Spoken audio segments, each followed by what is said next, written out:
Mr. Technician?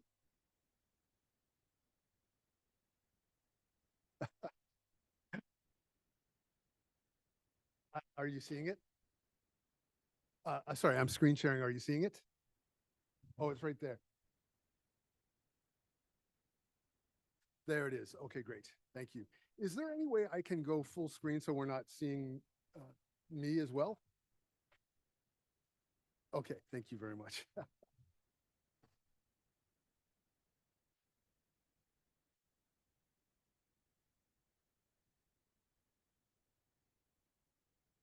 This is well, first of all, let me introduce myself. My name is Benjamin Johnny. I'm an associate professor at the School of Architecture and Urbanism. And the key thing here is at Carleton University, not University of Ottawa. So I'm in a slightly unfamiliar world with slightly unfamiliar technology. So I appreciate your patience as we get this worked out.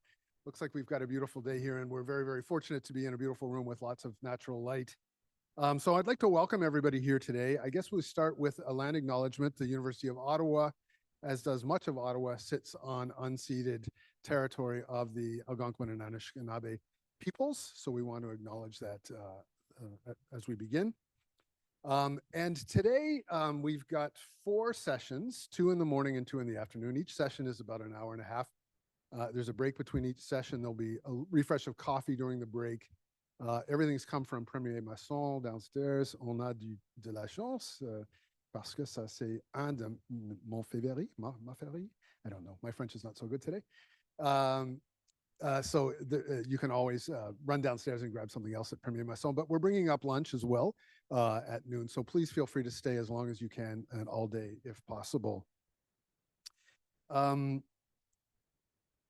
I just want to clarify that what we are attempting to do today is to bring together a series of experts from Canada and China to talk to each other.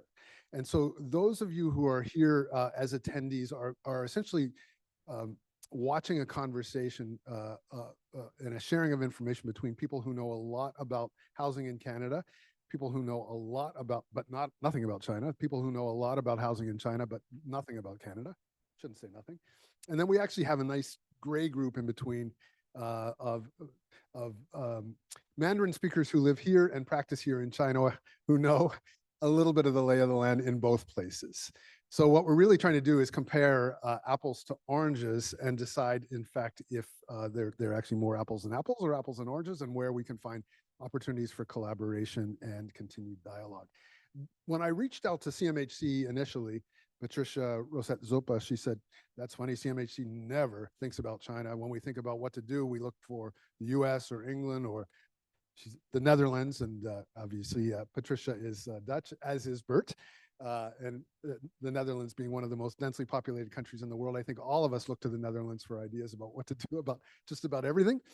But CMHC never thinks about looking at China. So this is a really interesting opportunity to kind of make comparisons and to assess things that we don't normally assess. And we're very much looking forward to it. So we're going to start today with some opening remarks. We have 4 people who will speak today. And we're going to begin with our senator from BC, Senator Wu, who has been very instrumental in helping us pull this together. So I'm going to invite Senator Wu to the podium to say a few words.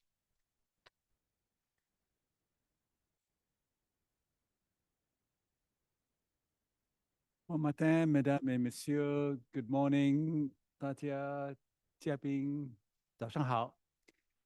I want to, first of all, welcome our Minister Counselor from the Chinese Embassy, our distinguished guests from China, speakers from other parts of the country, and all of you who are making time today to be at this very special event. I really like what Professor Gianni said about this being a meeting for experts and observers of housing and urban planning issues in China and Canada to talk to each other. I really like that characterization. And while he may be right that we are comparing apples and oranges are fruits after all, and there is something in common. And I have on occasion had juices made of apples and oranges, and they taste very, very good. My point really is that while it's not customary to think about Canada, China, cooperation or exchange of ideas in the field of housing, it would be short-sighted for Canada in particular to not think about how China plays in the world of urban planning, in the world of construction technology, in the economic impact of China's real estate industry, not just on China, but on the world.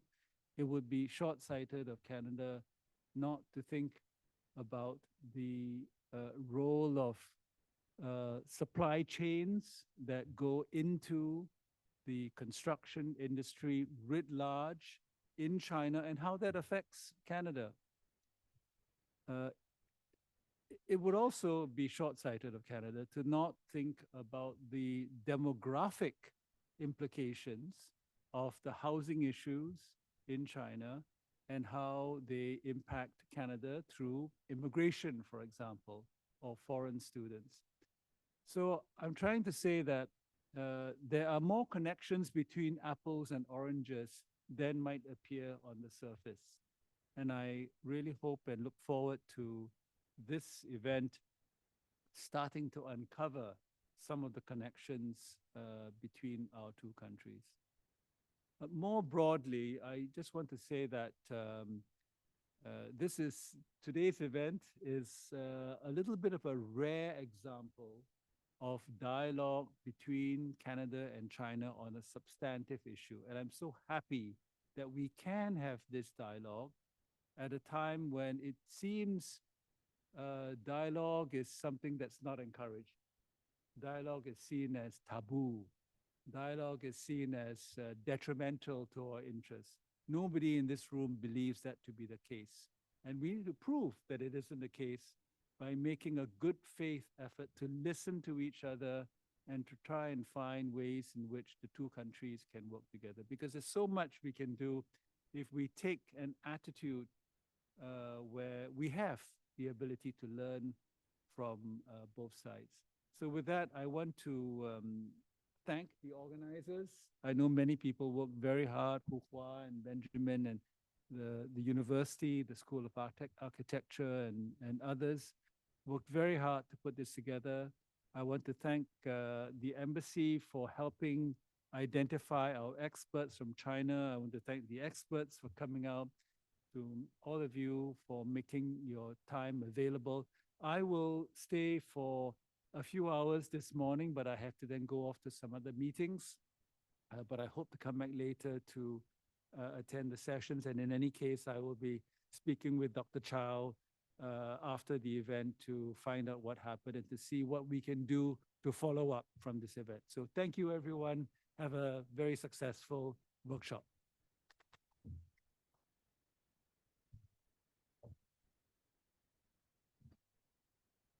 Thank you very much, Senator Wu. We couldn't have done this without you, so it's super important. And I absolutely echo your thoughts that dialogue needs to continue. There is so much to learn from each other, and politics aside, we need to continue to talk.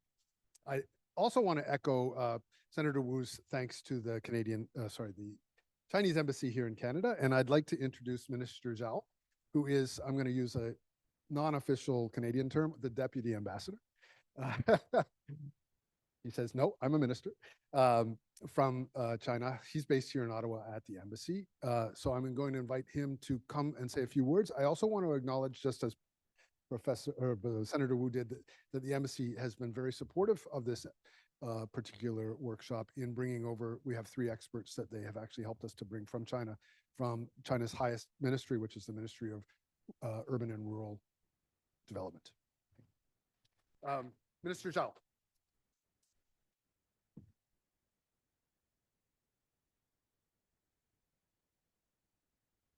The Honorable Senator Wu, 副主任，于校长, distinguished guests, ladies and gentlemen, good morning.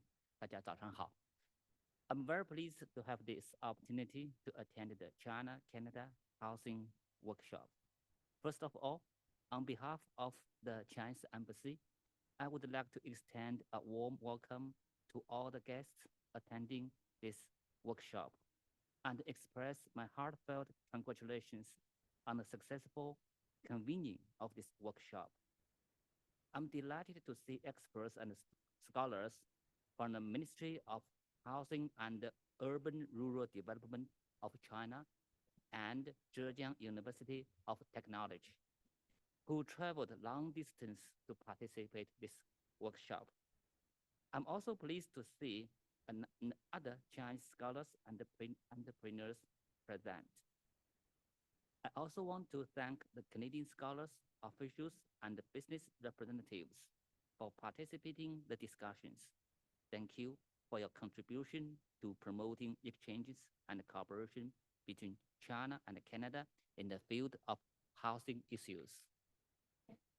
This workshop is the first specialized workshop on housing issues jointly held by China and Canada, thanks to Senator. And the workshop is not only an important platform for in-depth exchanges, but also an excellent opportunity for both countries to jointly explore solutions to housing problems, sharing experiences, and learn from each other. Currently, housing issues have become a global challenge, with many developed countries and developing countries facing varying degrees of housing shortages, high housing prices, and homelessness. In China, we deeply understand the importance of housing issues to social stability and economic development. In recent years, the Chinese government has vigorously promoted the construction of the housing security system through a series of policy measures, striving to achieve the goal of housing for all. Last year, China strengthened the renovation of old urban communities and the supply of affordable housing, benefiting tens of millions of families. The Central Economic Work Conference held last year in China emphasized that we will accelerate the construction of affordable housing. This year's central government work report emphasized that in 2024, this year, we will adapt to the development trends of new urbanization and changes in the supply and demand relationship in the real estate market. Accelerate the establishment of a new model for real estate development, increase the construction and the supply affordable housing, improve the basic system for commercial housing, and meet the rigid and diverse housing needs of our residents. Canada has rich experiences in housing policy and urban planning, particularly in the fields of affordable housing, green buildings, and community governance, achieving many commendable results. Housing issues are currently an important topic in Canadian society.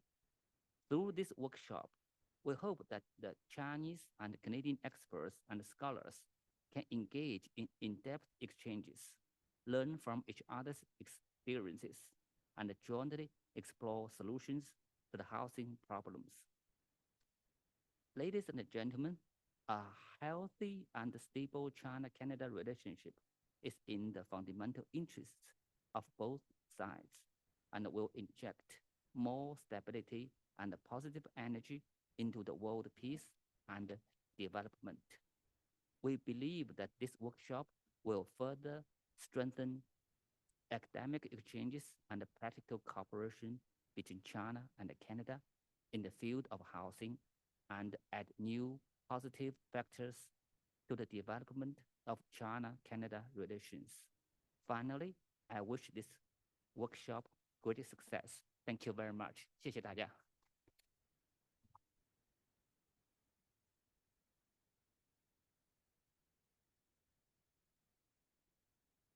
Thank you, Minister Zhao. You'll notice up on the screen here that we have several logos, one of which is called ICASU. ICASU is an organization, it's a nice acronym for a very long name, which is the International Council on Canadian, Chinese, and African Sustainable Urbanization. We try never to say that out. And ICASU has been active for years, 10, 12 years now, hold a conference every 2 years. We generally move between Canada, China, and Africa. Last year's conference was in Nairobi. And next one, I think we'll be back here in Canada. So I'm very pleased to introduce right now my dear colleague and longtime collaborator and president of ICASU, Professor uOttawa, who is a professor of geography here at the University of Ottawa. So uOttawa.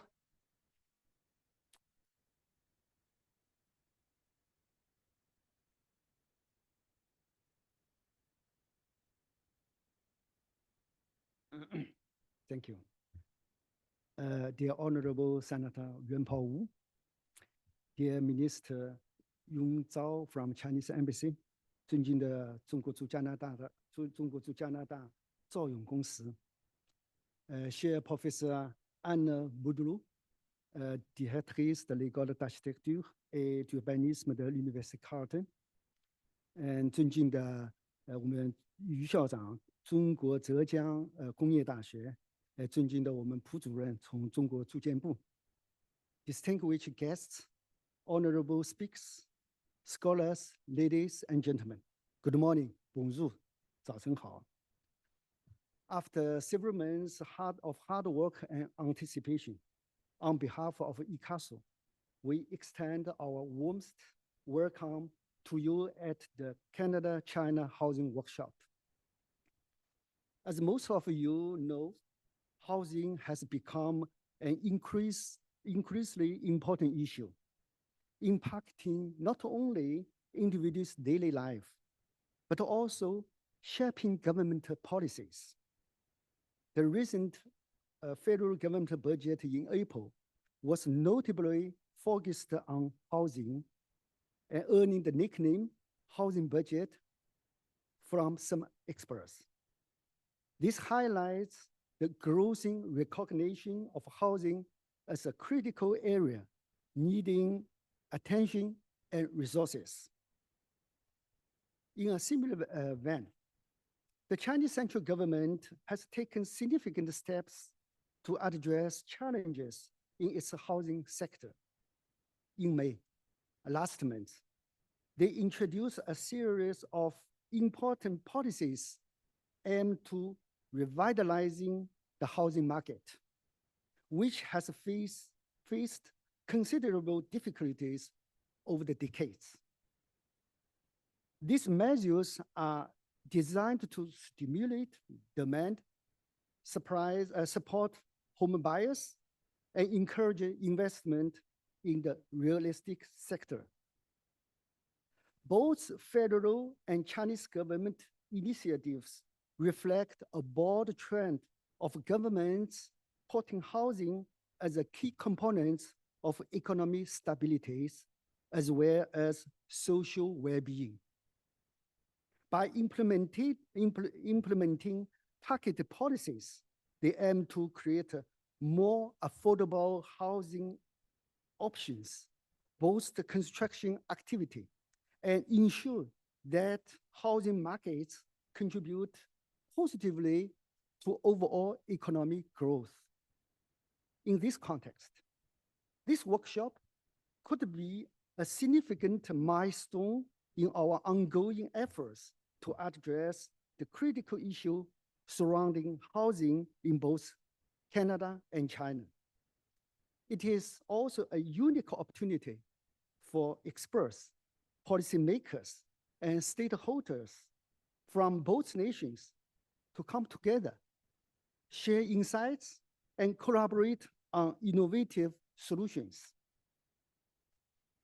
On this special opportunity, it is essential to recognize the significant role played by Honorable Senator Wu, our honorary chair, in making this workshop a reality. Thank you, Senator Wu. We are also deeply grateful from the support from Chinese Embassy especially former Ambassador Chong, whose significant contribution had made this event possible. Thank you. Additionally, we greatly appreciate the continuous support from the School of Architecture and Urbanism at Carleton University. Without these partnerships, this workshop wouldn't have been possible.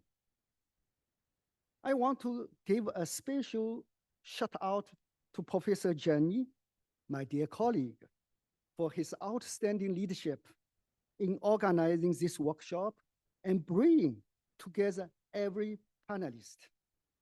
Thanks to his visionary approach, the workshop has effectively bridged economic and political difference between our two countries to address the common issue of housing. Huge thanks also go to our panelists and speakers, both locally and internationally, for their willingness to participate despite the distance and other challenges. Their presence has added immense value to this workshop. Thank you. 非常感谢我们中国的同事和专家不远万里来参加我们本次研讨会。你们的出席为本次活动增加了许多活力。谢谢。Lastly, a big thank you for our volunteers from ICASU for their invaluable contributions of time and experience to make this workshop a success. Thank you all for being here and for contributing your valuable time and talents to the success of this housing workshop and more broadly to sustainable urban development. This workshop, this event will certainly contribute to Sino-Canadian friendship, which faces significant challenges in current times. Merci à tous d'être ici et de contribuer votre temps, vos talents au succès de cet atelier sur le logement et plus particulier au développement urbain durable. Cet événement contribuera sans doute à l'amitié sino-canadienne qui fait face à des défis importants en ces temps difficiles. Thank you again for joining us, and we hope you have a productive and inspiring experience at this workshop. Thank you. Merci. 谢谢.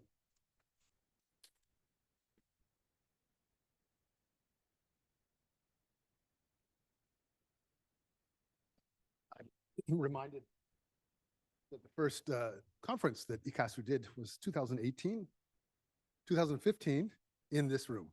So it's nice to be back again. Thank you very much. So again, looking at the sponsors, I did want to acknowledge that we are getting very, very good sponsorship from the Urban Land Institute, which is an international organization. We have a chapter here in Ottawa. I guess I'm here in that capacity as well, in as much as I'm the vice chair of the Ottawa chapter of ULI. So thanks to ULI. And Chris is here from ULI taking lots of photos and putting the information out there.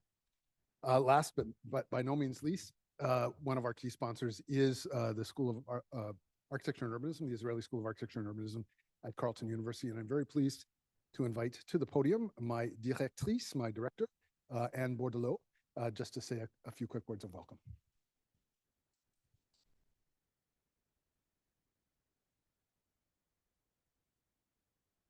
It's always the first thing for me, lower the microphone. But yeah, thank you, Ben, for inviting me for this brief introduction. Welcome, everyone. My name is Anne Bordelot. I'm the director at the Israeli School of Architecture and Urbanism. And it's a pleasure to be here to welcome again everyone for comparative conversation on housing. Housing as it's being shaped by similar forces or different ones in two different countries. So I'm grateful to Ben, my colleague at the school here in Ottawa, for his work gathering this great group of experts, guests. From an overview of the many questions that will be addressed today, there's no doubt that everyone is in for a very stimulating day of discussions and conversations. We have experts weighing in on historical trajectories and contemporary situations, looking at issues of affordability and homelessness, discussing potential solutions and their impacts on people. I'm definitely not one of those experts, though I have in different occasions been able to observe some of the housing transformations, both here in Canada as well as in different parts of China. I was in Beijing, Xi'an, Chongqing, and then some of the different villages in between those cities. And it was interesting for me to see the name of Joe Carter as someone who might have been joining today. I know, unfortunately, is not able to participate in the conversations today, but it reminded me of being in Beijing for the first time in 1995, I think, when he was the one taking us around, cycling around the streets of Beijing, introducing a group of McGill students that were at the time sponsored by the Canadian International Development Agency, and looking at traditional housing, the Sihelian or the courtyard housing and the hutongs then. And we were cycling, of course, and this was a time when the proportion of bicycles to cars, definitely the bicycles were dominating the streets. So the image of these not really bike lanes, it was just the way in which bikes just kind of took over the whole street, came to my mind because when I went back to Beijing just a few years later to work on a project around the Six Ring Road, things had quite dramatically changed already just in a few years. The courtyard housing and the hutongs that we had been documenting were for the most part gone, and the proportion of cars to bicycle was also completely reversed. So I guess I'm mentioning this because I've been stunned by how quickly change can happen here as well. And I think sometimes we forget what is driving the change. We might think of change as these forces that are bigger than us, and in some ways they are. But that means that we kind of feel like we just endure change and make do as best as we can. Or we can acknowledge our roles. We can unpack not what, but who is driving these changes. And by who, I mean us, our societies, our systems, our beliefs. And so it seems like today is set to further look into not just what changes happen, but also how change happens. And I hope that in the course of the many discussions, we can keep to mind our agency as architects, as planners, economists, builders, policymakers, educators as well, I guess. That's part of our role, what we teach. And thinkers, so we think about our agency not only in the changes that are already underway, but also in those changes that may be brought about to address the critical questions and crises really that we're facing in relation to housing. So this is promising to be a great day. I'm only sad that I will have to step out super quickly because I have to run to other things, but I will listen. I will go back and look at some of those recordings. But yeah, it's going to be one of the great days in which we can hopefully recover some of that agency through what has got to be one of the best modes of questionings, comparing and contrasting to find, yes, what's similar, what's different, and what appears to be different, but in fact is similar, all of those questions, and apple and oranges, and make some really good juice. Anyways, again, thank you to the organizers of this day. Thank you to all of the amazing guests and speakers that are joining us from close and afar. And thank you to the University of Ottawa for hosting, to all the panelists. And I wish everyone a thought-provoking and hopefully change-provoking day. Thanks.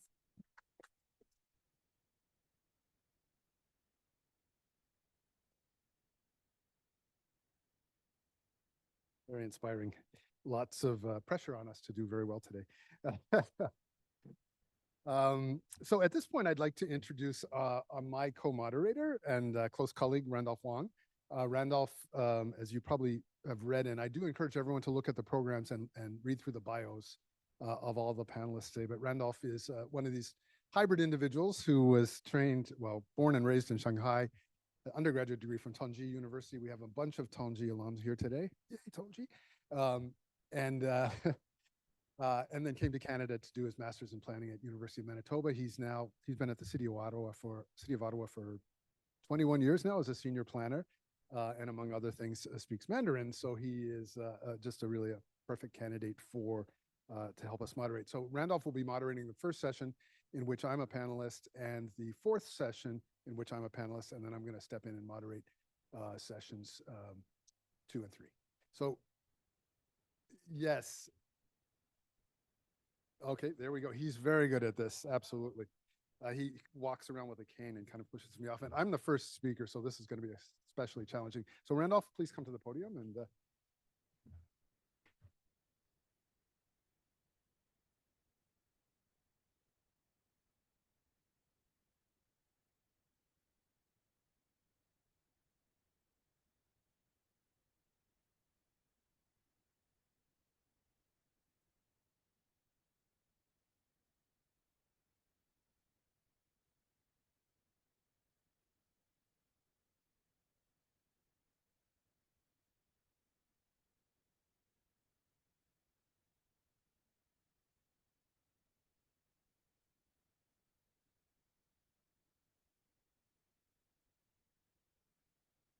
Hello, hello. Can you hear me? Okay, great. So you guys can see that I'm a down to the business kind of person. So let's get down to the business. And our first section is about context.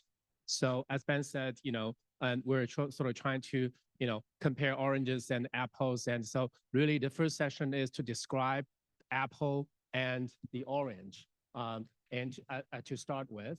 And we have 90 minutes. Okay, so as I said, my main job is to keep us on the schedule. And so let's dive into it. And so our first question is, I think I will start with Ben. Are we okay? Are we taking seat here? Do we need water? we're okay. Okay, great.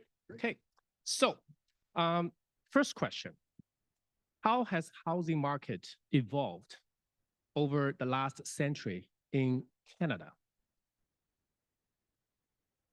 Thank you, Randolph. Let's see if this works. So the first session, as Randolph said, is about setting the context, both historical and contemporary, to sort of understand where both countries are coming from and what the issues are.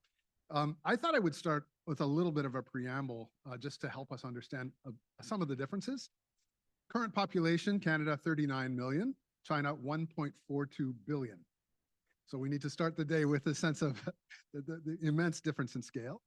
Geographical area, Canada is,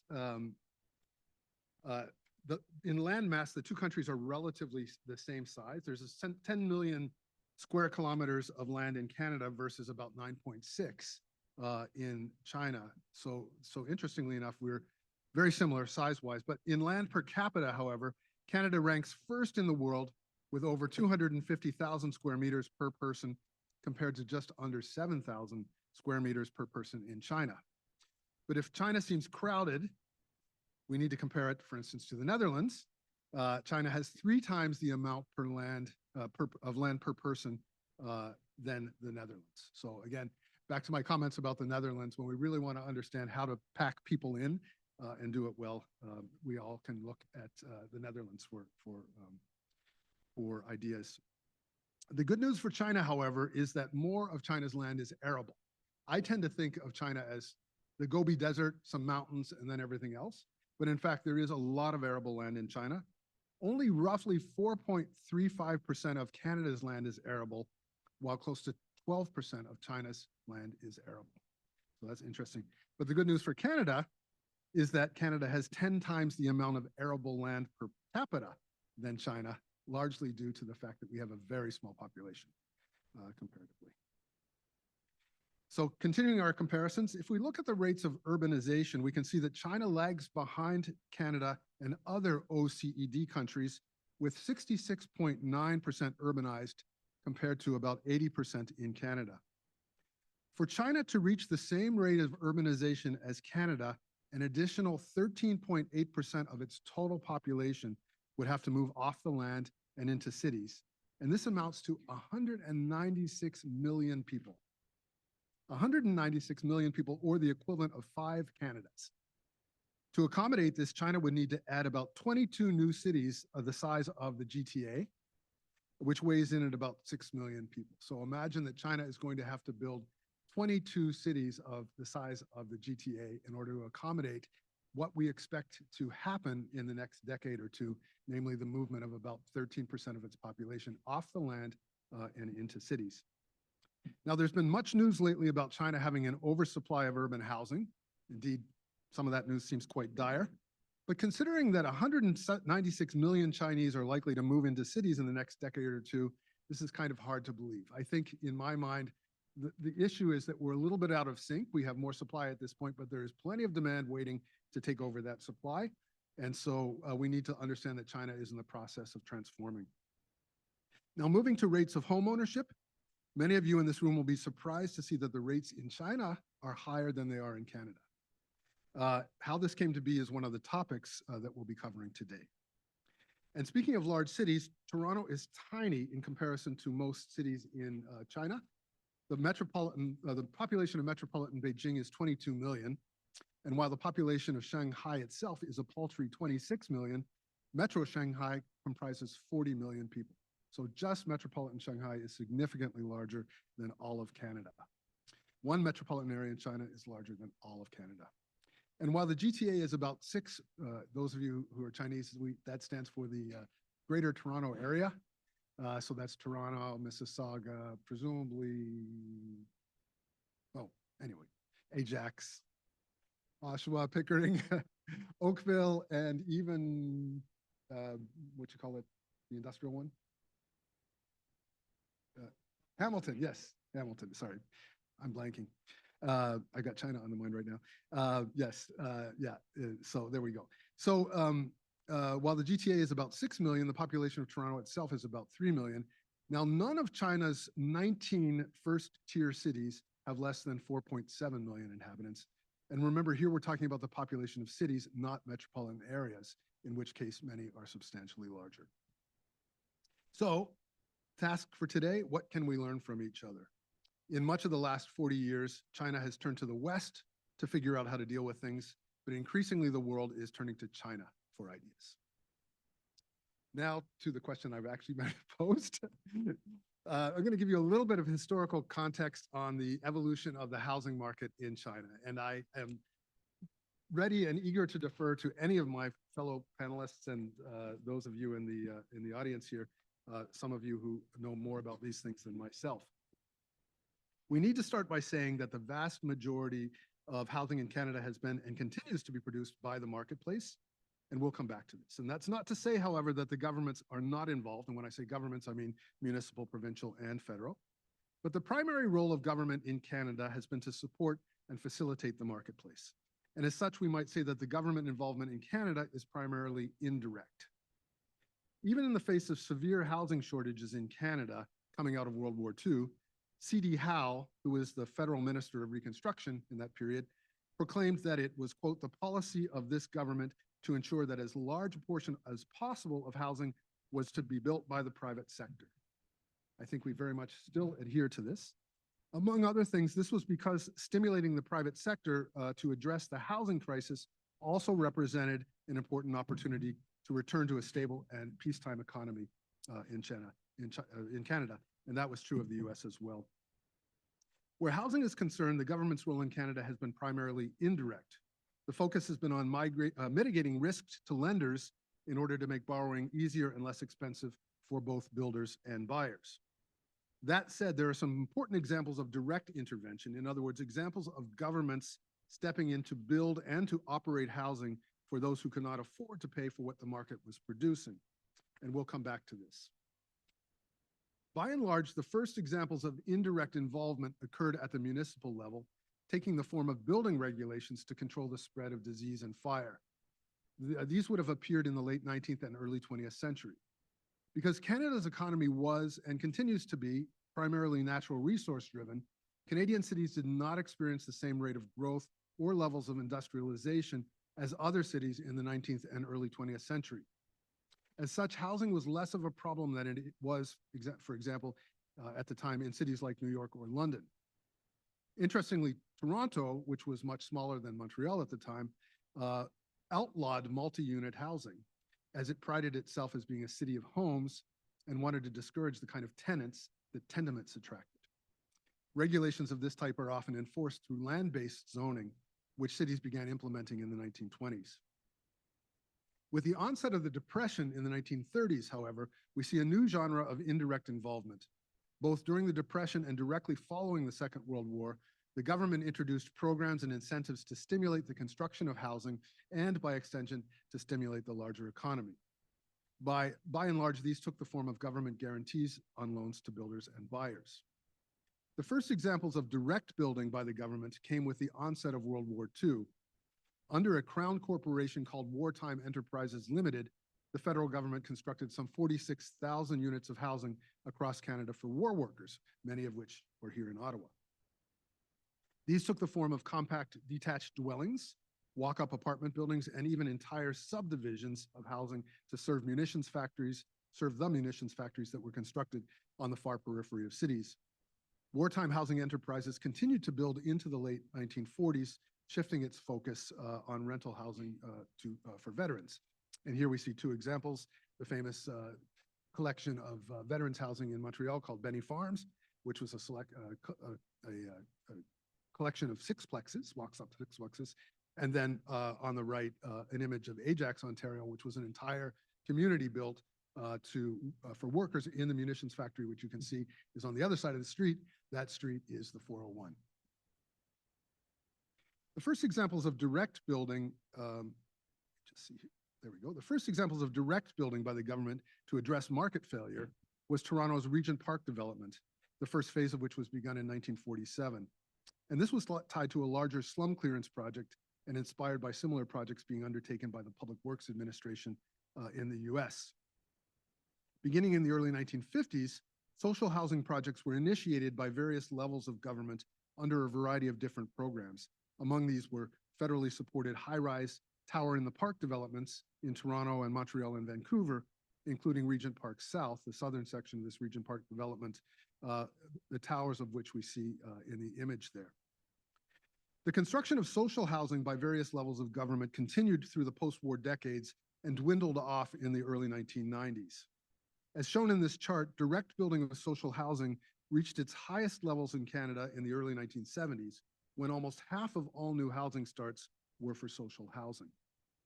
Since the 1990s, what little social housing that's been built has been done by non-governmental, not-for-profits, taking advantage of various programs and incentives when they appeared.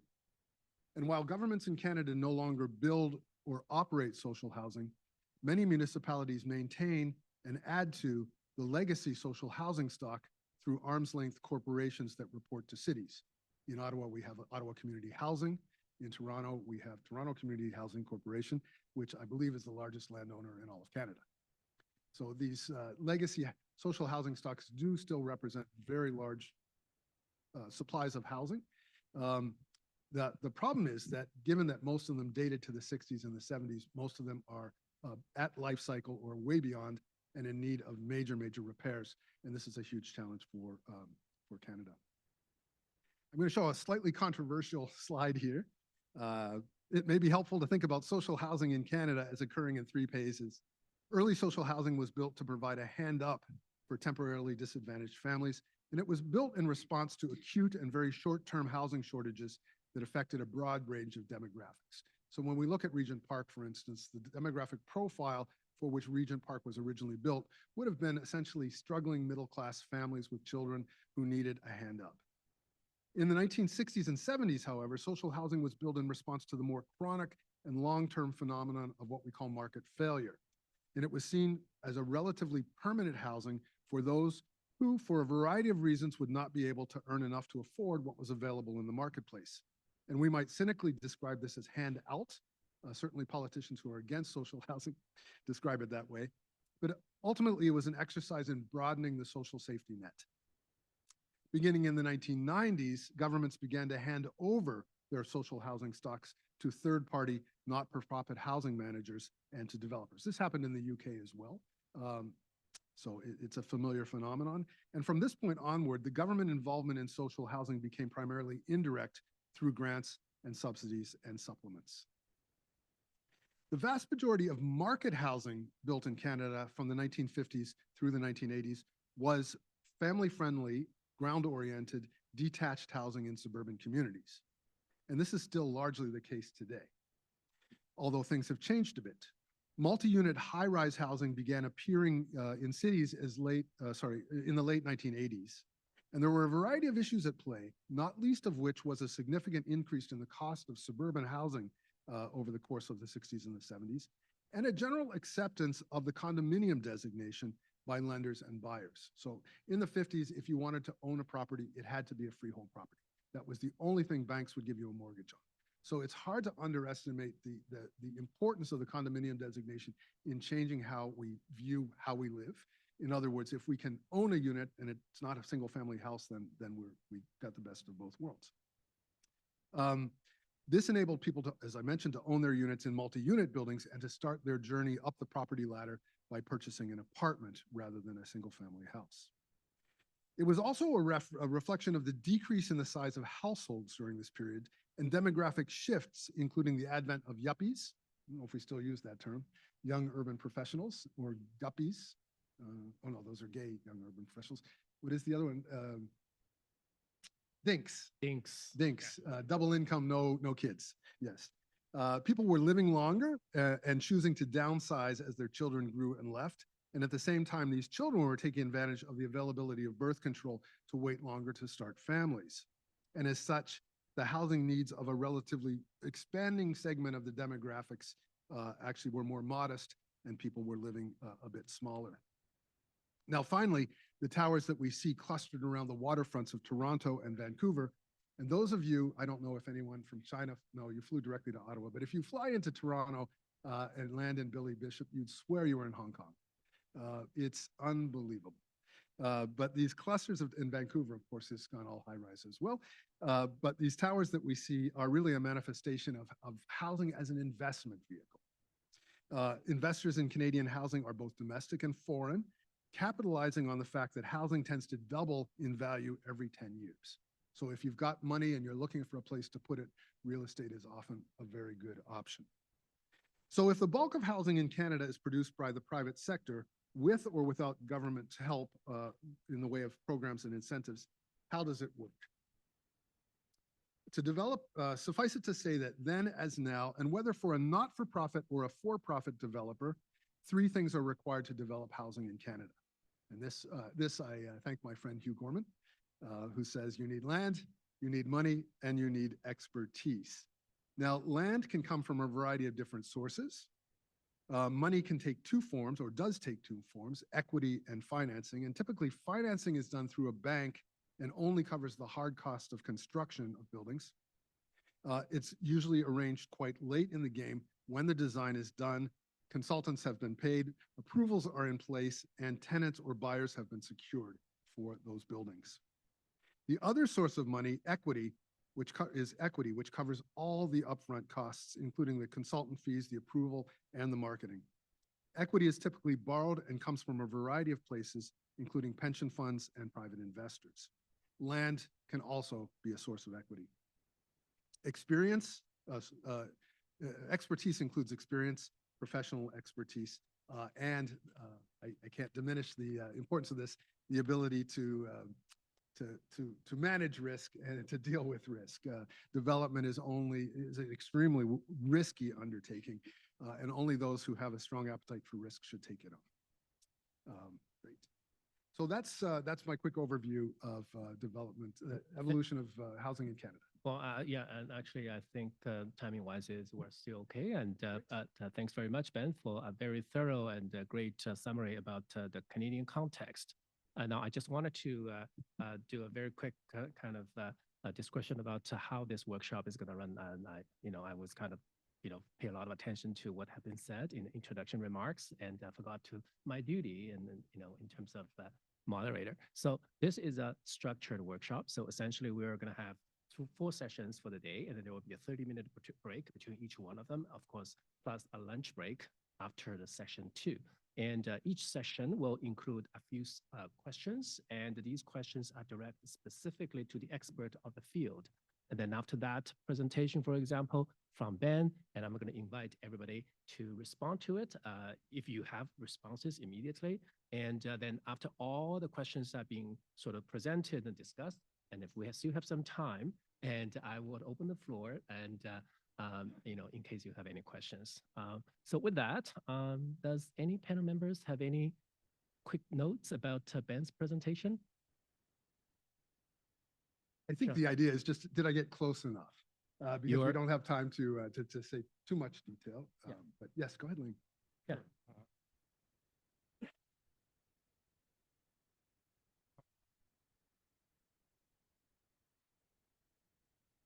I think it's that way. Yeah, Yeah, great. I'm Ling Wen. I'm Canadian Chinese, so I practice in Vancouver for 35 years. Knows a little bit China and Vancouver, and I don't think I'm the China expert, but because I'm jumping back and forwards, probably I can talk about what I see and as an observer rather than expert. Also, I'm in the design profession for so long. Probably I'm not good at numbers, but I can talk about a little bit the overreaching kind of issue. I think Dan touched on Toronto and Montreal issue. I just want to jump onto Vancouver. As all you know, Vancouver is geographically, it's really challenged. Okay, bounded by mountain and 48 parallel. So, which is we all know. In fact, before the U.S.-Canadian border, there is a significant agricultural land. Okay, formed the Vancouver city area, city boundaries.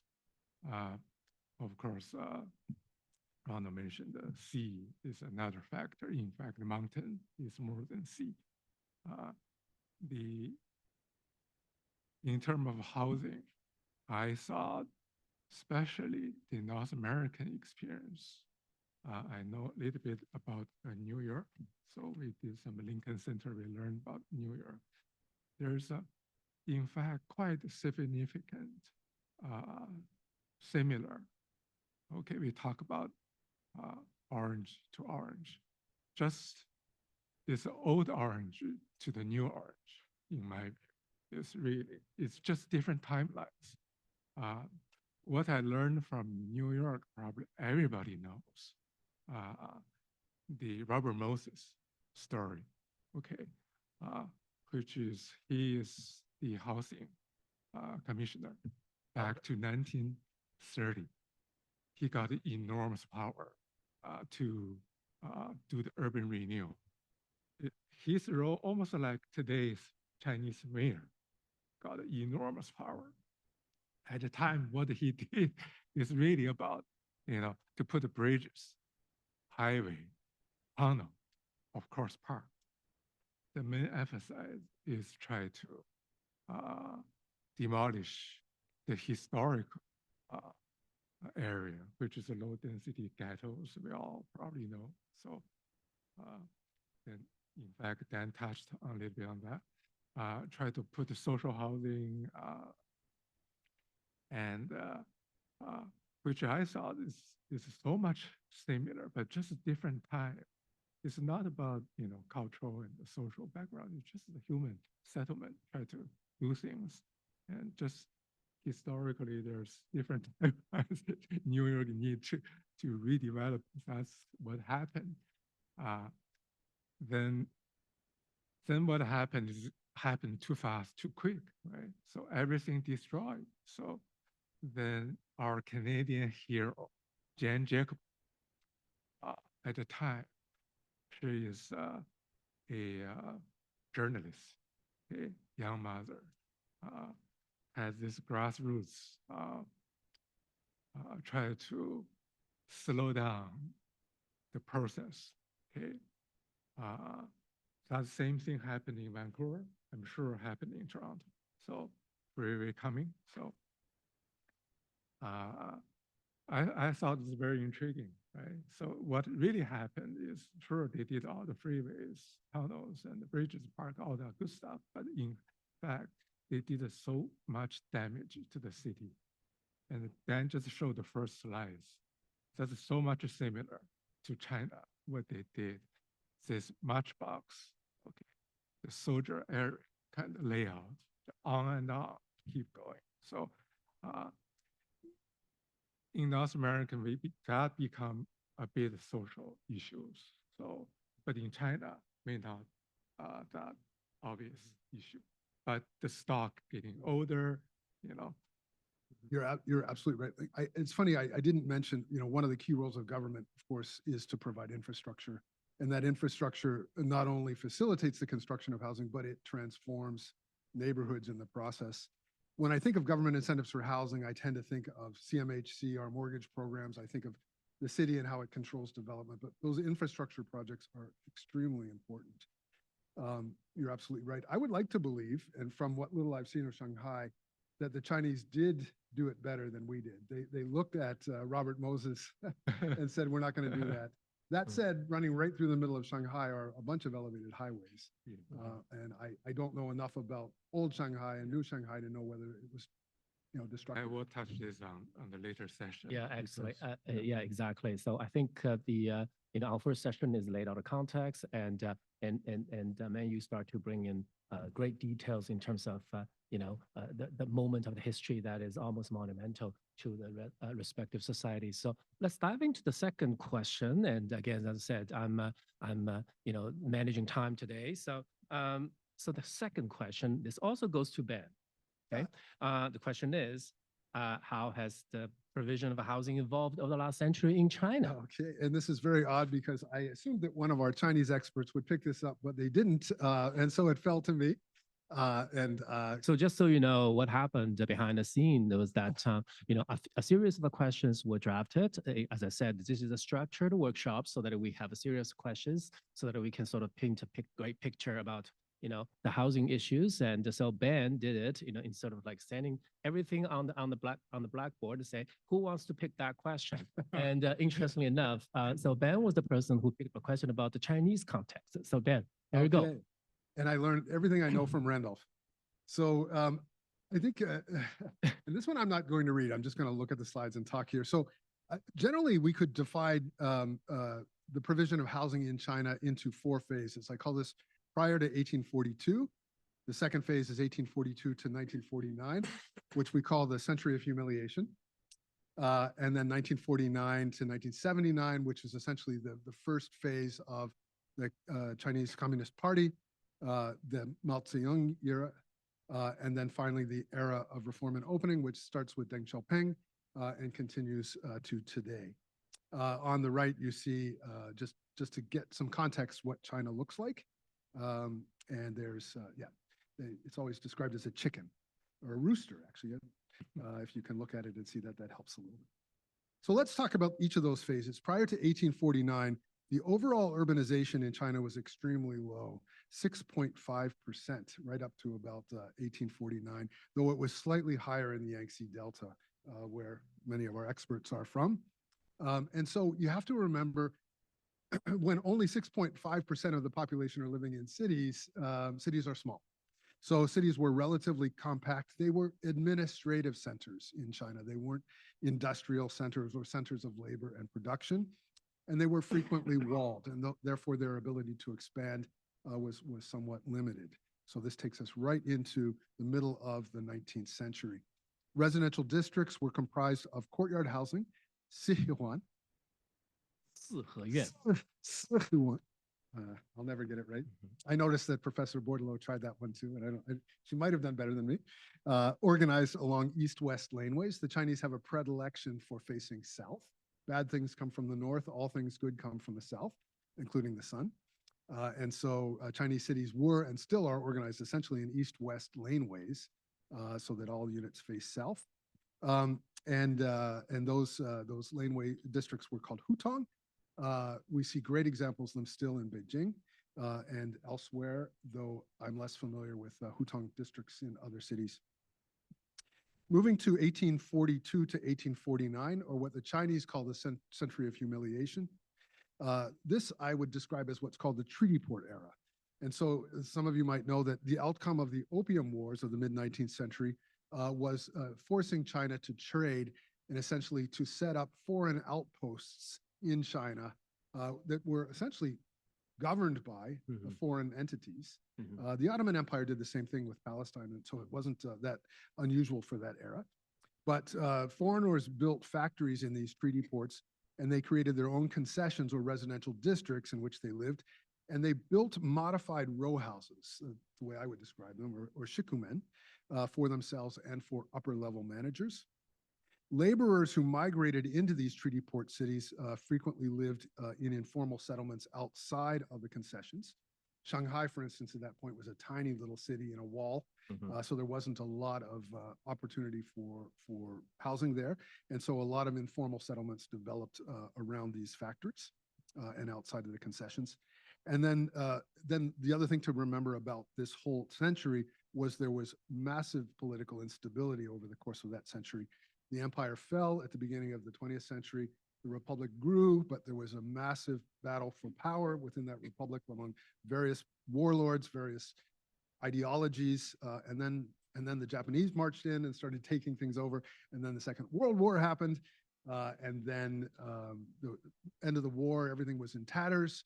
The country said, "Do we turn back to KMT?" Am I getting this right? Yeah, you're getting it Okay, right. KMT. Yeah. Who is the official Republican government, or do we look at the mess they've left and how poorly they dealt with Japan and everything else, and do we try something else? And that leads us to the revolution of 1949. Now, one thing to keep in mind is that most of this political upheaval in China is happening in the countryside, in smaller cities. It's not happening in the treaty ports. The treaty ports were essentially stable economic and social entities, albeit foreign, within China, while this major upheaval is going on. Now we move to 1949 to this is a slide, actually, thanks to Randall for this. This shows you the location of the treaty ports in China. So the image on the left, you can see, on the right, shows there were quite a few of them. They originally started as coastal cities on the port, but expanded into the interior of China as they expanded from 5 cities to 35 cities. Now, in the third era, 1949 to 79, we see rural populations being organized into land-owning collectives. So land is taken by the government, but then redistributed. It's actually given back, but it's given back to collectives rather than to individuals. We see the implementation of the hukou system of household registration, where everyone in China is given a location and a status. So location as in province, status as in rural versus urban. There's significant investment in industrialization, and there is rural to urban migration into industrial centers, these new industrial centers that are being set up under the early 5-year plans in China, some of them which were quite large. The urban economy is organized into state-owned enterprises, and the state-owned enterprises actually built the housing for the employees. So a lot of new housing is being built, but it's not being built by the private sector or by the government. It's being built by the employer. And essentially everything in China organized itself as a kind of collective or state-owned enterprise. The federal government or the central government would give money to these various enterprises, and the enterprises would use that money to build industrial stuff like factories and housing. So depending on how much money was flowing and how much money was being generated, the amount of money that was available for facilities and for housing would vary. But by and large, it was the employer who was responsible for housing. That said, municipalities took over the management and distribution of existing housing. And this is primarily in treaty ports where there had been housing built. The municipalities had to step in and take over the management of that housing. The municipalities also in that era built some of their own worker villages, because there were workers who did not work for a particular state-owned enterprise. There were some collectives based on different disciplines, like the garment collective, that wasn't organized as a tight state-owned enterprise, and therefore the municipality built worker villages. These worker villages looked a lot like and functioned a lot like the Danwei or the work units that the employers were building as well. So the housing in this era, it started off as Soviet-style courtyard housing and progressively gave way to 3 to 6 story walk-up buildings organized, not surprisingly, in east-west rows. And resources became increasingly scarce, and residential space dropped significantly over the course of that time, down to about what, 2.4 square meters per person? Talking about Shanghai or elsewhere? Yeah, exactly. It Yeah, depends on so what you're that's, talking the about. question That's is right. about China is that it's Yeah. vast and the That's right. context is so different, but in terms of Shanghai, 4 square meters, a certain point per person, Per a person. certain point in the 1980s. So I'm giving you an example here. This is the town of Luoyang, which is one of the largest. Luoyang, Luoyang. Luoyang. Luoyang. You're close enough. Okay. Yes. And what we're looking at is the Danwei or the work unit, part of the Danwei or the work unit associated with the Dongfangheng tractor factory, which is one of the largest factories in the China, world. still Yeah. operating today, in the world, still Mhm, operating mhm. today. What you're seeing is actually the residential, part of the residential district of that Danwei or work unit. And in the middle, you see those early first 5-year plan courtyard houses with the red roofs that were based on the Soviet model. And then as we look to the right, left, up and down, we see what gets filled in later, late 50s, 60s, 70s, are these rows of walk-up, 3 to 6 stories. Point access, for those of you who speak housing typologies. Interestingly enough, a lot of those Danwei also included areas or clusters of informal housing. So for instance, if you were an individual and not a married couple, or if a married couple divorced, you might be assigned to a small unit in informal housing until you got back into the formal housing. So interesting, but this is essentially what it looked like under the Danwei system. Now we move into the 1980s. In the 1980s, in the era of reform and opening, which I think officially launches in 1979, 1979, yeah. 1979, Mhm. with Deng Xiaoping, we start to see a very important phenomenon, which is the transfer of state-owned housing to residents. In other words, all that employee-owned and employee-built housing in which employees were accommodated is now actually handed over. This sounds familiar, the handover, handed over to those who are occupying it. So the state-owned assets are given to the residents. That's why, in great part, the rate of ownership in China right now is so high, because there was this massive handover of housing to residences. There was also early experiments in privatizing the housing market. China is extremely nimble.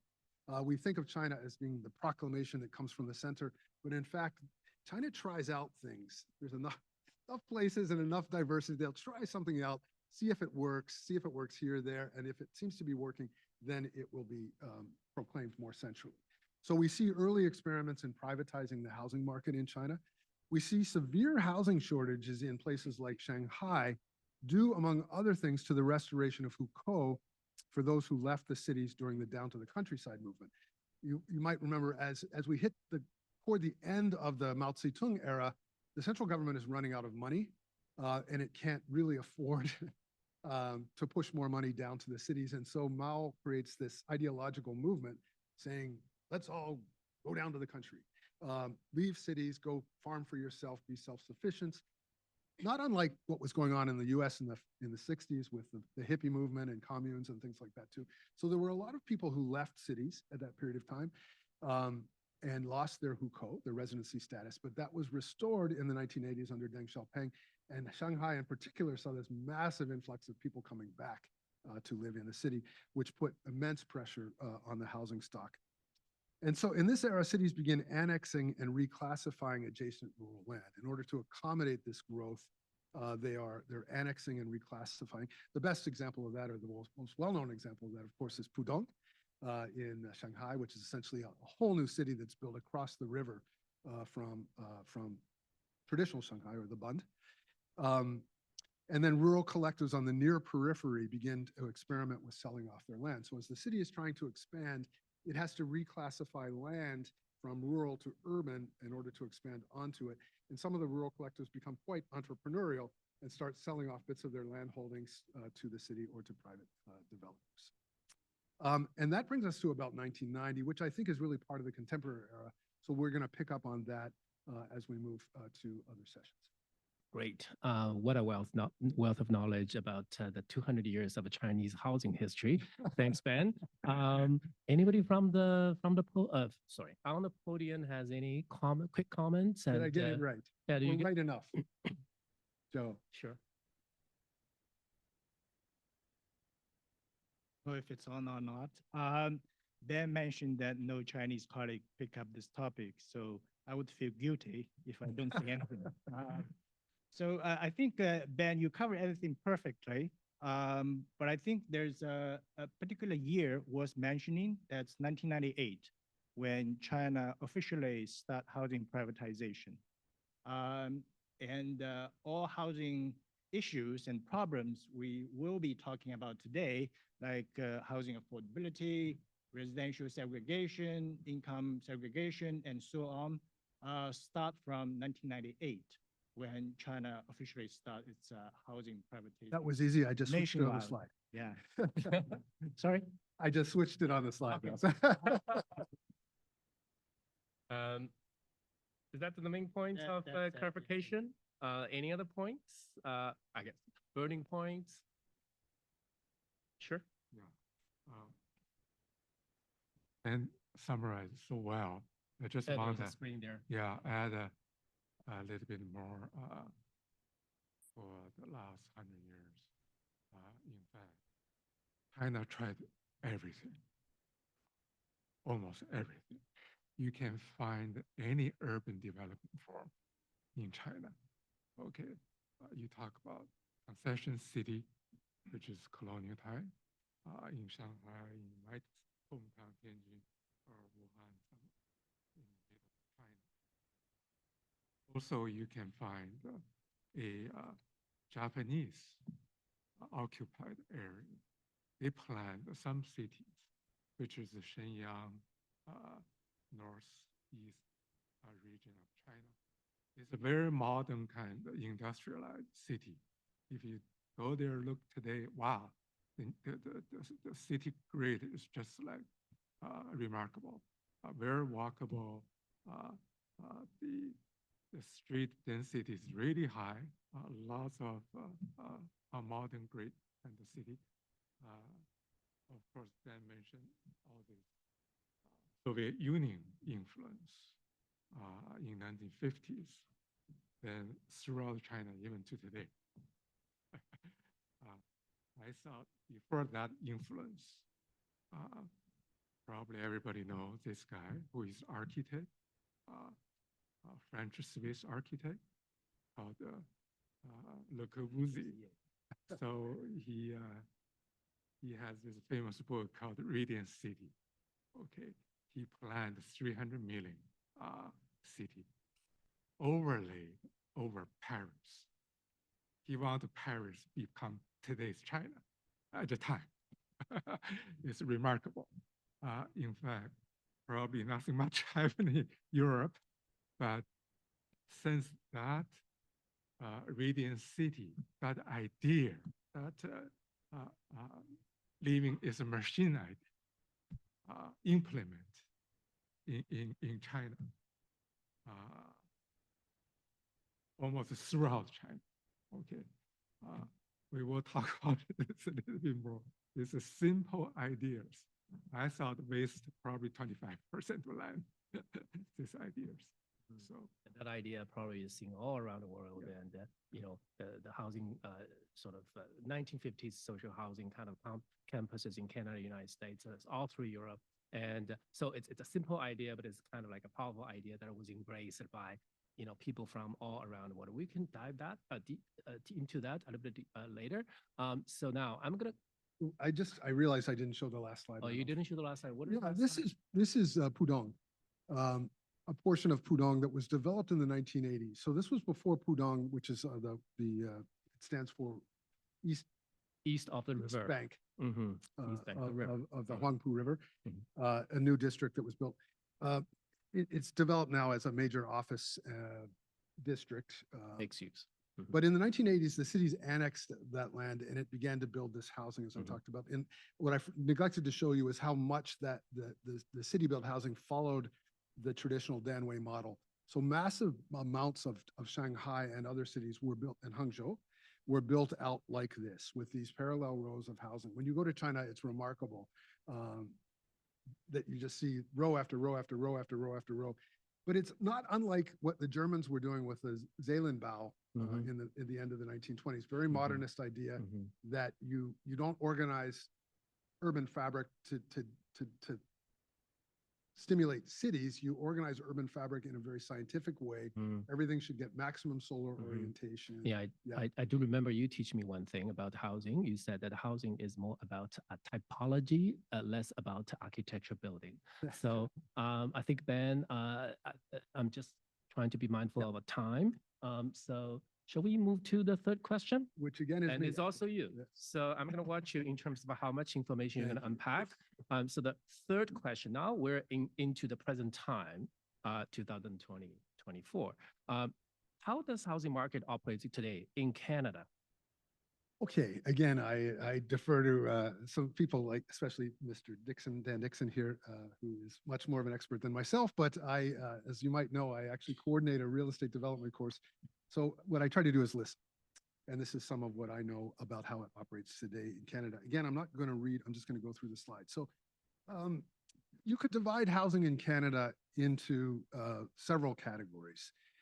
Market housing, attainable housing, I'll define that a little bit better, below market rate housing, and then ultimately close to the bottom are shelters. So market housing is produced by the private not-for-profit sector, and it's available to rent or to purchase at whatever rate the market will bear. So hopefully that's clear. Attainable housing can be produced by for-profit or not-for-profit providers, and it's available to rent at average market rents, AMR, or median market rents.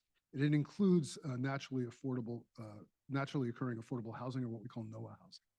So what the market generally will build at the high end. New buildings tend to cost much more. So when we say new market housing is, or new housing has come onto the market, that will be at the high end. But you really want to look at the whole spectrum of existing housing that was built in the 50s, the 40s, the 30s, 70s, 80s, 90s. When you look at the average cost of a one-bedroom apartment, for instance, that would be your average market rent. That will generally be lower than the new stuff that's appearing on the market.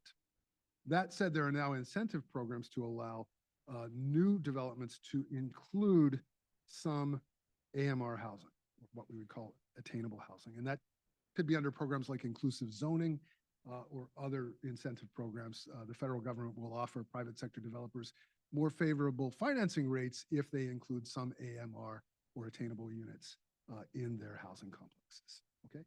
I also want to say that the bulk of attainable housing, in other words, housing that most of us can afford, is existing housing that's been around for a while. And we call that naturally occurring affordable housing or NOAA housing. Now, below market rate housing is produced almost exclusively by the not-for-profit sector, and it's made available to rent at a range of below market rates. And this is often called social housing, but you have to remember the low end of the average market rate is also technically below market rate. So we would say below market rate housing includes some existing housing out there. Now, with respect to how far below you can get, there are a couple of categories, like it's really cheap housing, but it doesn't benefit from any subsidy. It's probably really cheap because it's poorly located, it's in bad condition. There are a variety of other things that can go into that. Or that housing receives shallow subsidies where the units are subsidized, or it gets deeper subsidies where both the unit and the tenant are subsidized. In other words, in addition to the tenant having access to a below market rate unit, the tenant, him or herself, receives an additional supplement, a rent supplement. And this would be for seniors, for instance, or people with disabilities, or a variety of other categories that get or qualify for these rent supplements. So again, existing sort of low-end housing would be technically below market rate. New housing built by not-for-profits will have some AMR housing in it, some shallow subsidy housing in it, and some deeper subsidy housing. How is that below market rate housing subsidized? Well, it could be free land or low priced land that's offered to the builder. It could be favorable financing. It could be tax relief.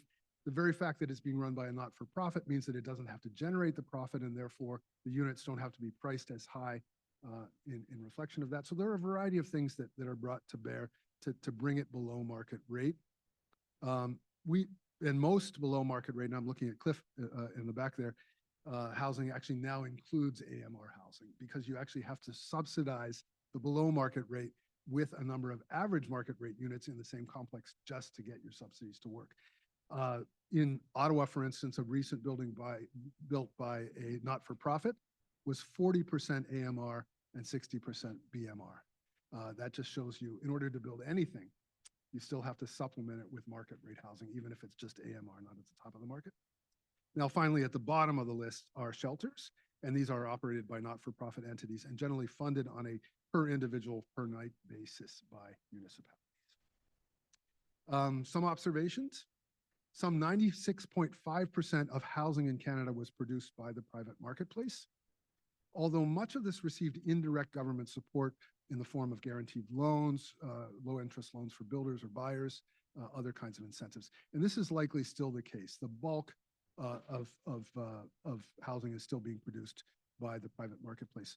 Only about 3.5% of housing in Canada was produced by not-for-profit entities, whether governmental or non-governmental. So the affordable housing stock, the below market rate housing stock in Canada is very, very low. If we add the naturally occurring housing, it gets a little bit higher, but that housing will generally be in not very good shape and not particularly suited to those who it's accommodating. The bulk of not-for-profit social housing in Canada, as we mentioned before, was produced between the 1960s and the mid-1990s, and much of it is in need of life cycle reinvestment. And a significant portion of below market rate housing, for instance, below AMR, consists of, as I mentioned, the naturally occurring affordable housing in older, less desirable, and or poorly located housing that was built by the marketplace. And also, this housing is very vulnerable to what we call renoviction. In other words, it's the low-hanging fruit for developers to pluck up low-density, poor-condition housing and replace it with much higher rent, much higher cost market housing. The city is also encouraging it because the city is encouraging densification. So those are some of the issues. In Canada, just for our Chinese colleagues, when we talk about affordability, housing is considered to be affordable if the residents don't need to pay more than 30% of pre-tax household income to occupy units that meet minimum standards. And depending on the nature of the household, those minimum standards will change. Obviously, what's minimal standards for one person household is going to be very different than minimal standards for a 10-person household. And if you have kids, you want to be near a school and so on and so forth. So I'm throwing this in here. This is a slide I pulled together for a class I was teaching. And I'm using 2020 data, which by now is really way out of whack. I put this together before the 2022 census data was available, and I'll update it this year. But we're looking at three things. At the top, you see housing targets for North America coming out of World War II. As we're moving out of World War II, and as the government's getting more and more involved indirectly with housing and sometimes directly, it's acknowledging something called market failure. In other words, there will be a certain percentage of the population that will never be able to afford what the market produces, whether it's brand new or getting old. And therefore, the government acknowledged coming out of Second World War that it would likely have to build for that lowest quintile, or about 20% of the population. The targets it set then was the next 20% would be in market rental, and that ultimately Canada wanted to move at least to 60% ownership, which was also produced by the market. So when we look at that top graph, market failure, subsidized housing for 20%, another 20% rents in market rental, and then the top 60% will will own housing. When I say with incentives for that third quintile, I mean the government will help people get into home ownership by giving them long-term self-amortizing mortgages at very low interest rates. They'll waive down payments. They'll do what they need to do to get people into ownership. And then obviously at the higher end of the income spectrum, people can afford what's out there already. When we look at those targets and we compare them to what we have today, and I know I'm kind of getting into some of the challenges, details. but this is just the reality of today. Here we're looking at income by household in Toronto and income by household. Maybe a couple of key highlights. Okay. without the details. Yeah, Thank without you. details. Okay. What we can see here, looking at the income on Toronto, you cannot afford to rent in market rent in Toronto unless you're in the top 2 quintiles. I mean, sorry, the top 3 quintiles. So instead of having to depend, anyway, at least 2 quintiles have to go into the social housing. And that you can't afford to own, and here is the income required to purchase an average condo in Toronto, you're in the highest quintile. So home ownership is, used to be, the target was 60% ownership. Now it looks like for new homeowners, you'd really have to be, we're lucky to achieve 20%. Ottawa is a little bit better. You can actually afford market rent in the second quintile, and you can afford to purchase when you're into the 4th quintile. But yeah, we're increasingly out of sync with where our targets were coming out of World War II with respect to what's out there, who's producing it, and what's affordable. And Dan, I did throw this slide in here for you. This one? Can you hear me? Yep. Okay. First of all, thank you to the Senator, Minister, Universities, CASU, and uLI for having me here today. I feel very lucky to participate in this panel. So Canada has roughly 15 million housing units. It splits down roughly 2/3 home ownership and 1/3 rental. As Ben mentioned, we have a population of roughly 40 million people for those homes. On the owner-occupied side, the industry adds to the housing stock at about 225,000 units per year. We haven't really been able to increase the pace of production much beyond that for any sustained period of time. And as far as the resale market on housing goes, roughly 4 to 7% of the units change hands every year. Prices vary substantially coast to coast. On the rental side, we have roughly 5 million rental units. That's split between a little over 2 million, what we would call purpose-built apartments, more than 5 units, and roughly 2.5, 2.6 million in what we call the secondary rental market. In the rental market in Canada, you have formal rent control regimes in 6 of the 10 provinces and administrative cost caps on rent in 2 others. So we have kind of a mix of rent control and free market. But even in the rent-controlled markets, the most populated ones of Ontario, Quebec, and BC, we have a system of what we call vacancy decontrol. So if you rent a new apartment today in almost any building in those provinces, your rent is controlled at the guideline increase going forward. When you leave your apartment and someone takes over that apartment unit, it adjusts to market. So we have a big gap in a lot of urban places between sitting rents and market rents. And we're really seeing that create a lot of issues. And again, rental rates vary substantially coast to coast. We're going to get into the challenge piece in the next section, but just making the general comment that Canada has a housing affordability crisis right now. If there's any young people in the room trying to rent an apartment or trying to, scratch together a down payment for a new home, prices are astronomical. And I find that fascinating when, you put that up against Ben's earlier slide. We have so much land. We have, I would say, some interesting challenges to overcome as it relates to being able to deliver housing at the pace that we need to meet population growth. But we'll cover that a little bit more in the next section. Thanks very much. With that, I'm going to raise the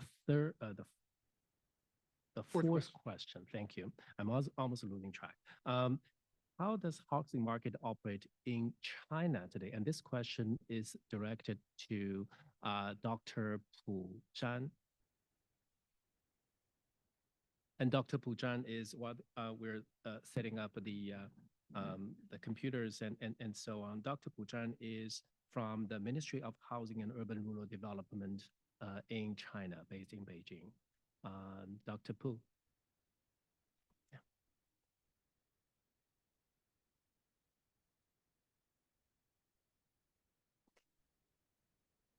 honored to participate in this China-Canada housing workshop. Yeah, you may pull that microphone a little bit closer to yourself. Okay. Yeah. I would like to give an overview of China's housing and the real estate development, including 3 parts.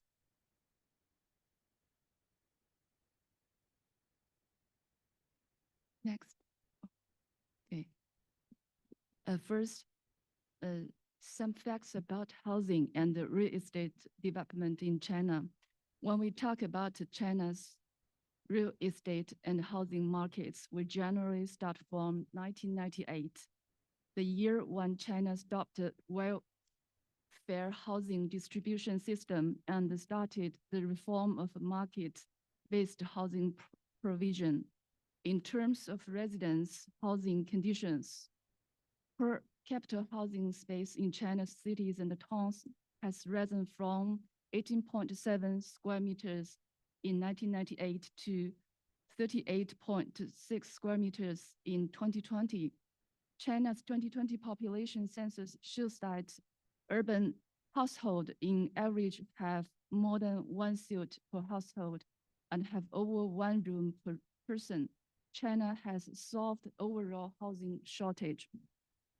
In terms of sales scale of newly built commercial properties, the sale areas of newly built commercial properties in China in 1990 was 134 million square meters. The sales scale of new commercial properties peaked at about 1.8 billion square meters in 2021. The annual average growth rate of the sales scale between 1999 and 2021 is about 13%.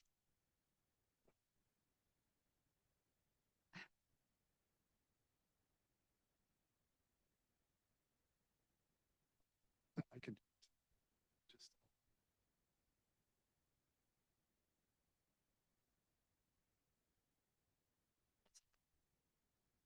The real estate market is in adjustment during the 2 recent years, as you know. The sales areas of a new house in 2023 is around 1.12 billion square meters, of which residential sales area is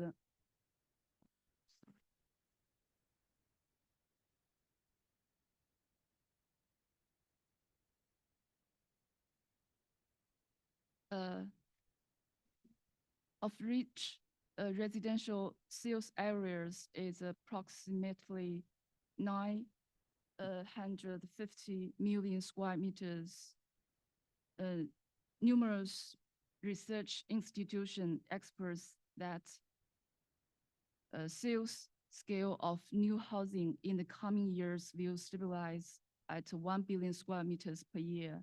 So how to rate the real estate market adjustment in the past 2 years?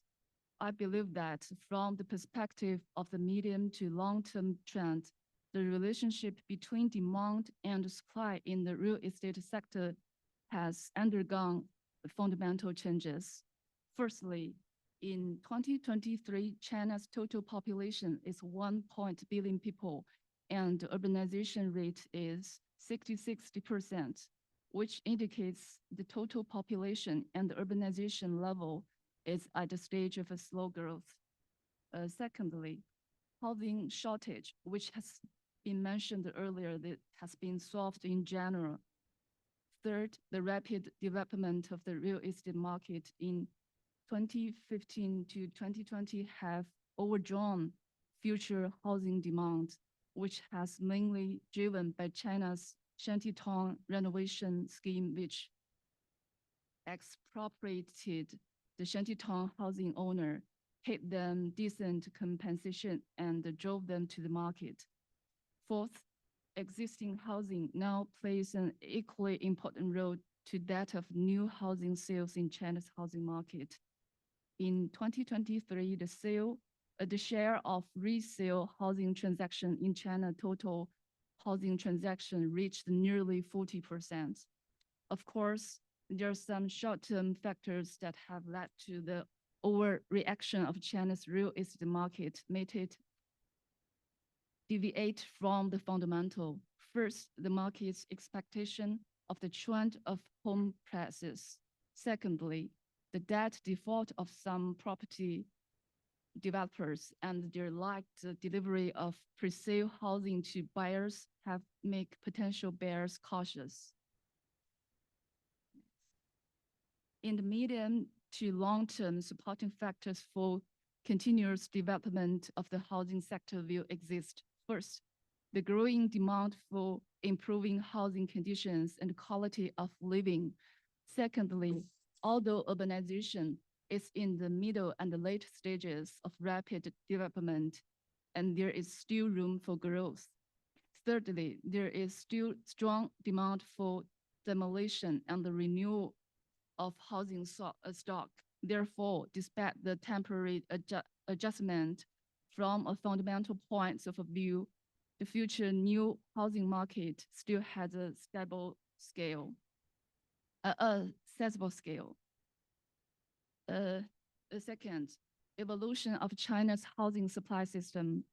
In 2003, China established a housing supply system dominated by private housing.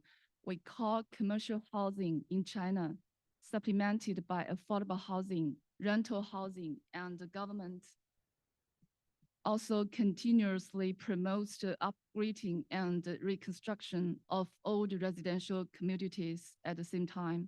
First, marked in blue introduces the development of ownership affordable housing provision. In 1998, housing supply was proposed to be dominated by economically affordable housing.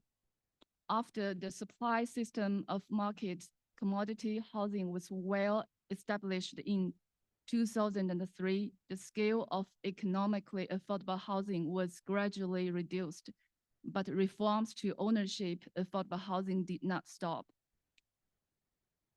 2014 saw the piloting projects of a joint ownership housing in 6 cities, which purchasers holding part of property rights and government holding the remainder. 2023 saw the development of owner-occupied public housing featured by the fact that they cannot be treated on the market, but households as homeowners can only sell them back to the government. Second, the orange mark is the development of a rental housing, including market rental sector and the public rental sector. Before 2021, public rental sector was mainly provided by the government, in which the low rent housing was developed in large scale since 2007. The public rental housing has been developed since 2010, and the two types of public housing were merged in 2014 and united as public rental housing, which are taken as a government's basic public service, and all cities are to establish this system. China proposed the establishment of a housing system of encouraging both purchasing and renting. In 2016, it has taken nearly 10 years to develop the rental housing sector, and there are growing market-oriented rental housing institutions. 2021, the government proposed the development of government-subsidized rent housing in large cities with night inflow population. They're supplied by market players with policy supports from the government. Third, market in red is renewing urban communities through multiple ways. Shantytown renovation programs are mainly implements as demolishing and redevelopment. Third, major players in China's housing market. There are 4 main players, including local governments, property developers, financial institutions, and home buyer. Both the central government and the local governments have regulatory responsibilities to stabilize the real estate market. First, local governments.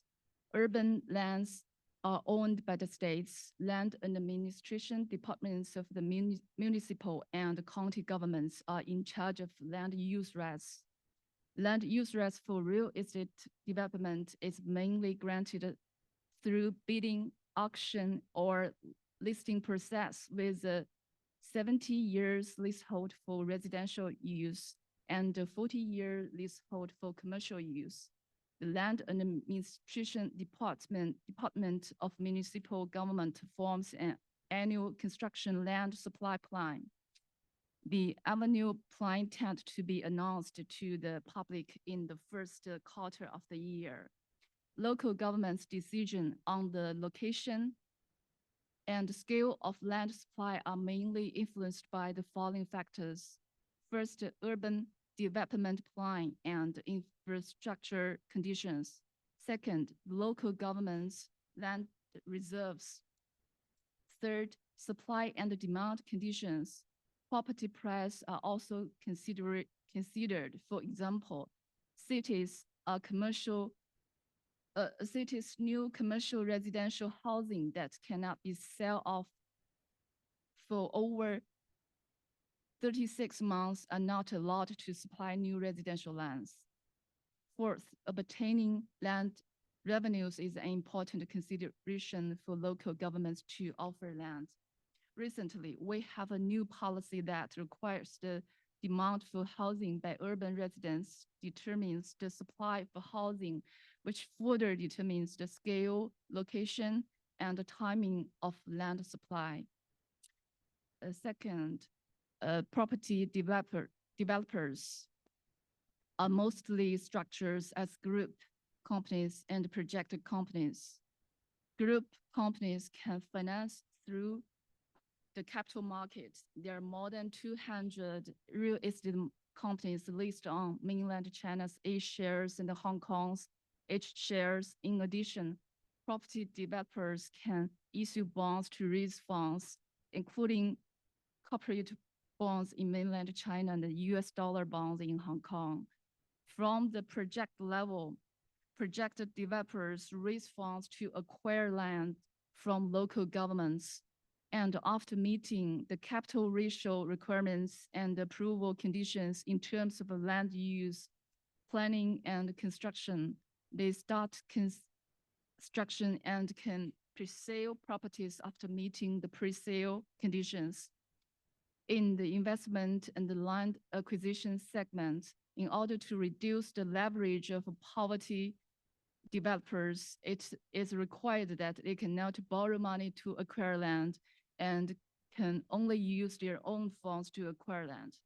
In the development and construction segment, it is mainly financed through the real estate development loans of a commercial bank, and part of them are pre-sale funds, including down payment of the purchase and mortgage loans, which the developers can withdraw for the development and construction. In recent years, the supervision of pre-sale funds has been strengthened institutionally to ensure that pre-sale funds are prioritized for project construction. Home buyer, the home purchase decision of potential home buyers are mainly influenced by their ability to pay. During the stage of rising housing prices, some hot cities impose certain restrictions on the eligible of home buyers and the number of units to be purchased. In this round of real estate market adjustment, most cities have lifted their purchase restrictions, and the main ones that still impose purchase restrictions are the four frontier cities, Beijing, Shanghai, Guangzhou, and Shenzhen. But these four cities have also relaxed some specific terms of the restrictions, such as a family's third home can be purchased only in non-central areas. Financial institutions Supply side financing, as mentioned early in the introduction of developers, demand side financing, mainly commercial bank provide mortgage loans for home buyers and require differentiated down payment and loan interest rates for first and second properties of a family, with more favorable treatment for families' firm homes. In addition, in terms of real estate market regulation, both the central government and local governments have regulatory responsibilities to stabilize the real estate market. The central government is responsible for setting national requirements, such as stipulating or adjusting the minimum down payment ratio for home purchase, while city governments have the autonomy of regulation and control and apply policies according to the specific market conditions. That's all. Thank you. Thanks. Thank you very much, Dr. Pu, for this excellent summary of the current market, Chinese house market, and bring it to our attention. Ben, do you have a question? I wondered if we have time for just a quick comment. It's a quick, maybe just quick questions, and because we're about. Seem to be okay. Yeah, I think we're okay. But what I would like to do is perhaps to maybe just reduce our break, the first segment of break from 30 minutes to about 15 minutes. Is that okay for everybody? Or we may be able to shift everything a bit afterwards. Yeah, so we're supposed to finish at 10:30. We're supposed to finish at 10:30. I know that when we have university professors on the podium, and usually time is not an issue. So, but I am working for the government, local government, so I oftentimes would have to be very mindful about the timing. But quick question or point of clarification. Thank you, Dr. Pu. It's very. I was able to recognize everything on those slides and make sense of it, which is fantastic. I do want to point out for those, just to point out some of the obvious, there's only leasehold in Canada and not freehold. The federal government or the central government or municipal government still hold title to all the land. And so all new building goes up on leasehold land. If I can go back, Dr. Pu said, oops, let me see if I can go back here. Yeah, the last bullet point here, obtaining land revenues is an important consideration in local governments to offer land. This is something I don't think we understand in Canada, which is to say, when a city does not own land, it cannot levy property taxes. And when you can't levy property taxes, you can't generate a municipal budget.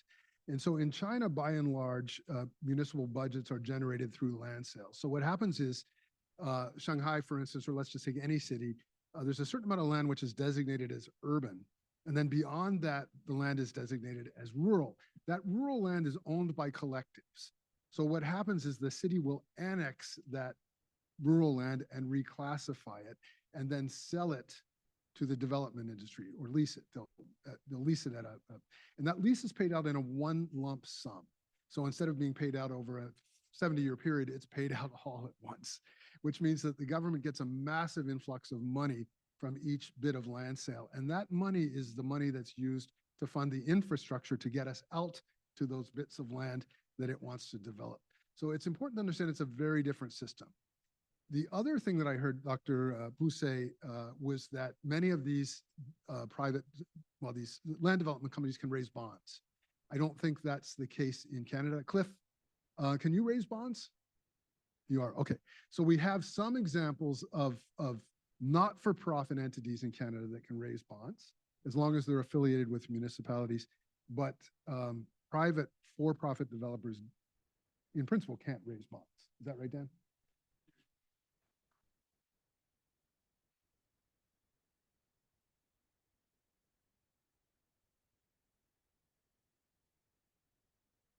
And surprised if I'm not a housing expert. When I hear the word bond, I immediately remind myself about the 2008 housing crisis and stemming out of the Wall Street. I think, Ben, I think it's a great point of clarification, particularly for the Canadian audience who may or may not know the context of China's market. So I do want to move on to keep us on track on this, but I think these are the questions that we can take notes and further discuss in the following sessions. So our fifth question and the second to last, so is what are the various lenses through which housing is seen in Canada? And that question is directed to Dr. Meng. So I'm not sure we can talk about in Canada, but definitely can talk about a little bit on Vancouver issue. Just carry on that land thing. In Vancouver, we had the land zoning map, which is created by 1970. So we're still using that base. But I'll give you example. For instance, downtown Peninsula, the maximum height. By then, everything makes sense. So the land price is here, the density is here. So now nobody doing that. So because the density hasn't changed, but the land price went way up. So what happened is every property is a rezoning process. Okay.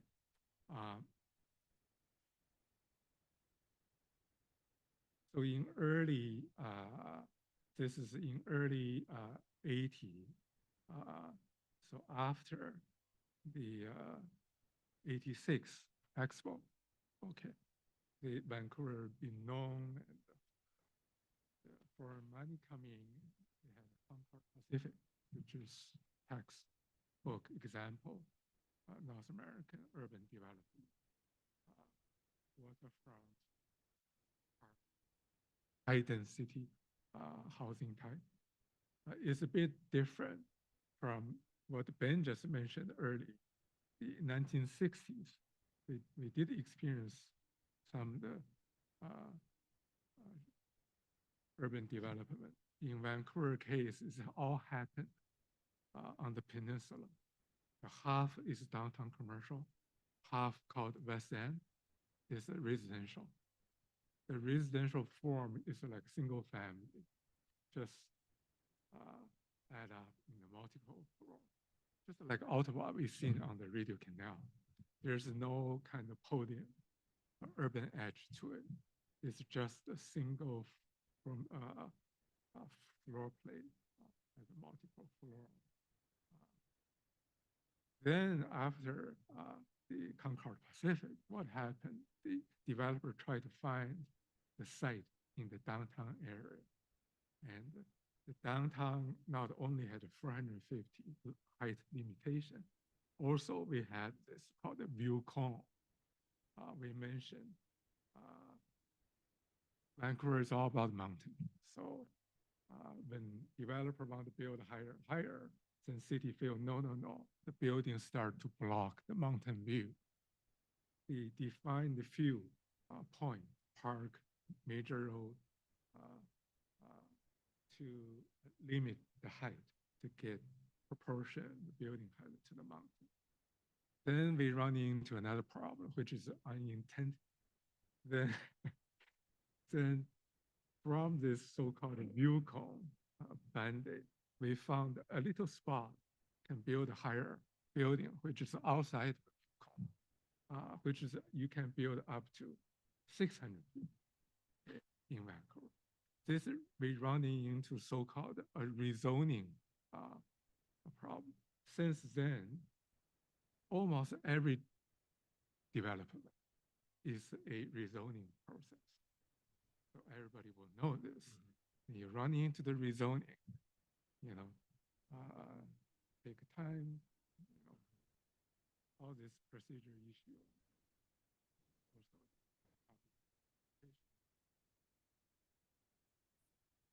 Since then, the city hook up on this rezone. The reason they don't want to change the total zoning bylaw is once you rezone the density, the addition density adding, the 80% of density will become, we talk about this tax issue, this is called CAC. This is a community amenity contribution. Okay, basically city will review the developer's performance. Okay, show me what's your economics. I can audit on you, keep you honest. Then the 80% of the CAC, either you pay cash upfront to the city, or you do the equivalent. Okay, adding daycare, adding a affordable housing, adding the rentals. I'll give you an example in Vancouver. If you build a 60-story building, you pretty much need to build a 16-story affordable housing. Okay, this is not going to keep your top floor units price down, because the who pays for condo has to pay for the affordable housing below. That's the dilemma we have. Then what the city said, oh no, we don't want to do this rezoning anymore, because every rezoning ends up is called a CD1, okay, comprehensive development, which is no zone, nothing. All through negotiation process. If you look at zoning map, all the black spot is called the CD zones. Okay, every CD zone is different. Okay, then they don't want to run into this trouble. Now they try to identify, the areas, Grandview Woodland neighborhood, West End neighborhood. They did a OCP on top of current zoning.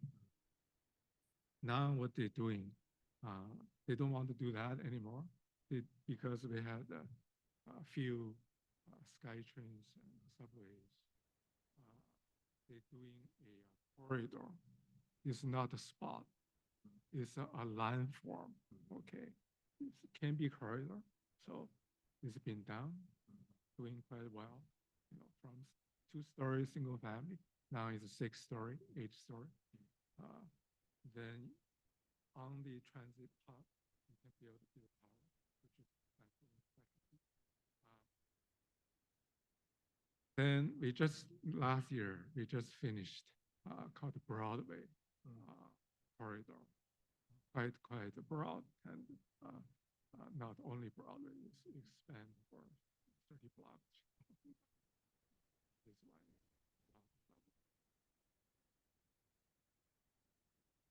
Find each block almost, okay, by property, all the FSR and the building height, but they still don't want to change the zoning.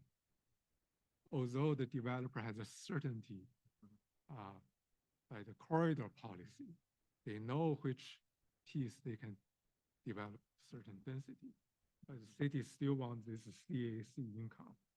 Okay. Document that's you're raising some very interesting. I see this is question is about how housing are being seen through different lenses, and I think you offer a very interesting lens, which is through urban planning and design. And what you talked about, I can absolutely relate here in Ottawa, because we all learn from Vancouver anyways. So now I do want to encourage us to think about housing in a little more sort of an abstract way, in addition to seeing that from an urban design and planning lens. So issues such as whether or not we see housing as a shelter versus as an investment vehicle, or it is a mechanism for social organization and demographic redistribution, those kind of things. So bring that a little back to the sort of the social economic aspects of things. And I'm not so sure if Dr. Chen, because the next question is how housing is being seen in China, and you're also in Canada. I'm just wondering if you would be able to sort of like maybe do a little bit of crossover kind of articulation about how housing is seen, from in China, and maybe a little bit in Canada as well. Yeah, sure.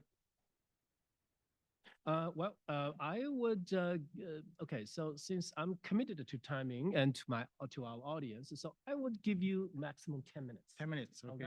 Thank you, sir. That's very generous. And, okay, so if you can make it 8 minutes, that would be perfect, but 10 minutes is fine. Okay. Okay. So I summarize 5 lenses for the Chinese housing market. Okay. The first is about we see through the lens of market versus government intervention. Most of us would agree that China's property market is what we call emerging property market, emerging land market. So when you look at the laws and the regulations, they're evolving. Nothing is perfect, right? There's always adjustment and revisions to all kinds of regulations and laws from time to time. And we also see a very strong and direct government intervention in property market, including housing market. For example, from time to time, central government and local government will redefine what is considered the first home, what is considered the second home, what is considered as purchase eligibility, and so on. And also they adjust the mortgage rate and down payment and so on, just like we do in Canada as well.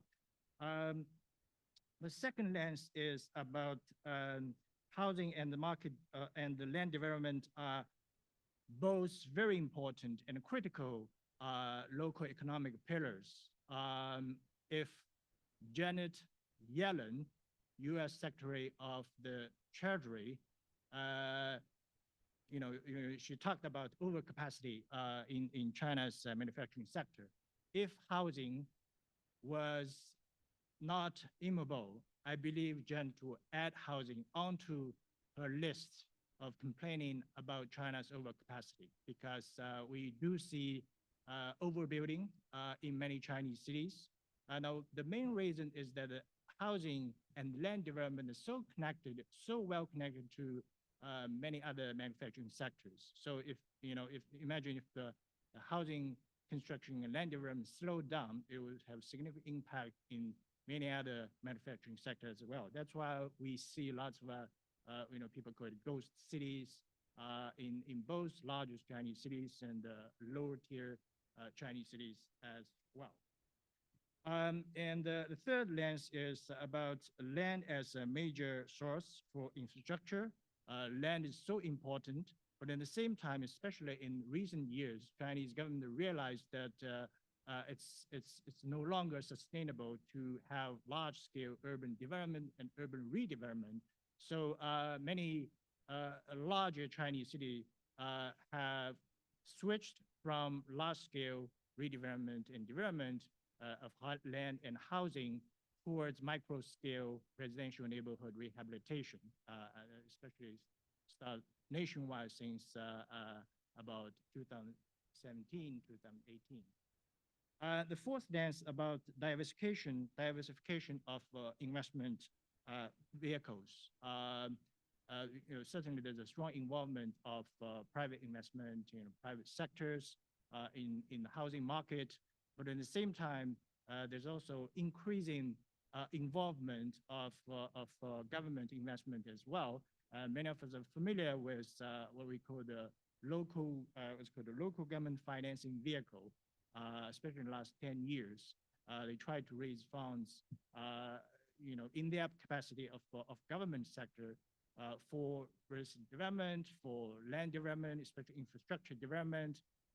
But in recent years, we also recognize there's, the practice of LGVF actually can increase the local debts in many Chinese cities. So it actually exacerbated the debt situation in many Chinese cities. The very last lens we can see through is about fundamental influence of housing and affordable housing affordability in social organization. For example, that we already seen things that we have seen here in Canada, United States. We talk about residential segregation, income segregation, gay communities, and so on. Affluent neighborhood versus poorer neighborhood, migrant neighborhoods, and urban villages, and so on, right? So that's about the fundamental influence in social reorganization in Chinese city. And in recent 10 years, the housing affordability stress in the largest Chinese cities has driven away many people towards the lower tier cities because the housing prices in those largest Chinese cities are so high. So we can see that that's market force, right? If you cannot afford to live in Shanghai and Beijing, then you move back to your hometown, right? So these are my very brief summary of some of the most important lens that we can see through when we look at Chinese housing market. Thank you. Wow, excellent. 5 minutes. That's fantastic. And you touch upon some very interesting things that I keep sort of, this orange and Apple thing is now resonating with me today, at least throughout the day today. And now, since we still have a couple of minutes, I'm just wondering if anybody from the floor would have any thoughts about how housing is being seen in the, lenses, how housing is being seen in Canada relative to what Dr. Chen just said in China in 3 minutes. Thank you. Take a shot. I'm Bert Parable. And at CMHC, anything I say does not represent the views of the government of Canada on my own behalf. Speaking from CMHC point of view, speaking from my own point of view, There you go. the lens, single family ownership and home ownership has been encouraged in Canada as a means for household security for a very long time. Wealth generation, absolutely. Yeah, wealth generation, and originally as well, addressing issues of seniors' poverty, ensuring that people have capital available towards the end of life to beyond to retirement years, and to have decent living if you need extended care in your later years. So that's been a big focus of the government of Canada. In some ways, that sort of saves money on the public purse as well.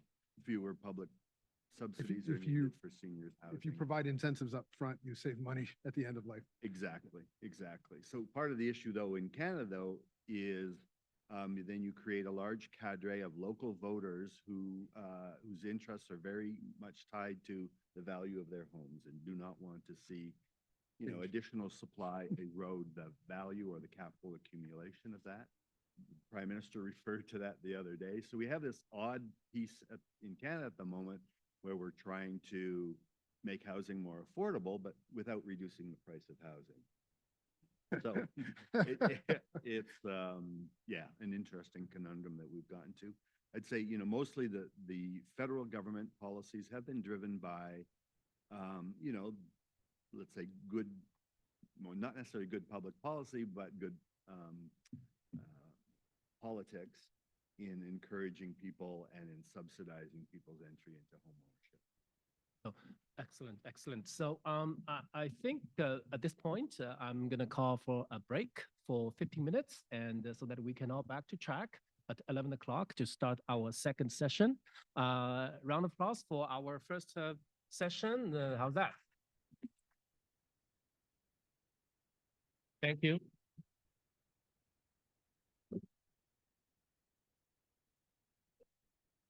I forgot to mention there are snacks and juices at the back, and feel free to serve yourself.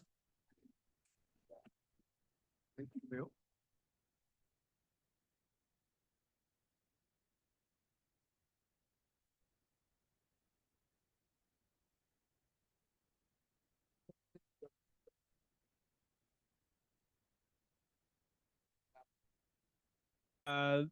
Essentially, you will sit where you are, except for Cliff, and yes, and you're taking my seat. I'm going to be on the floor and basically watching timing for everybody.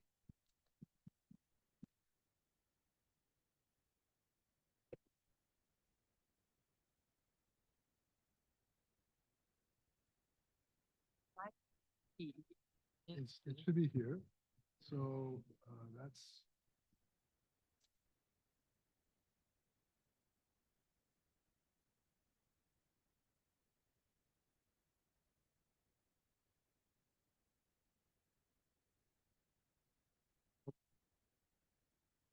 All good?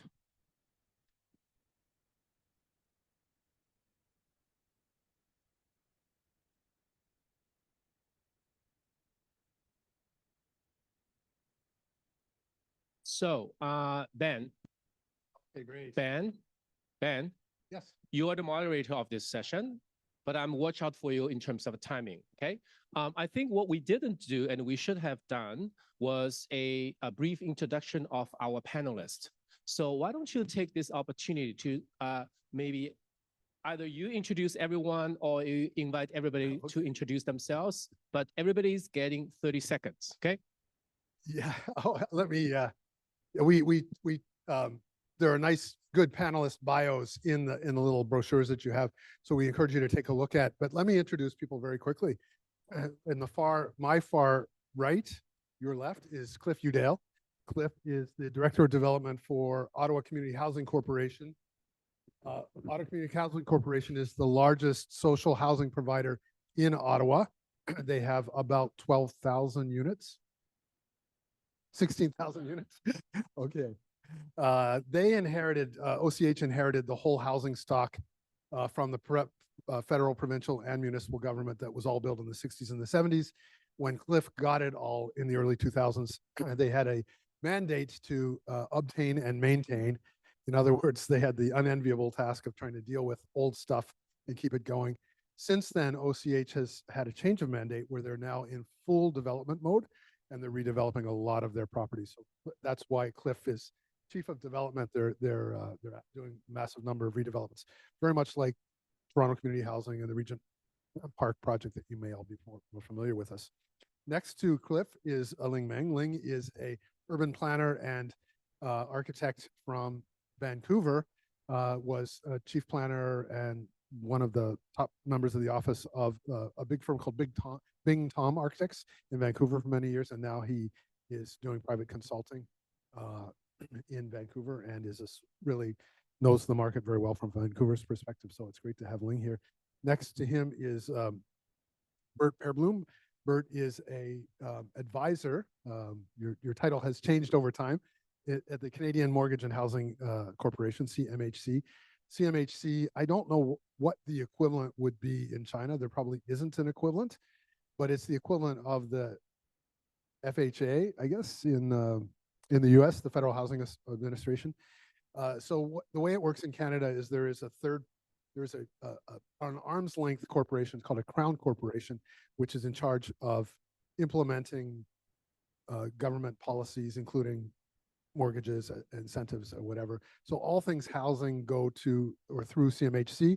I think CMHC is now answering to the Federal Minister of Infrastructure. Is that correctly? So it's tied to the federal government, answers to a minister, but it's its own independent Crown Corporation. Okay. So Fannie Mae and Freddie Mac are these federal agencies that buy back loans.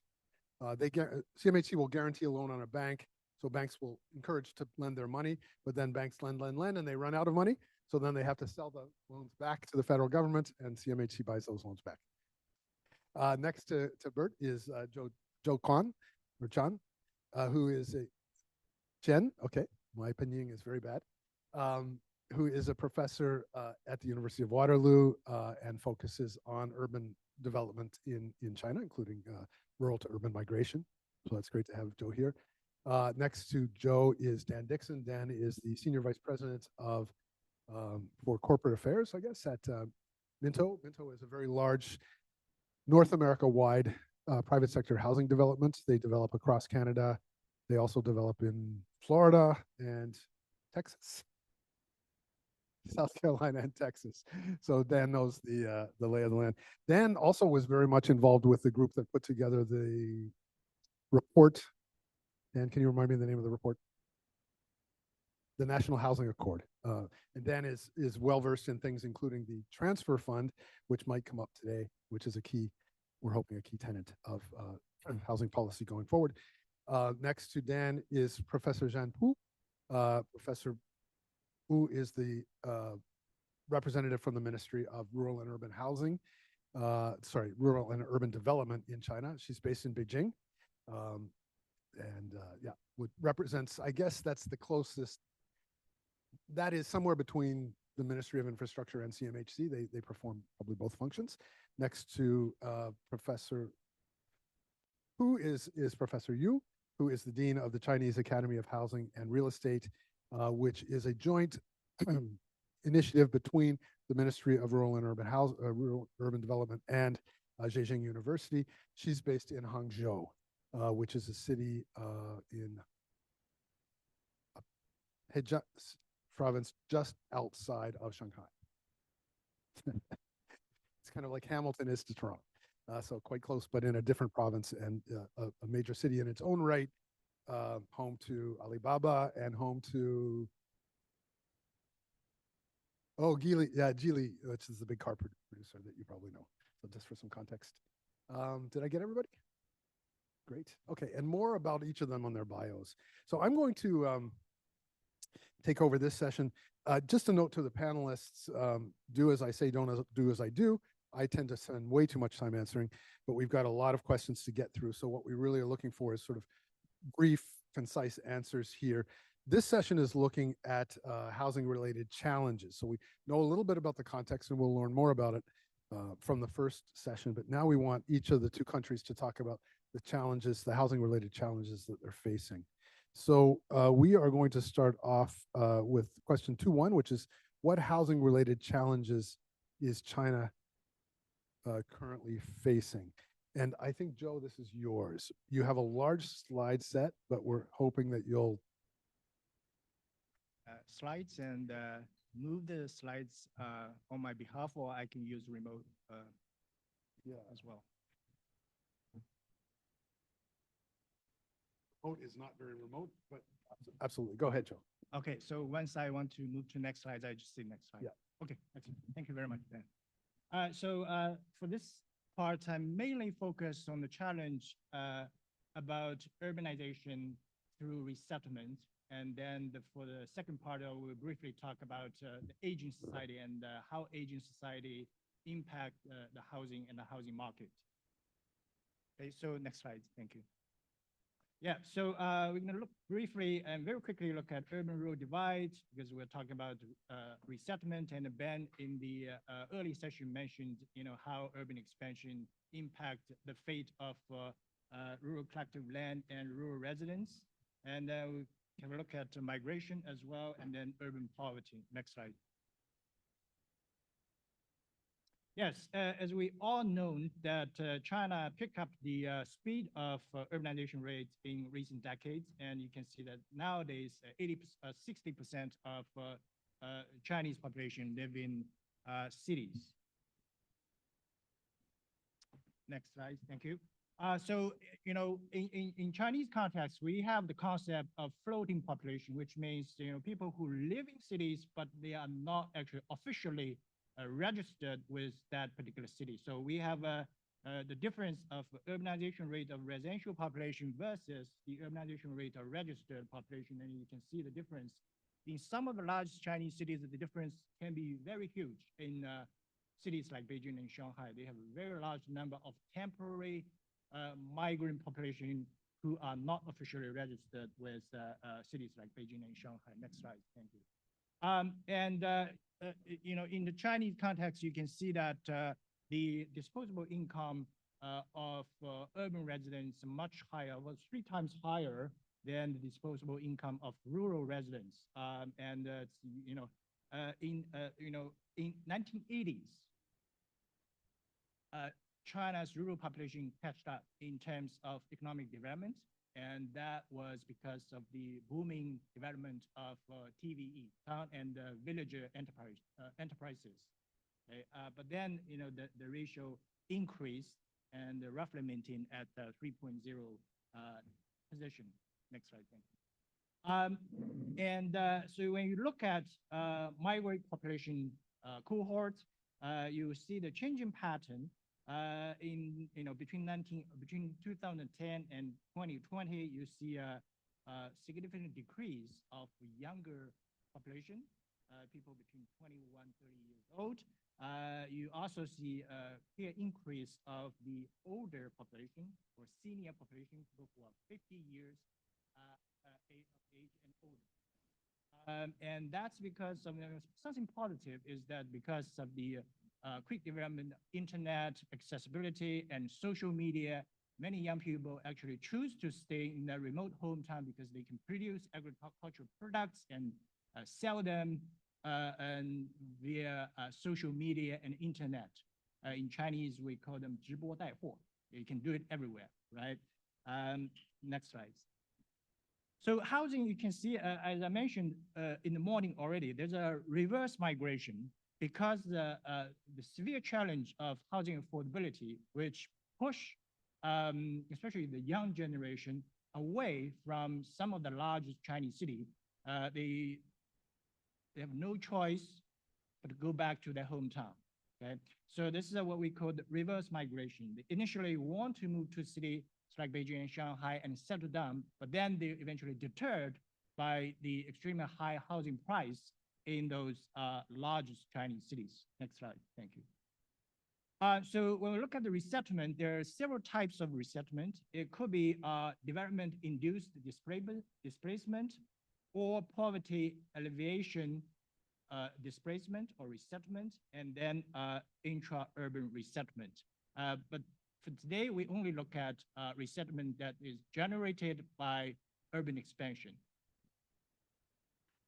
Okay, so just a bunch of numbers, you can see the magnitude of Chinese urbanization that has generated a very large amount of population, rural population who has to be resettled into Chinese cities.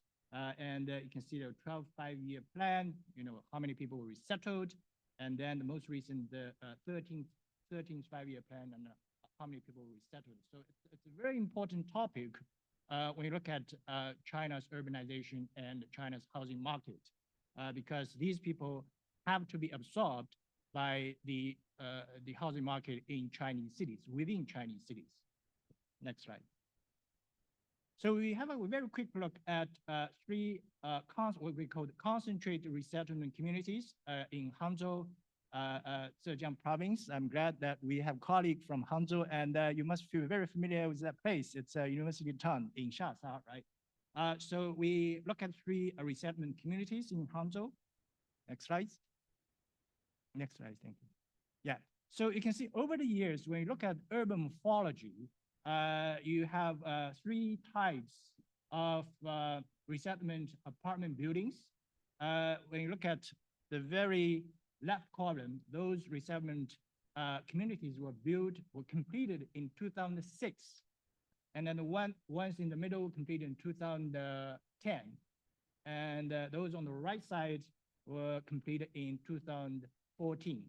That's not a very long period of time, but you already observe the morphological differences for these resettlement apartments that were built over the span of about 10 years, 8 to 10 years, right? You clearly see a lower density on the right side, on the left side, and a very high density on the right side. Next slide.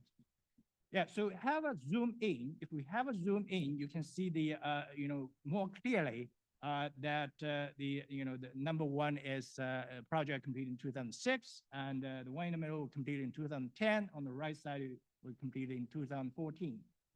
So these are our what we call case study communities.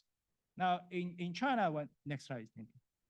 So in Chinese cities, when urbanization happened, the practice in recent 15 or 20 years is that the local government expropriate rural collective owned land and convert it into local state owned land.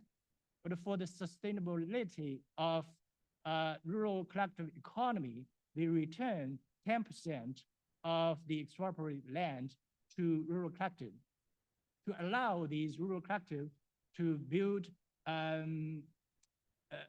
buildings for different functions. You see a list of different types of buildings that will build on what we call the collective retained land, that 10% land that was returned by the local government after land expropriation occurred.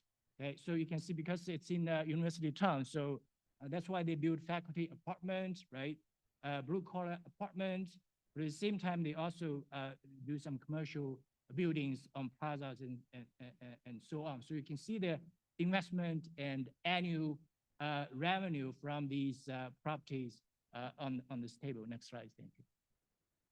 Yeah, so just very quick look at the multifunctional buildings. You have hotels, you have apartments, you have convenience stores, you have kindergartens, and so on. And all these were built on what we call the collective retained land after land expropriation occurred. Next slide. So because those resettled people were formerly rural villagers, so they actually bring their rural habits into the resettlement buildings and resettlement apartments within the city. So that's why you see some informal activities in those resettlement communities. For example, they would informally convert their first floor into restaurants, into convenience stores. They also operate family-run hotels. And the bottom two pictures shows how they use public space for drying duvet and build their own backyard gardens and so on, right? So this is the habit from resettled rural residents. Next slide. Yeah, so here is a question, and it's also a challenge that the rural residents have this habit, but the construction and development of these resettlement apartments do not actually take careful consideration of these rural habits. So you can see the expectation from rural residents, the resettled rural residents, and some of their expectations and practice were actually ignored in site planning or urban design of those resettlement communities. Next slide. Yeah, so here you can see resettled rural villagers have their what we call the perceived property rights, right? So they convert their garage into small businesses, right? They use public space, and so I think that we have some other pictures. Next slide. Yeah, so you can see they use a playground to dry duvet, right? They also use public space to practice informal grocery sellings and so on. I think it's quite interesting. You don't see that kind of activities in other more established urban communities in Chinese cities. We're talking about Hangzhou, a very large city in China, but you see this kind of activities, very informal activities in those resettlement communities. Next slide. I think we skipped the... Yes, so this is some other examples, right? You can see the informal grocery booth, right? And they're drying corn on the playground. Okay, next slide. Yeah. So next one is urban poverty. That certainly have a fundamental implication for China's housing market. You can see the Gini coefficient, which indicate the gaps between rich and poor. It is actually increasing in recent years. Next slide. Yeah, so you can see the Gini coefficient in China is comparable to the Gini coefficient in the United States. Next slide. A bit of urban poverty. You can see the main population that fall into urban poverty: layoff workers from state-owned enterprise reform, unemployed, and migrant workers. These are the main populations in new urban poverty. Next slide. So this is an older work unit, housing stocks that were built mainly in 1970s and 80s, and you're more likely to find people who live in poverty end up in those very old apartment units. Next slide. So last a bit of aging society. I think this is a challenge shared by both China and Canada, but in China, it's more challenging because China is not traditionally immigration country. So we have to digest this problem internally. Next slide. So obviously you can see the birth rate significantly decline thanks to the 30-year implementation of one-child policy. And if you're wondering why there's such a turbulent in 1960s, because that was because of the Great Famine for 3 years Great Famine in early 1960s, right? But for the rest part, you will see the constant decreasing birth rate in China. So we had one-child policy as mentioned, and then two-child policy was introduced in 2016, and nowadays we have a three-child policy. You can see how desperate Chinese government is about when the country is dealing with the aging society. Next slide. Yes, you can see that obviously you expected a quick increase of the senior population, which is 65 years and older, right? You can see the projection figure. This is very difficult to reverse because the younger generation in China nowadays are very reluctant to have more children because the living costs and the housing prices is another issue that actually deter them to have more kids, especially in larger Chinese cities. Next slide. So here we're looking at, again, there's some stats number about constant increase of senior population in Chinese cities, people who are 65 years and older over the year between 2011 and 2020. Next slide. So there's, very few people end up in senior care facilities, right? Traditionally, most Chinese seniors prefer to stay at home. That's the traditional mindset. They prefer to stay home, prefer to be taken care of by their children. That's a very traditional mindset. Next slide. But the good thing is that community established senior care centers. You can see canteens and senior daycare centers to take care of these senior citizens in Chinese city. Next slide. So there's some other examples of healthcare centers for senior population in communities in Chinese cities. Next slide. You can see the price. I hope you understand Chinese because you can see the price is just so friendly, right? So for example, you do a haircut, that's only 20 Canadian cents for haircut. But not for the younger people, but that's for local senior residents in Chinese city. Okay. And they also organize community-based activities like dumpling making and mahjong playing and so on to have senior people's time occupied. Next slide. So one of the biggest, we're talking about housing today. I think one of the biggest potential when we talk about the housing market in Chinese city is about developing senior apartment units for the quickly increasing senior population in Chinese cities. It's very profitable. So Vanke, as well as some of the Chinese colleagues know, is one of the largest private developers in China. So you can see the entire area of those apartment buildings were developed for senior housing apartment units. Next slide.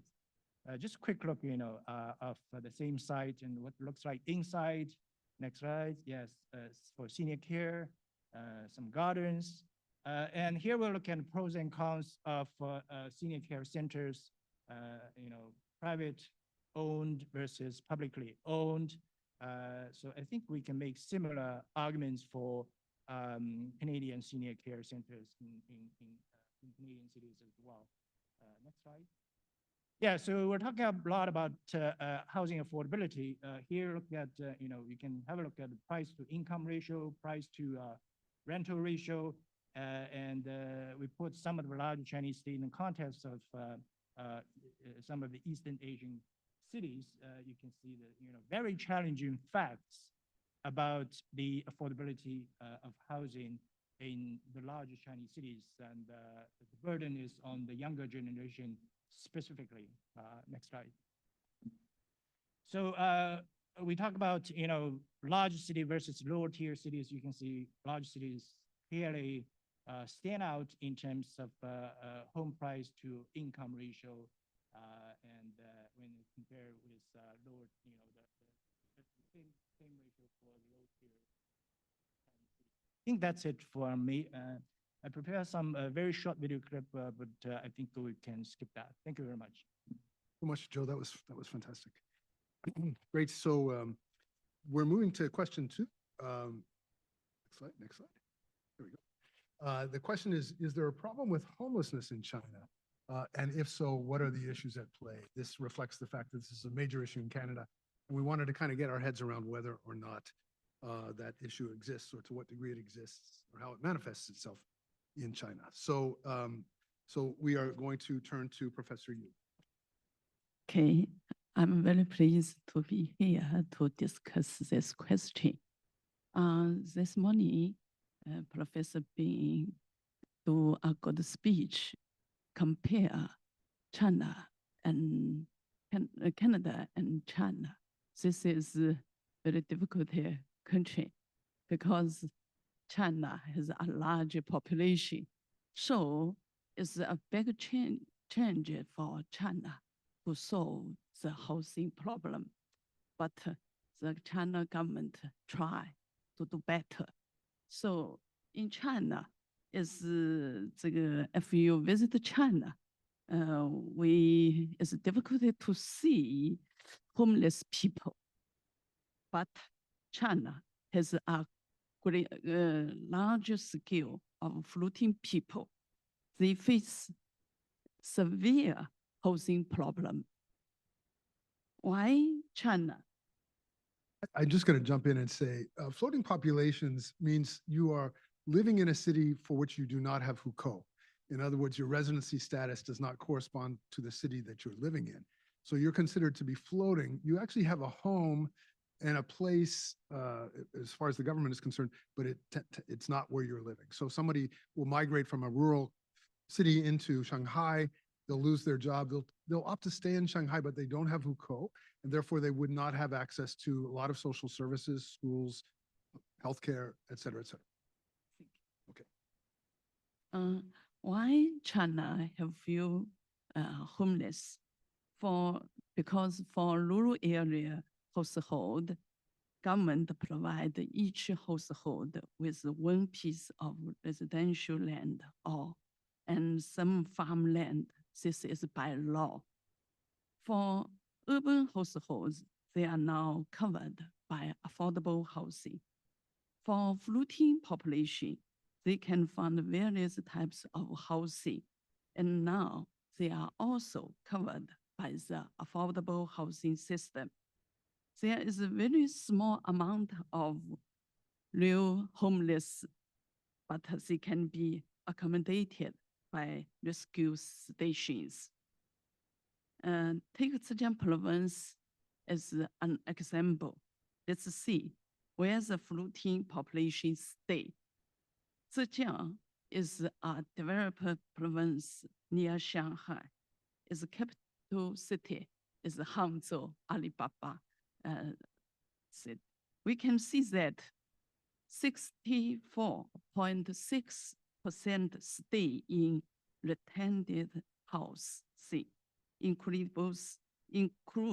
both public and market retail housing. A large part stay in dormitory provided by their employees. 7.8 have already bought a house in Zhejiang province. Some stay in shelters. But floating population do face house problem in big city. First, who are the floating population? Floating population refers to those who have been stay at locations different from the district or town where their hukou is restricted for over 6 months. We can see that the scale of China's floating population has grown rapidly. Takes around 1/4 of total population now. They go out to seek for job. Developing province like Guangdong, Zhejiang, and Jiangsu take the largest proportion of floating population. And in Shanghai, Guangdong, Zhejiang, over 14% of their total population are floating population. In Zhejiang, there 18.2% floating population are from rural area. Around 17% are from outside of the province. The premier feature of the floating people is their high mobility. The proportion living in Zhejiang for over 5 years is the lowest, only 13.5%. 28% of the floating people stay in Zhejiang for less than 6 months. Another feature is the low education level and low skill. Take Hangzhou as an example, capital city of Zhejiang province. Compared to local residents, much low proportion of floating people hold bachelor degrees and above. Floating population face severe housing problem in big city. In Hangzhou, for example, as shown in the left finger, floating population rents air per person is 19.2 square meters, less than local rents. In the right finger, 13% of floating people rents, their housing area per person is than 8 square meters, very crowded. Urban villages are also called VIC in Canada. Villages and cities. Yeah. Home a large part of floating people population, they are crowded and insanity. Taking 2 urgent villages as an example, we surveyed in 2016, Hangzhou Dongguan community. There are about 1,800 housing units. Each has a building area about 400 square meters. They are built by the villages. The location population is only 3,000, but over 15,000 floating people living there. In the finger, we can see a very exciting case of in sanitary condition, cooking near toilet.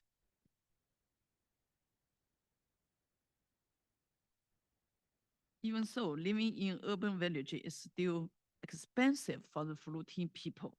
For example, Mr. Li and his wife live in Dongguan community. They rent a room of only 20 square meter. Housing rent account for 26% of their income.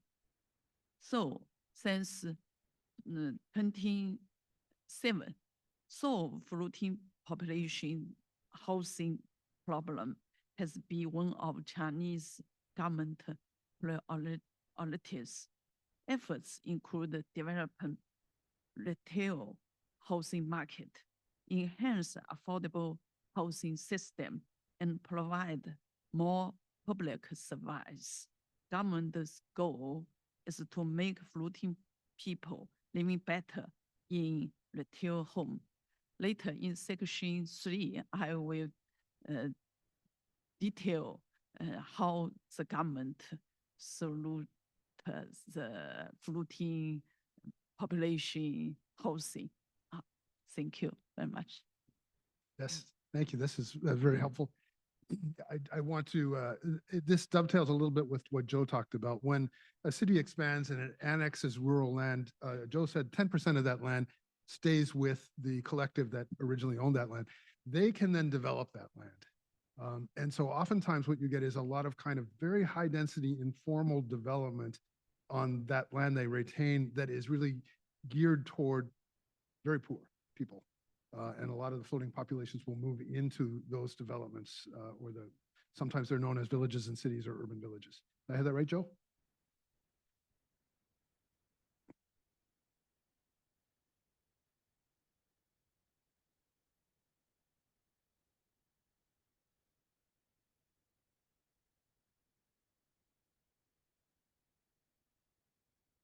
Yeah. Again, the rural community could also hire a private sector development to develop their land. But traditionally, the floating population, since they have no access to the formal market, they have to turn to the informal market, which is generally made available through these villages and the cities. Sometimes we call them slums, shanty towns, VICs. Yeah, but they have official status. And I think a lot of the larger cities really struggle with those. At the same time, they need them because the formal market is not providing housing for the floating population. In principle, as Dr. Yu said, everyone in China is accommodated for. So you can't say the floating person has no home. They do have a home. It's just way across the country and in a completely different city. So you either export them or deport them back to their home, or you're trying to find a way to accommodate them in the city. Thank you very much. Okay, we're going to move to question 3. Thank you. So the question is, in Canada, it's reported that Canada has a problem with overall supply of housing, which is affecting affordability. Why do we have a problem with supply, and why has the marketplace not kept pace with demand? And I'm going to turn to Dan Dixon. I do. Dan, you might move the mic closer. Okay. So Canada in late 2015, early 2016, embarked on a policy of population growth. And it was, the policy is based on assumptions around things that are really important, like scale matters for a lot of big things: schools, infrastructure, business centers of excellence, healthcare, things like that. So, you know, Canada has 40 million people across the second biggest landmass in the world. We can really benefit from scale. It is the only G7 country that doesn't have direct access to a market of at least 70 million people. Another thing that, you know, is part of our demographics, similar to what you talked about, Joe, is that we're an aging population. We're just a little bit further ahead than China is. And our dependency ratio, which measures the number of people retired and not working, but drawing government services over top of the number of people who are working and providing more tax revenue, that's been declining for 16 years in a row, and it's actually going to get worse as the tail end of the baby boom retires. So there is a big need to grow our population. And finally, our population growth needs to come through immigration. The fertility rate in Canada has declined substantially over the years. It is 1.3 today. We need 2.1 is the replacement rate. It seems that we love our children. We just don't need as many of them to experience that parental joy. So can we move forward a slide, Ben? So there's a lot on this chart, and we'll unpack it just a little bit at a time here. The columns across the chart show net population growth in each year. And you'll see from the period of 2005 to 2015, population growth was very, very stable, 300 to 350,000 people per year. You'll also see a red line drifting through each of those columns. Those are annual housing starts. And if you look at the ratio of population growth to housing starts, it averaged about 1.7 new people per home. And the variance on that was extremely, extremely tight over the space of a decade. So move forward to 2016, the government increases our population growth targets. You can see 2016, 2017, 18, 19, steady growth. Then we were hit by COVID. In 2020, our borders were shut down for the majority of the year, similarly in 2021. So you see a decline in those numbers. In 2022, borders open for the full year. You can see the massive growth. And in 2023, just a huge increase in population. So that's 1.2 million people on, at that point in time, a population of 39 million. That's roughly 3.7% population growth, which was very, very substantial. I draw you to point number 3, which is the housing starts line has not moved. It moved up a very little bit, but it's actually coming down now, and it's probably going to come down a little more based on affordability challenges. So the ratio of new Canadians to new homes has gotten very, very out of whack. So my point number 2 there, in 2023, we had 5.3 new people for every new housing unit. I've done this with very crude macro numbers. I've treated a unit as a unit. I would say a substantial proportion of those units would be 1-bedroom condominiums. So when you put the population numbers in context to the types of units that are being built, it is very, very challenging. So like this in a slide is speaking to our affordability challenges, because you have more people than you have homes, and the device that is rationing the available housing supply is price. Can we move forward? I'm actually going to skip this slide because I think Bert, you're gonna cover, and Cliff are going to cover a couple of those. So one of the other things that we're seeing, so there's a big pressure to build, and we're going to talk a little bit later about some of the good things that the federal government is doing, that all levels of government are doing. Feds came out with a housing plan in April that it's the most comprehensive plan I've seen working in my career, and getting to be an old guy. So good things are happening. They need to happen more quickly. One of the big challenges we're facing is construction costs. And you can see on this chart, the blue columns are year-over-year annual increases in construction costs. And when I say construction costs, those are the 16 divisions in a standard construction contract. And don't include land. They do not include land. They do not include soft carry costs. You know, I map that out against general cost inflation, and you can see in all but 1 year in the last 7 years, construction costs have gone up substantially. This really mimics the previous slide. So we're trying to increase housing starts. The labor supply does not adjust quickly. We're not graduating more people from trade schools. You know, people aren't coming out of retirement to build houses. So labor is a huge component. We've had materials as a huge component. You know, just generally speaking, it has been very, very expensive to build.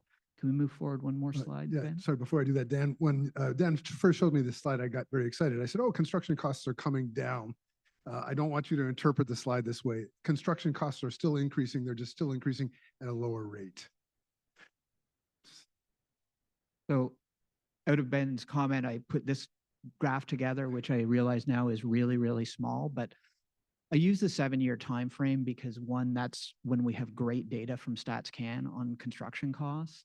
And two, it closely mimics our expansion, rapid expansion in population. But you can see on a cumulative basis over the last 7 years, overall construction costs are up 82% versus the general CPI of 26%. So when I say that we are building, Minto builds roughly 3,000 plus homes a year, we are trying to do new rental property in Toronto, and a nice building, but not a luxury building, is cracking $1,000 per square foot. So to put that in context, 1,000 square foot apartment, which would be enormous in today's standards, would be $1 million. And that's our cost. Can we move forward one? We're moving now to the next question. This is going to Bert. what factors are affecting the cost to build in Canada, and you might want to pick up on what some of the things Dan is saying.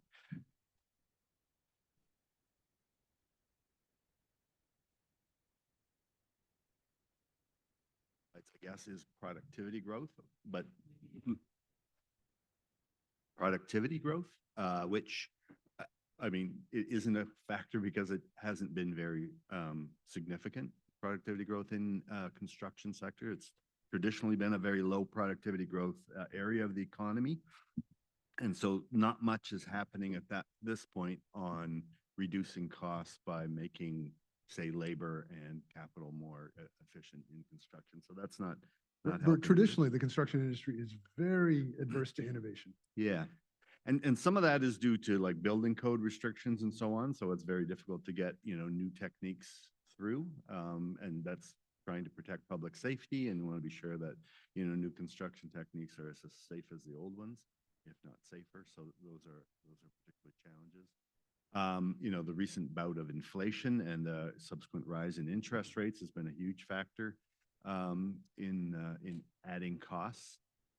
And people's expectations that those are temporary means that they will defer building until conditions improve, on the assumption that they'll improve relatively soon. Some other factors actually, though, are development charges, which cities have increasingly, used. Ostensibly, development charges are supposed to be development paying for development, but there seems to be quite a wide definition of what development is. And it's a big, if you look at, say, Toronto's development charges, about a third of them are to subsidize the construction of transit systems. So, does an individual apartment need to pay for a part of the transit system, or should that generally come out of, let's say, capital subsidies from higher orders of government, for example? But as long as development charges are rising, Toronto's at the moment are about $70,000 for a 2-bedroom apartment. And if you think, gee, 70,000, does the city of Toronto actually incur $70,000 worth of cost to create one 2-bedroom apartment in a condo? Let's ask that question. Yeah, when you and I spoke about this before, we had made a point earlier that China uses land development to pay for infrastructure. In other words, they sell off annexed rural land to pay for infrastructure. We say, oh, wow, that's crazy. And they do that because they can't do property taxes. But in Canada, we do property taxes and we use new development to pay for infrastructure. So we're taxing people twice. We are, except buyers of new properties tend not to, like the development charges on there. Nobody votes for that, and they aren't necessarily sensitive to higher development charges, whereas existing residents look at their property bills, annually at least. So there's a heavy bias and political bias to avoid property taxes if you can find other sources. So if you have not enough money to cover your expenses, you're not going to raise taxes, or you'll never get back into office. So you slap them on development charges, which raises the cost of the units.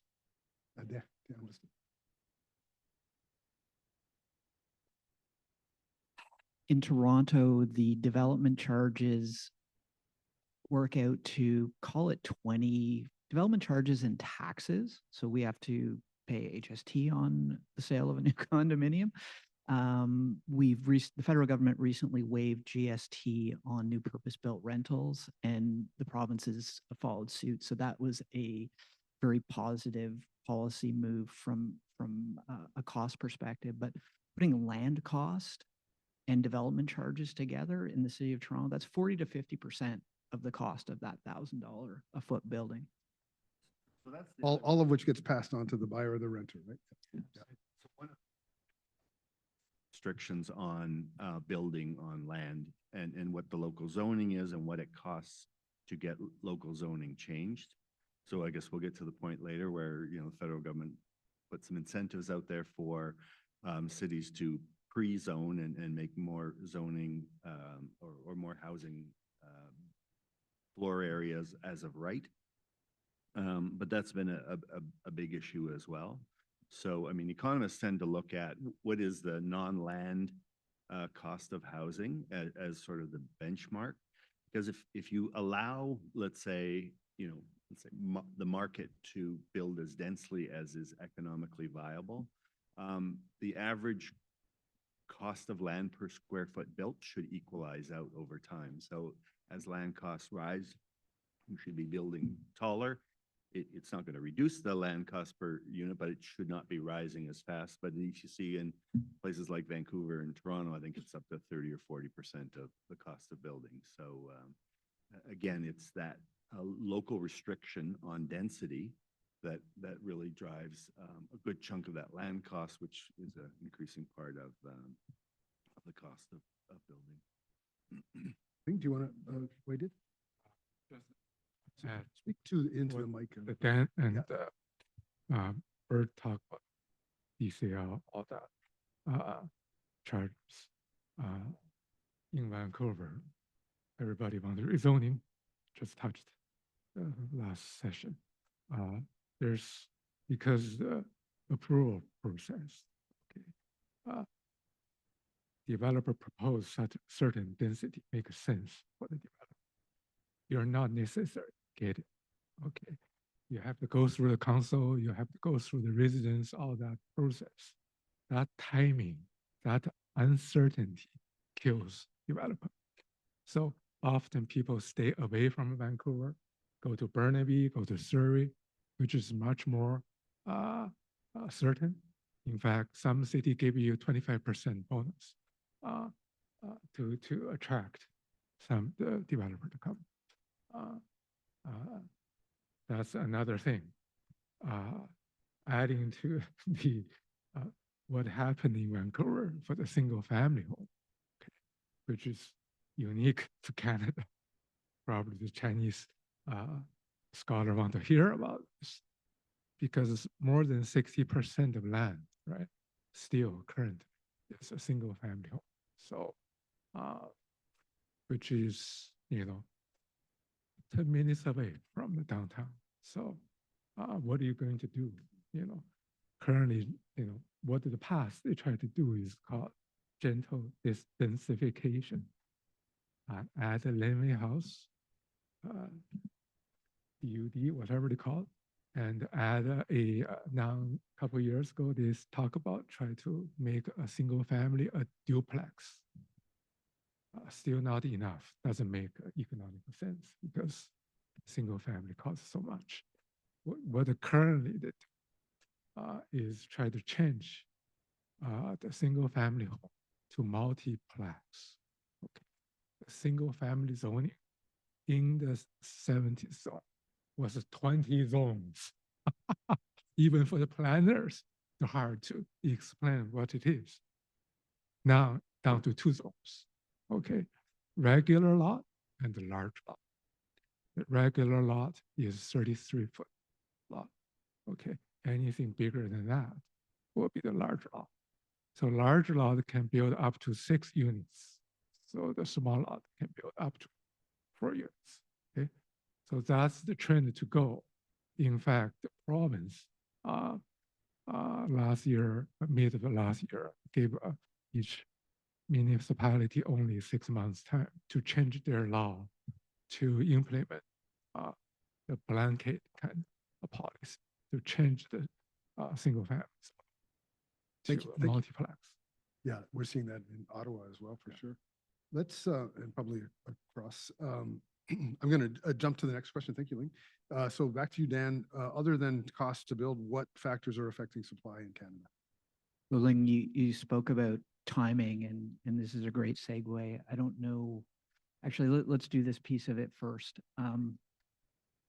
And bear with me because my background is finance and investments. So understanding risk and pricing risk is a big part of what I used to do. But I think when people look at developers, we are, slow to adopt or non-adopters of new technologies. We've established that. But we're rarely the sympathetic character in a story. Like people think that we're out to gouge. But the risks that you face when you're building a building are your zoning and approval risk, how long it's going to take, what you're going to get, the environmental conditions of a site, what you actually uncover once you get into it, The soil conditions, the load-bearing capacity, other subsurface challenges. When you go into the ground trying to build a high rise and you run into something like an aquifer, like your pro forma is, you're going to do it over again. There's big risk in the ground. Construction risk, price and availability of labor and materials, schedule, what actual rental rates you're going to get when you finish your building. You don't know, you pro forma that. And financing risk, the availability of pricing of your debt and equity. So when we put all of that into the mix, we generally need to see a double-digit return, like more 10% or more on our investment. You can walk into your local bank and get 5.5% on a GIC today. In addition to taking all of these risks, it's reasonable to figure that you need, a little more return. So can we move forward, Ben? So on the left-hand side, I did, the simplest example I could think of, which is it costs us $100 to build and invest a building, and we're going to sell that for $110. We make $10 on that investment. That's our 10% hurdle rate that we need to do that project. That assumes it happens in 1 year. If I go to the municipality and all of a sudden a new study needs to be done and that takes, let's say, 2 years, all else being equal, our return just dropped to 4.9%. It's not divided by 2 because it's geometric. It's actually a little bit more. So imagine, someone appeals whatever comes out of that process and it takes you into another building year. That's dropped you to 3.2%. We're just going to go buy the GIC. We're not going to build this project. So that's some of the risk that we face in developing. And, Ben, you talk about some of the challenges and the costs. So I took this same chart and can we move forward one slide, Ben? I looked at it another way. I flipped it on its head. I said, what if we need to make 10% in each one of those scenarios? Because that's really what we need to make to move forward with a development. Year one looks exactly the same. We need to sell that property for $110. If it takes 2 years, we need to sell it for $121 in order to get that same profit. If it takes 3 years, we need to sell it for $133. We haven't made any bigger return on our money, but the cost of that housing unit has gone up substantially because of time. And I think that this often gets lost in, I'm going to say, municipal processes and policies that, they're all there for a good reason. We need to do our work to make sure that, height, shadows, noise, traffic, schools, everything, all that needs to be done. But time is a real killer. And I thought it was interesting in the housing plan, the federal housing plan that I referred to earlier, the feds noted that in a study of 38 OECD countries, Canada ranked 37th out of 38th on the time it takes to get a permit. And it's not like we were, with good company in that lower range. Like the US was number 5, the UK was number 7. I'll confess I don't know where China was in that, but the point being that we are actually horrible at getting things built quickly, and we miss the fact that it actually adds a ton of cost to our production. Just a very quick question for clarification purposes then.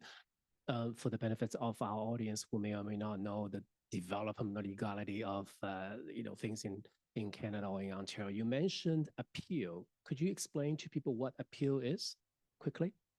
Sure. So if you need to make adjustments to your zoning, or if you need some types of variance to make your plan, if your plan doesn't exactly conform to the laws that are in place, you need a variance or a change in zoning. Once you go through that process, you may well get city staff to support you. But once that change is set out, there are appeal periods by various parties. And like there can be appeal periods during different parts of the planning process. And I will tell you from our own experience that there are a lot of NIMBYs, we've heard about NIMBYs, that know the system really well, and they'll wait till the 90th day to appeal. And, the most extreme case happened. We have a property in North York in Toronto at the intersection of Leslie and York Mills. 3 towers built in the 60s on like big green land, the classic tower in the park. We tried to intensify the site. We wanted to do 3 more towers, and our architectural plan totally supported it. We were 10 years and 2 trips to the Ontario Land Tribunal because the local residents were so well organized, and delay was win for them. It was 10 years between first application and finally receiving a building permit. And instead of 3 towers with 600 units, we ended up with 192 low-rise townhomes. This is in a city with a self-declared housing crisis. And I would say that whoever was talking about development charges, our development charges doubled during that time period. It's an example of. Thank you. Very quickly, the second quick point of clarification on this chart, you have the year, the year 1 year 2 development table. So explain maybe very briefly what this 1 year, 2 year, and 3 year things mean. So if it takes you 1 year to develop the property and you'll earn your revenue in that 1 year period, you'll get your 10% return. If it takes 2 years, in order to get that same 10% return, assuming costs haven't gone up, you need $121 in revenue. You have to sell the house for more the longer it takes to do, because your money is tied up in the project. You need to earn some type of return on that money. And when your land cost is set, when your construction costs are moving up, the only other thing that can move is the sale price of that home. Thank you. So it's from the beginning to the end. It is, and this is an impact of time on cost of the unit. Yeah. Okay. Whether to rent or to buy. Thank you. Yeah. I'm asking the questions for the benefit of the audience. Okay. Thank you. Yeah. For sure. Yeah, I mean, that's quite, in a 2 year, an inflation of 33% is significant, yeah, just on time delays alone. And you said all things being equal, well, construction costs are going up at the same time. So it's, it's challenging. Well, back to you, Dan. What impact does the lack of supply in Canada have on overall affordability? And Joe, these are subtly different presentations of the information that you had. So just looking at the ratio of average home prices to median family income, you can see that when I bought my house in Ottawa in 2005, it was 3.1 times. In 2024, that's 6.6. And I should say these are based on national averages. The numbers that you had showing 12 and 13 in the tier 1 cities, that is absolutely the case in our tier 1 cities, Toronto and Vancouver. These would be double digits. And, if we want to think about it in dollar terms, the average resale price of a home in Ottawa is about $730,000. In Toronto, that's 1.3 million. And that's the greater Toronto area. That's not Toronto proper. That's including all of the suburbs. If we go to Vancouver, that's over $2 million now, average resale price. And can we move forward one slide, Ben? So I snipped this out for a different presentation that I was doing, but this is an example of a house in Vancouver, currently listed. It's in Kitsilano. It's a nice neighborhood. And this is a perfectly good house. It's not unlike the house that my grandparents my mom grew up in, and I spent a lot of time as a child very happily. But when you're imagining your dream home at $2.3 million, this is just not really what most people have in mind. And could we move forward one more slide, Ben? So renters are really struggling too. And I'm going to say that this is where a lot of the political and social pressure is coming from. I looked at the 5 major markets in Canada, and CMHC, I think it was 2021 or 2022, in connection with their MLI Select mortgage insurance product, came up with a definition for affordable rents. which I'll say the industry really welcomed because whenever you talk about affordability, it's good to put guardrails around what you're talking about because different people have different ideas about what affordability is. And they base their affordability definition off of 30% of median renter income. Renter income is generally quite a bit lower than the overall general income in the population. And if you're measuring affordability and pain for the renters, it is a much better measure. So column A sets out what those affordable rents would be. Column B, I use the average one bedroom monthly rent from a service called rentals.ca. So if you wanted to go get a new rental in any of these cities, this is what, you know, the rates that you would face. And you can see on the right-hand side, the affordability gap in, you know, 3 of the 4, like in particularly in Vancouver and Toronto, is over $1,000 a month. This, in my opinion, is really what is driving policy. Dan has been hired by the province of Alberta to encourage everyone to move to Calgary. So, you know, the funny thing, I do some lobby work in association with a number of publicly traded REITs, including Boardwalk REIT, which is headquartered in Calgary. And their CEO, Sam Kalias, who is a lovely, lovely man, you know, likes to point out that there's one major city on here that doesn't have rent control, and that's Calgary. I know that, you know, the advocates and the activists set their hair on fire when they hear that, but that's just the data. Albertans are loud about everything, I guess. So. Thank you, Dan. That's fantastic. So we're moving right along. We've got a little less than 30 minutes and many more questions to go. Ling, in 3 or 4 minutes or less, can you address this question? Is increasing the supply of housing the only or best solution to the affordability crisis? See more. Bring the. Okay. So I'm sure increasing more housing stock will solve somewhat affordability problem.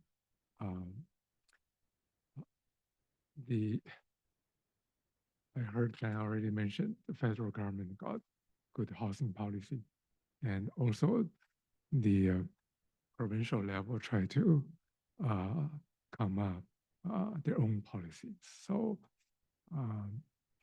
I gave you example, just mentioned before, this TOC policy in BC.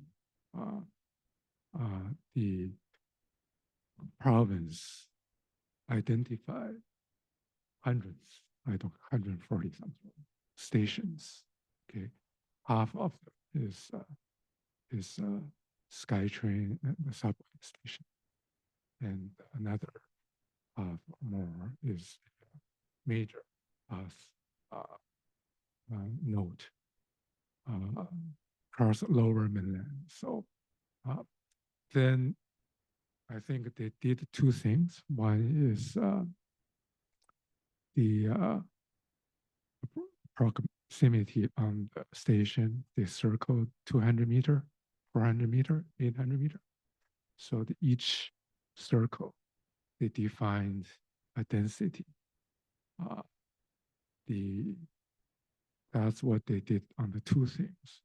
So which will bring some density to the major transit hub. So another thing I just mentioned, this single family home, try to change from single family zoning to multiplex. So that's cross-border.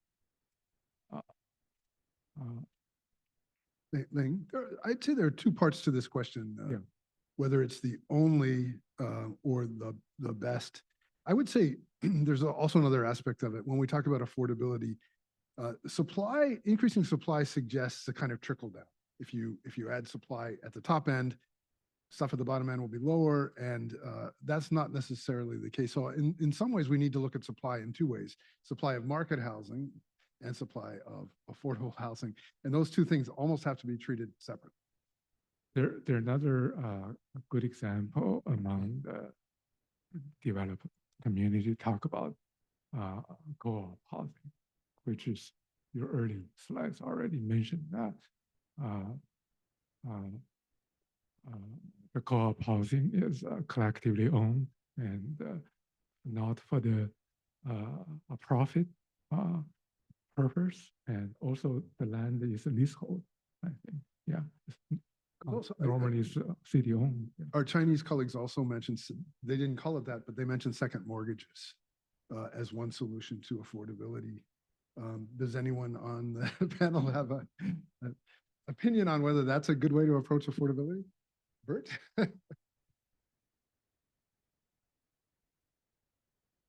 Closer to the mic, please.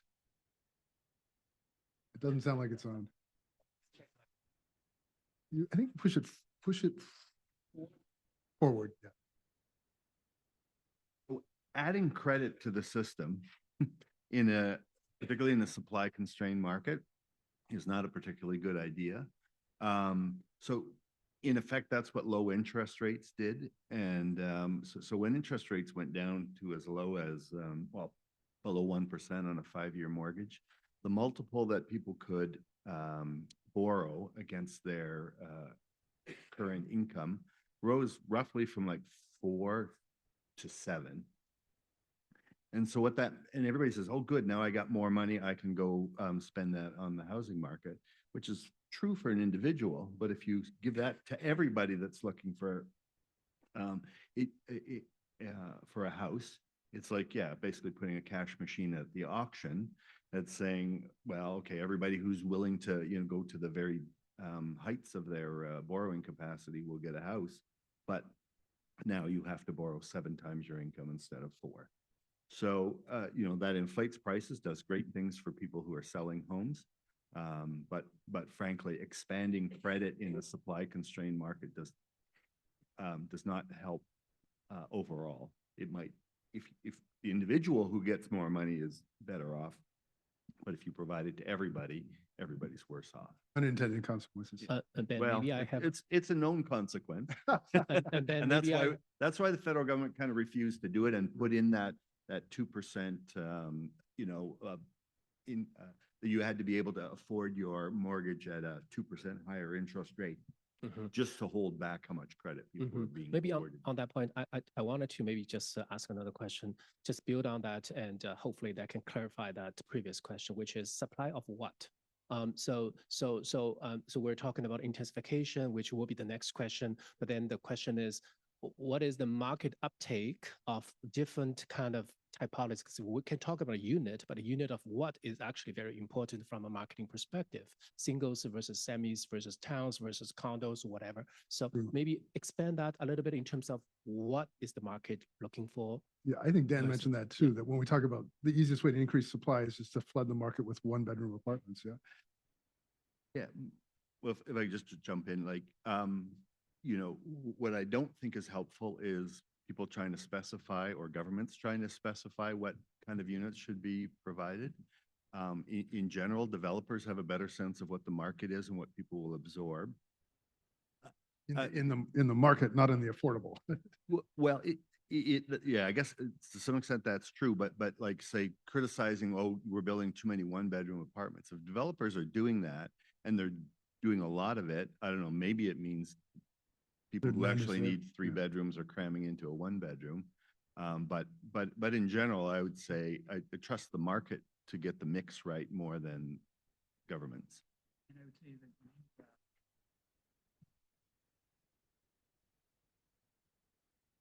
Ottawa, Toronto, Vancouver, and in the US, we'll actually build what the market takes us to.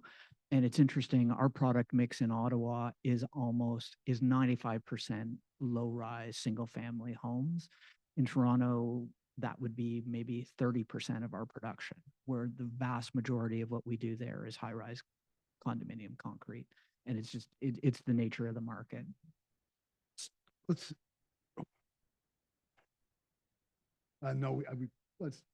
Okay, yeah. So staying with you, Dan, we're going to go to question. Oh, sorry, back to you, Bert. Staying with you, Bert. describe the relationship between increasing supply, talk about unintended consequences, and particularly through intensification and the phenomenon of rent eviction. Yes, so the word renoviction's got like kind of a broad definition, and the federal government in the last election pledged to eliminate renovictions. Since then, I think, well, past CMHC to do it, you know, we've kind of, I think, refined that definition a little bit, because typically people say renoviction means anybody, particularly a renter, losing their home as a result of, you know, either demolition and reconstruction, or, you know, normally it should be significant repairs to the unit that bring it up to, you know, a more modern standard. And so, yeah, there have been cases, and we call that actually bad faith renoviction, when a developer would say, hey, I'm going to change the faucets or something like that, and you have to leave the apartment for 4 months for me to change these faucets. Usually, I mean, obviously they're going to have to justify it on a little bit better basis. But because in a lot of cases, say rent controls have created a big gap, as Dan was talking about, between the sitting resident and the actual market rate of that. There's a huge incentive for building owners to basically see if they can get the sitting resident out. So do we need more protections for that? On one hand, the city's saying we need to increase the supply. If the best way to increase the supply is to tear down less expensive, lower density stuff and replace it with more expensive, high density stuff, then we yeah, and you know, ultimately that's kind of good for the overall supply, and eventually a massive increase in supply is the thing that will moderate rent prices. So you don't want to restrict, you know, developers from finding cheap apartments, but I know the government has also put in a kind of low rent preservation fund, to allow local nonprofits to purchase homes that are in danger of that kind of renoviction. To me, there's a little bit, you know, you need to be, there needs to be redevelopment then on the part of the nonprofits of those properties, as they are under. That's built into the presumably into the acquisition fund too. If Dan were to hand over a bunch of low performing Minto assets to Cliff, the expectation is that Cliff would redevelop them presumably. Dan, do you want to say anything before we go to Cliff? Yeah, I was just going to say, you know, do a lot of lobby work in this space, and I tried to take it all the way back to first principles. So both Canada and China are signatories and have ratified the UN Covenant on Social, Economic, and Cultural Right, which sets out housing as a human right. In Canada, that got baked into our laws in the National Housing Strategy Act of 2019, which was a nice thing to include, because in a country as rich as Canada, everybody should have a place to live.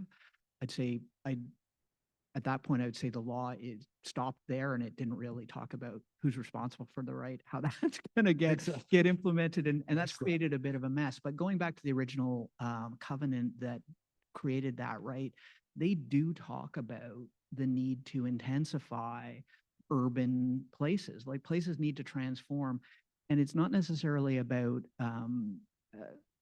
for sure, you need to do this thoughtfully. It's about process. It's about how you deal with people. It's how you give notice, how you move people around. So in Vancouver, we've got 2 projects, and we are taking down a building with largely affordable rents in it, and we are finding those people places to live. Like, that is part of our approval. So I would say that as you take down units to intensify, you need to think about how you do it. It doesn't mean you shouldn't do it, because you end up with, it is part of the solution. Great. Cliff, do you want to wade in? And we're going to move to you into the next question as well. Mic on for Cliff, please. Yeah. So on the renovation, you know, it was mentioned that the interpretation of it can be a little bit different. And I think the one that gets the most notoriety is when you take down a building and people lose their home.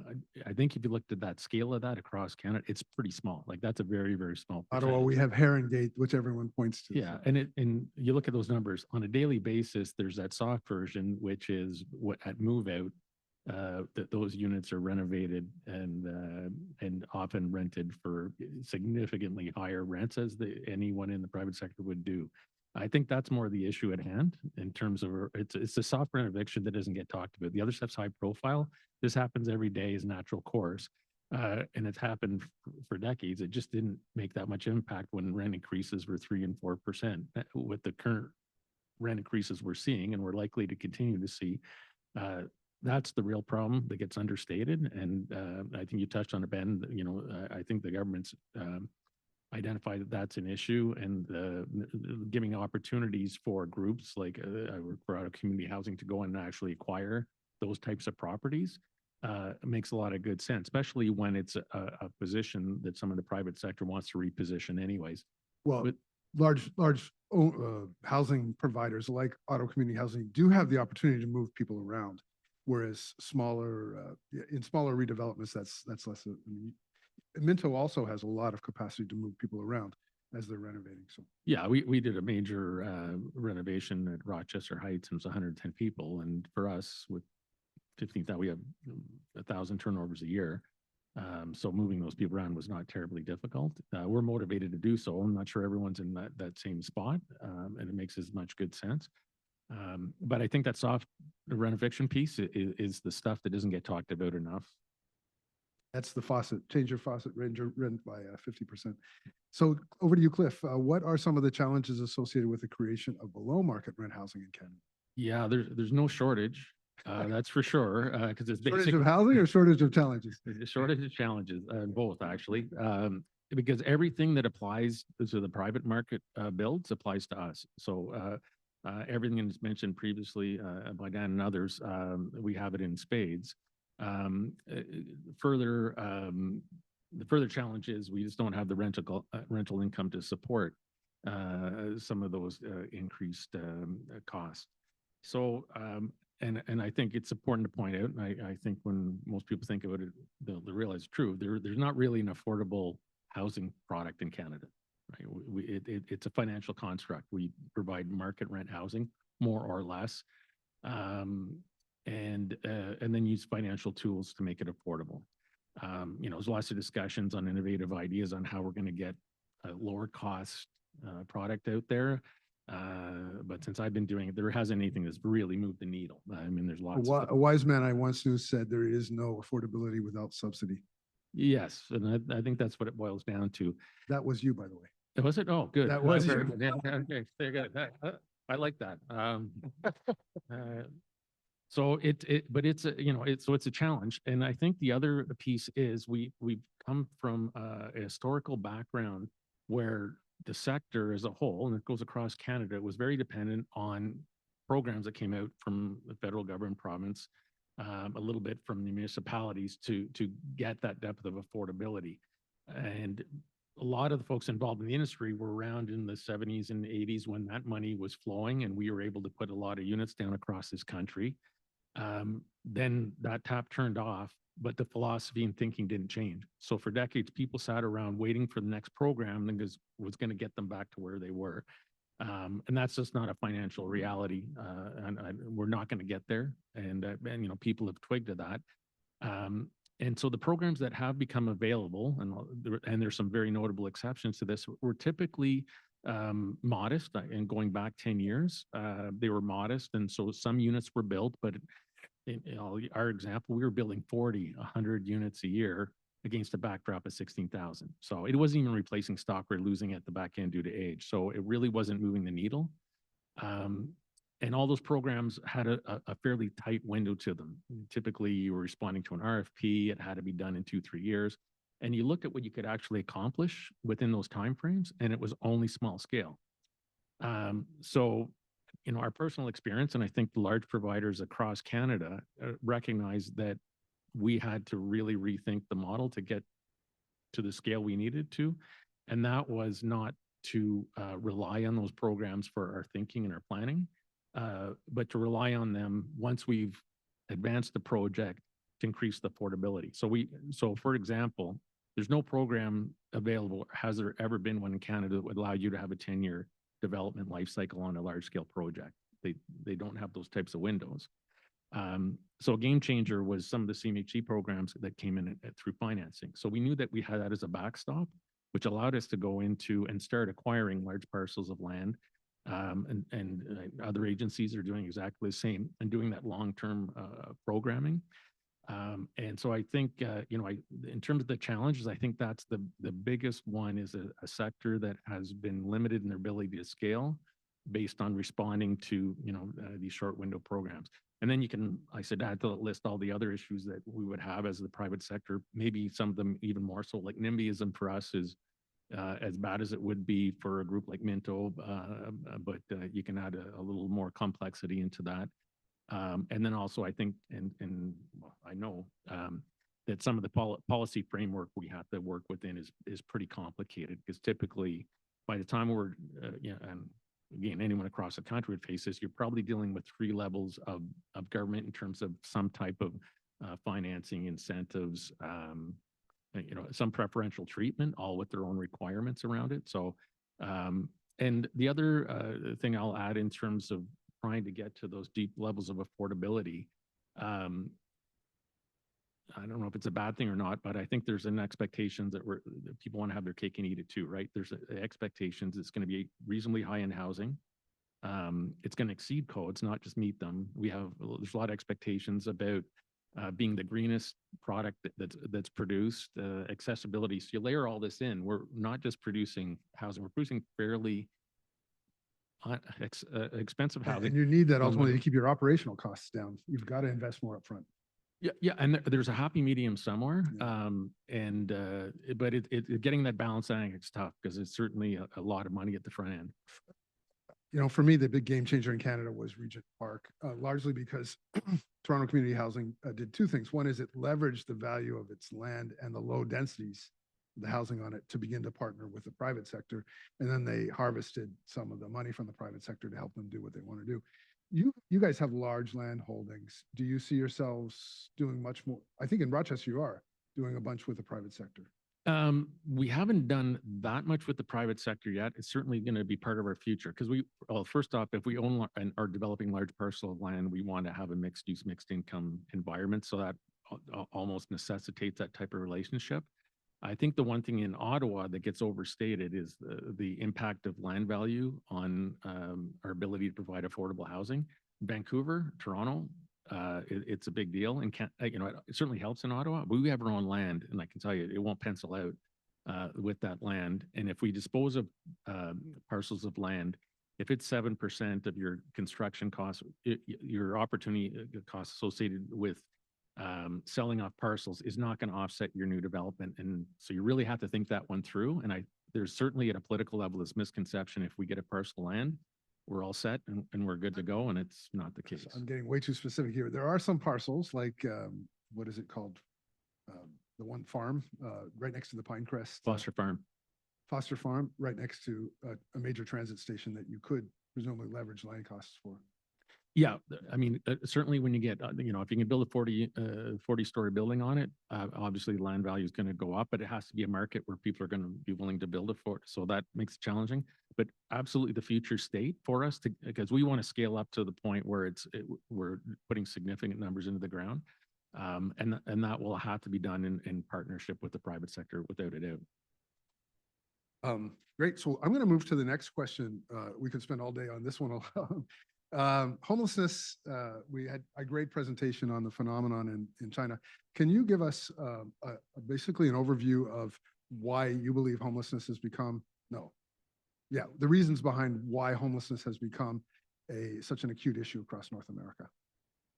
That's a whole session unto itself, right? Because, but at fairly high level, I think there's two streams for that. There's the economic homelessness, and then there's homelessness associated with social issues, whether it's mental health or addictions and the sort. One has existed, ad infinitum, and we've gotten a lot better as a sector at identifying how to do it better with the housing first principles and trying to lock in supports with the provision of housing.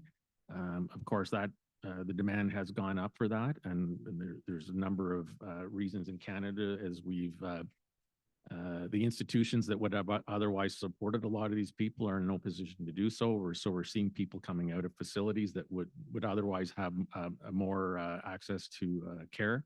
for longer periods out on the streets. And that's a very complicated portion of the portfolio to house and to care for. Lots of good folks doing incredible work around that, but never enough. And then the other side of it, which I think has grown significantly, is the economic related homelessness. And that's, I think, systematic of the other challenges we're having in terms of supply.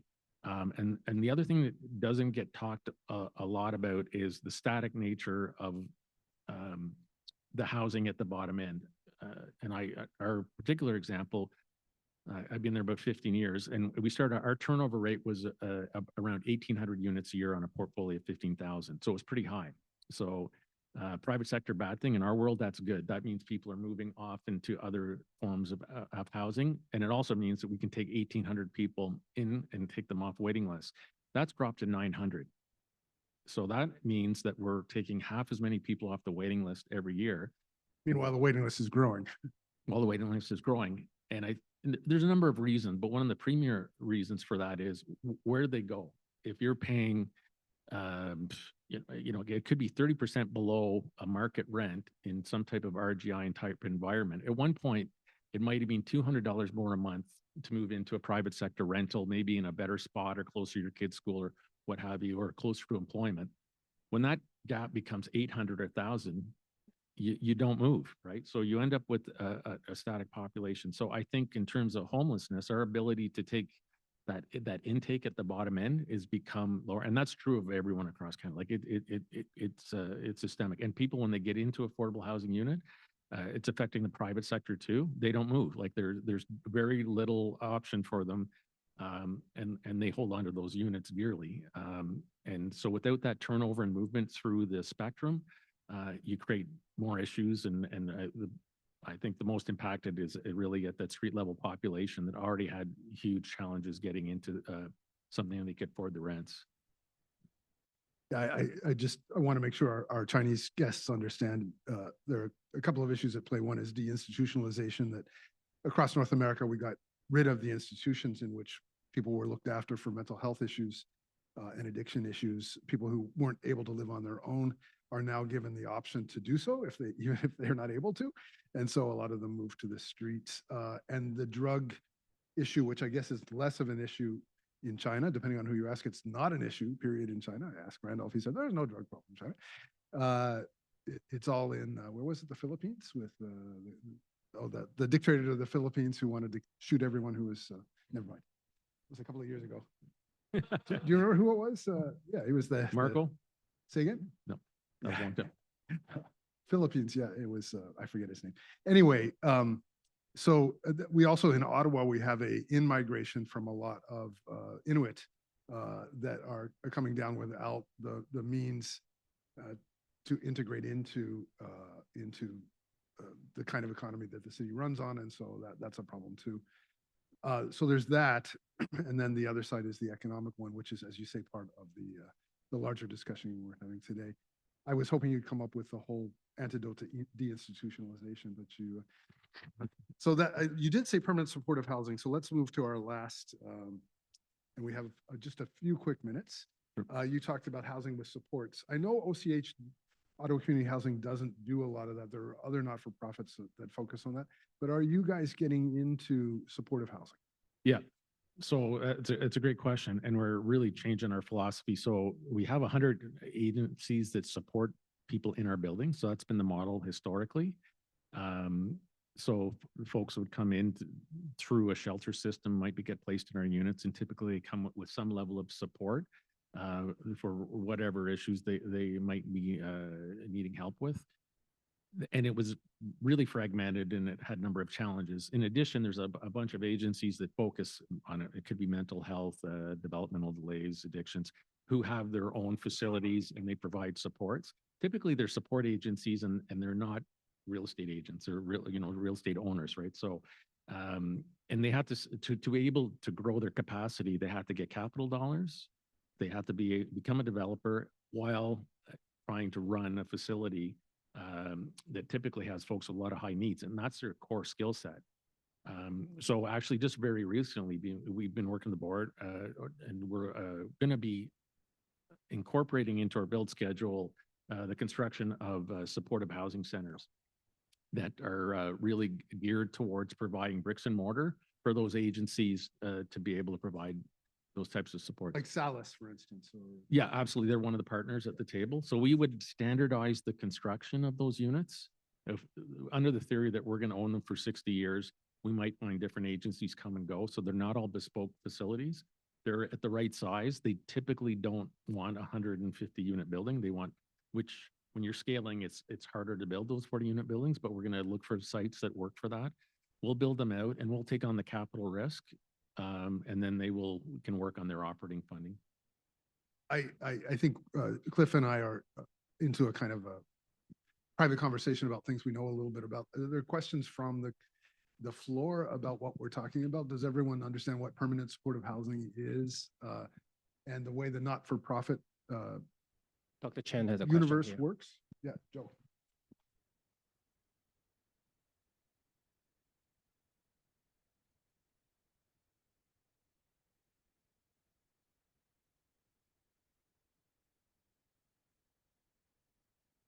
So closer to the microphone. I don't think it's picking up your. Yeah.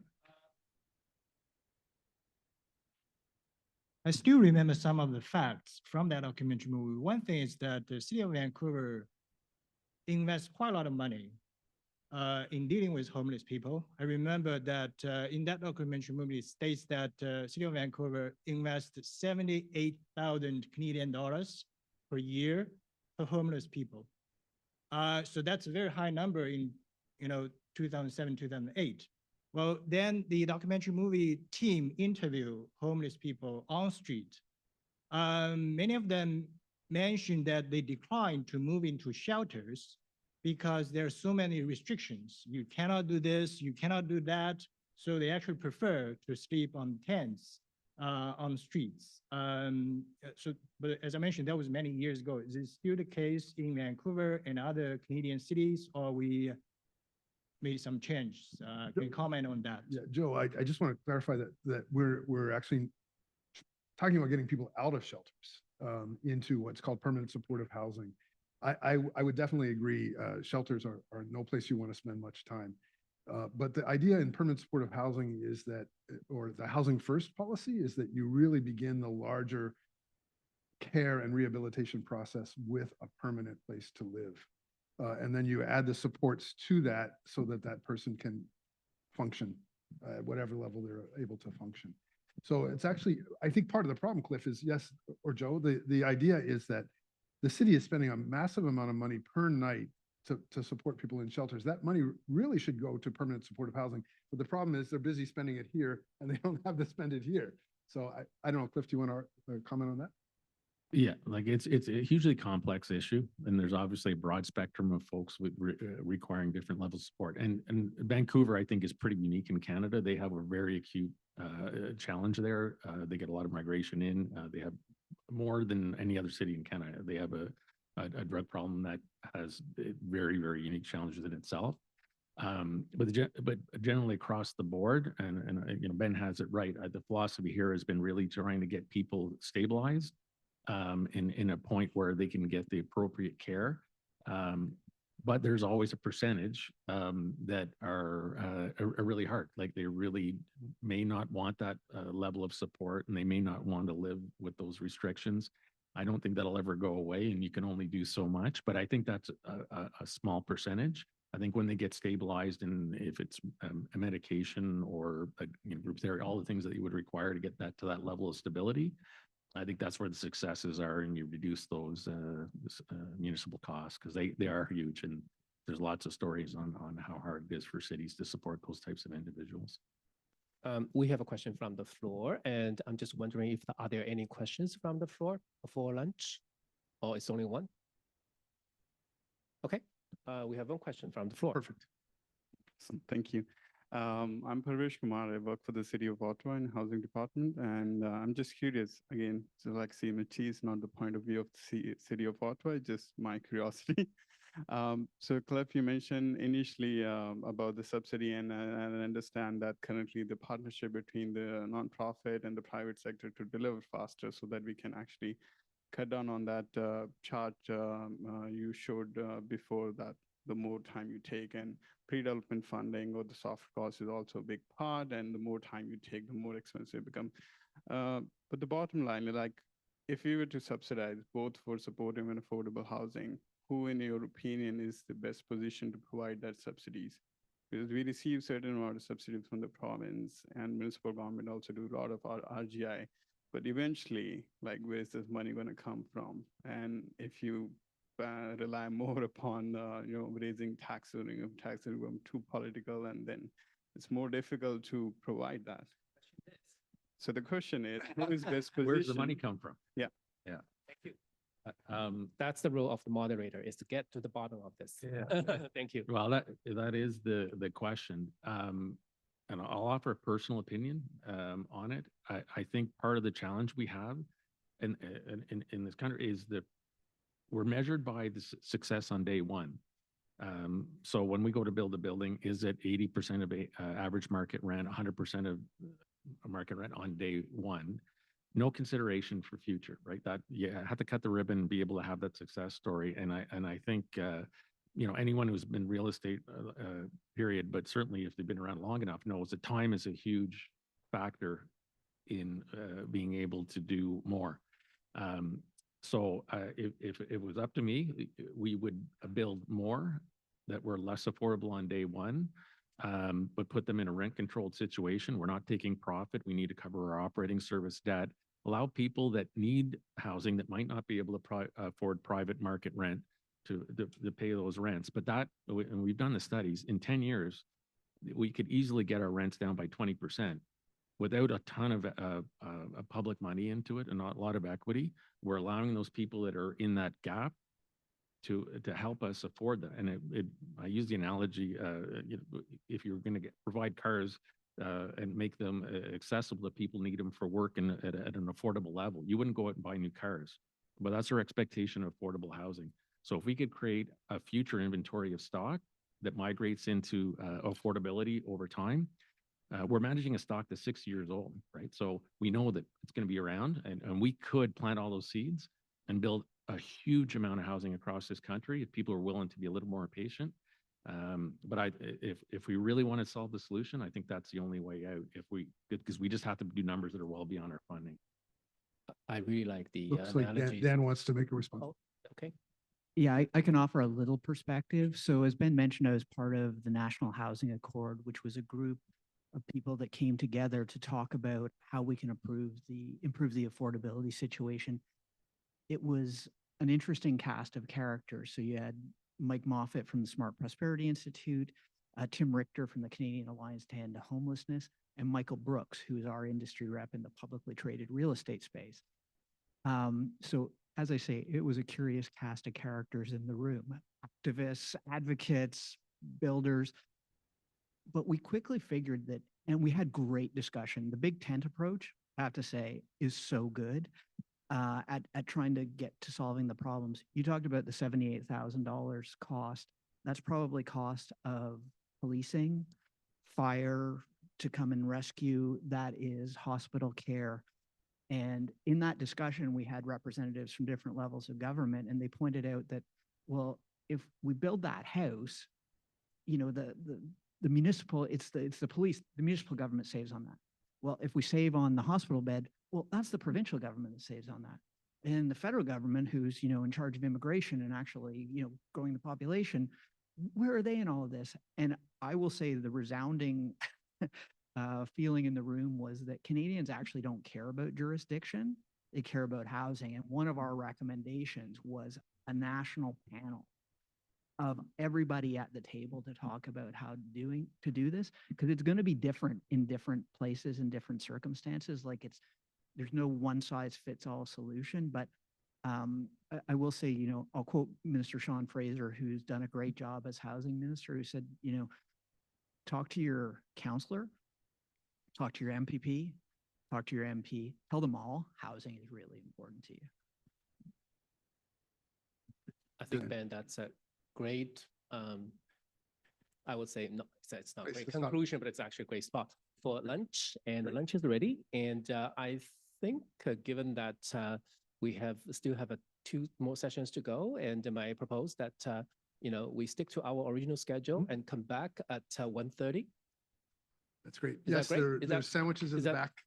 And keep the conversation going, and That's right. we have sandwiches. I'm not sure what we It's have great here. to see so many bodies in the room. We'd like you to And stay you with guys us. feel free to mingle and approach as experts and ask your questions. And but before we do that, I was asked by the organizers that they would like to take a photo for all of us, including folks on the floor. So come up and before we spread out for lunch. How's that? Okay, come forward. And maybe I think the panelists can stay and just stand up, right? That okay. makes sense? Very quickly, please. Yeah, go ahead, please. Yeah, go ahead. Yeah, no, yeah, they go. Okay, so whoever is taking photograph, maybe give us, some directions.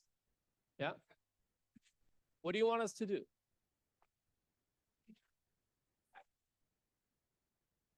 Who's there? Hello. What's going on?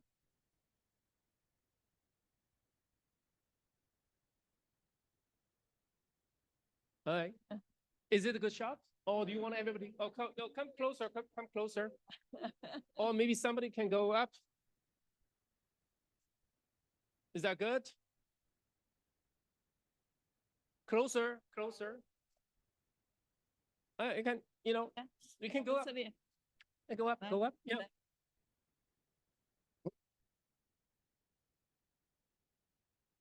Yeah, maybe somebody can come up on the podium. Yeah. Exactly. Yeah. Is that good?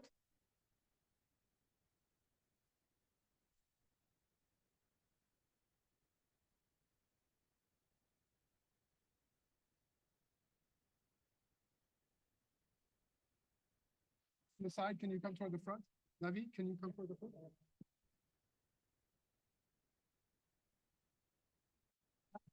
Or you guys can grab a chair.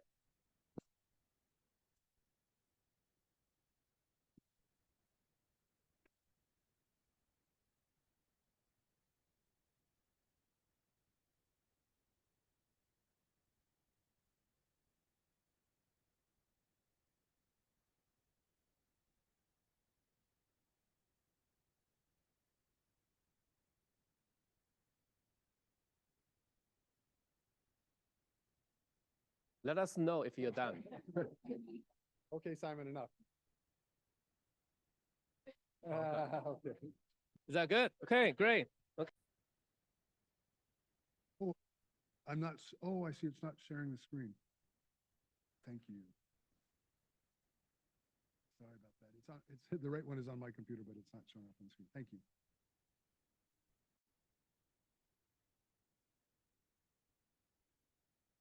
Better? Okay. In China, now there are 5 affordable housing schemes at present. There are, one is urban village renovation. Another is renovation of old urban residential community. And government provide the public rental housing, and private and state-owned enterprise with the government policy support, they provide subsidized rental housing. Government now provide owner-occupied affordable housing. Next, I will speak a little more about several of the affordable housing scheme. Take Hangzhou as an example. Hangzhou's public rental housing at present covers mainly the low-income local residents with WUCO and the high education and high-skill floating population. But now, revision to the policy is on the way. The new policy will cover the low education or low skill floating population with stable jobs. The second is subsidized rental housing scheme. It was the following features. It targets at the new migrants and the youth who don't own local homes. These floating people are covered.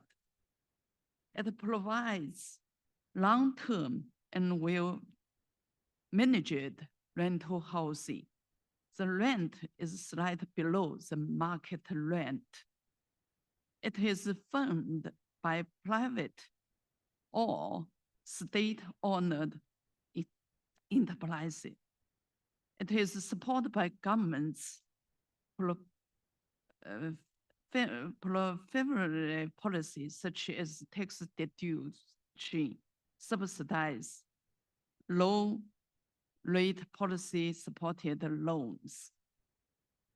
Except for the new construction, the subsidized rental housing can be converted from very low non-residential building or land. There are 5 models of developing subsidized rental housing. The first one is the government provides very low cost land to state-owned enterprise to construct new homes. The Hangzhou government provide 57 rental residential lands with a local area of about 400 acres between 28 and 2021. Can construct 50,000 housing units. The second model encourages idle lands and or efficient use factory buildings to be converted into dormitories. This is a non-store industry factory building in Fuyang district, Hangzhou. A professional leasing company got a 16-year lease right from the property owners, renovated and rented it out to the floating population, work in surrounding industry area. This is the old one before renovation. Yeah, now after renovation, converted to the document. The third model is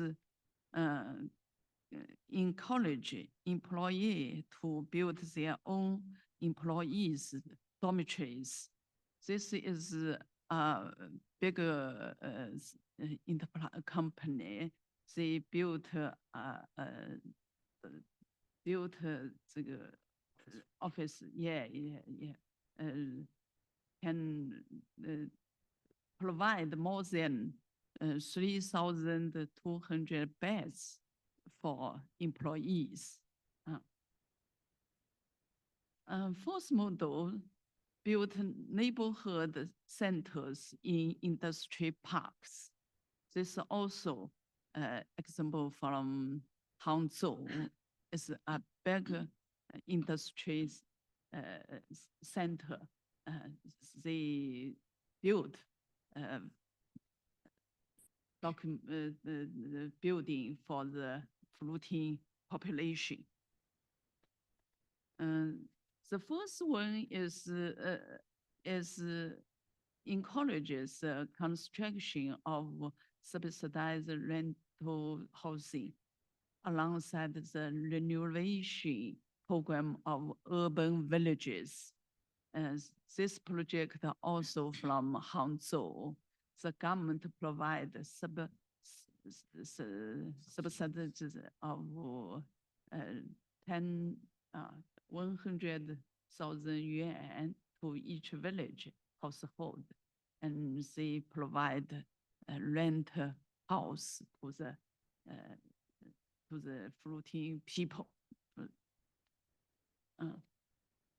Now the government provide owner-occupied affordable housing. The key fields is targeted at the household with stable employment,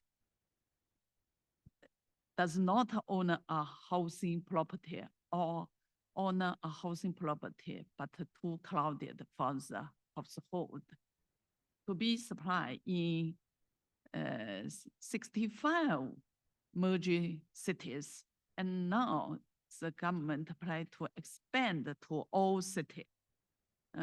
Regularly place is control supplies with the cost of allocation land, control cost, and less than 5% profit. The price equal to 14% to 6% of market price. So it's affordable for this floating people. Dormitory by small and medium size housing units, construction area between 70 to 120 square meters.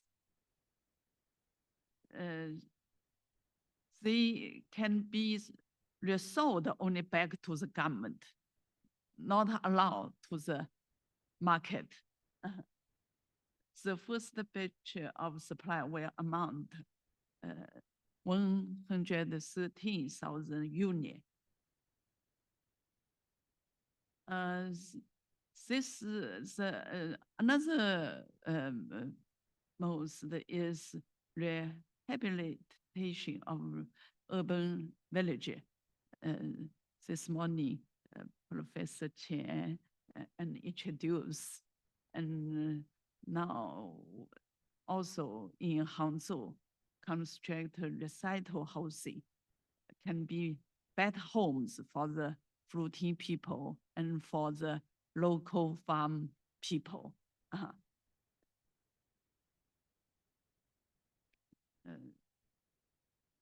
The picture on the left is the before renew, and the lighter picture is after renew, improve load facility, and so. Thank you very much. That's great to see. I wonder, just a quick question of clarification. And Randolph, you might. I do have a quick question for clarification. In the first slide, there is some terminology used as a sandwich population. What is that?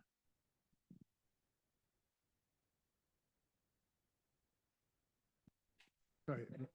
Yeah, sandwich.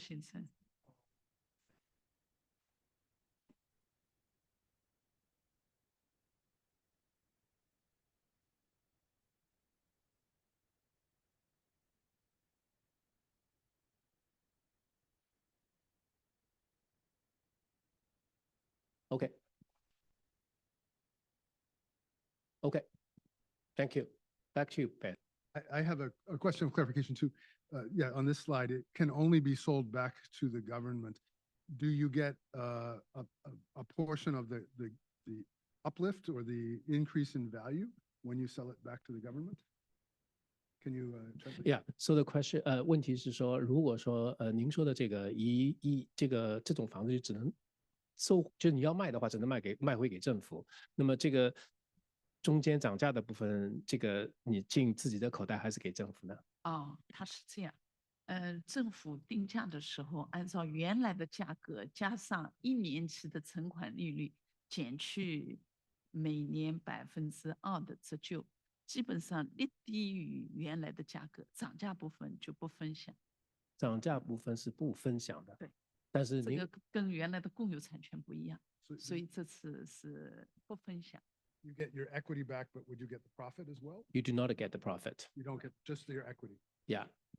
Yeah, but there is an inflation adjustment. So there is like this kind of interest that you paid and those kind of things. So basically is that there is no capital gain, so to speak, but there is this kind of, index to whatever. So there is a formula which I don't really understand. Instead of just paying mortgage interest and getting nothing back, you're paying against some equity and get that equity back when you sell. Yeah. So basically, you're not making a capital gain, but you'll get recovery from all the financial costs will be recovered, so to speak. If I understand it correctly, in a conceptual way, but I don't understand the numbers. But it will take me time to understand the numbers. But that's the concept. Am I getting it right, Dr. Chen? Yeah. No, I didn't know I have a question. I just think that I'm just, okay, so question, yeah, for. And followed by Chinese. There have been concerns about the implementation of eligibility of households for the affordable housing programs in Chinese cities. Quite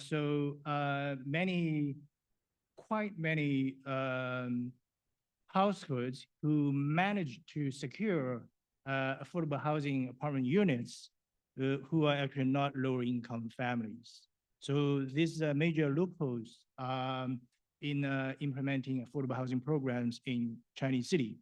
I'm wondering, in recent years, cities like Hangzhou, what kind of measures have been implemented to try to reduce or completely eliminate that kind of loopholes? 我再用中文说一遍啊，就是以前啊有关于经济适用房和保障性住房的这个它有漏洞，所以有不少的家庭他们通过各种手段获得了经济适用房或者保障性住房，但是他们并不是低收入的这个家庭。那么最近几年，杭州或者是中国的其他城市是否采取有效的措施来堵住这些漏洞？那我们现在的中国政府大量的都可以利用大数据。原来呢，早期的时候它是不能全面掌握家庭的一个收入，现在可以利用大的数据。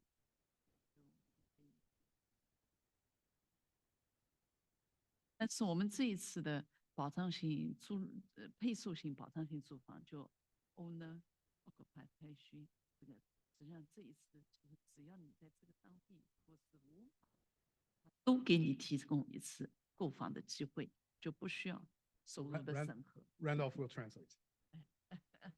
Translate. I know I'm not really doing translation. It's very hard. It's a professional job. It's more of an interpretation. Hopefully that works. Sir Chan, don't worry about it. I'll take it. Yeah. So essentially is that, yes, there was an issue about somebody who is not realistically, eligible for those kind of government subsidized housing, apply for that. That was a history already, because in recent years, China is moving ahead with big data management in the sense that, your income, you are very transparent in terms of how much money you make and you earn, those kind of things. So the government will be able to track, hopefully, close that loophole, whatever those kind of things. And so hopefully, that is no longer the case anymore, given the new information management.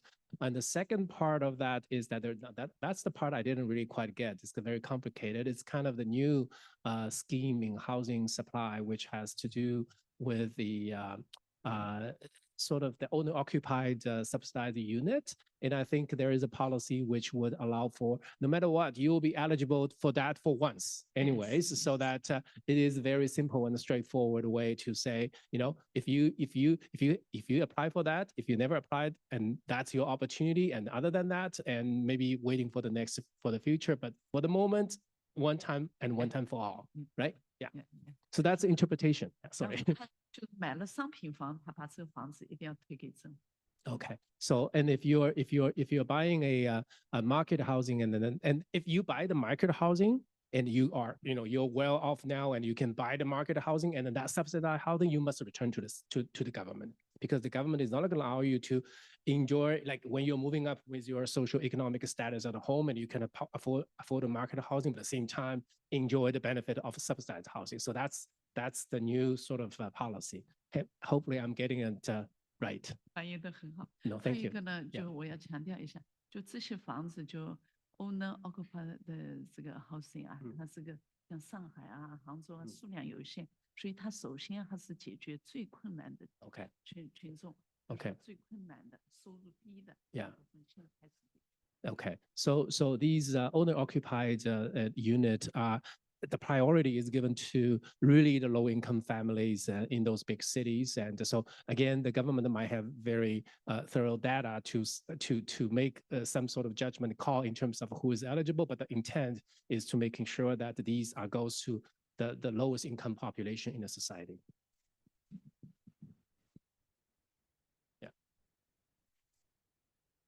Yeah, this translation. Yeah. Okay, we're translating from English to French. It's almost 30.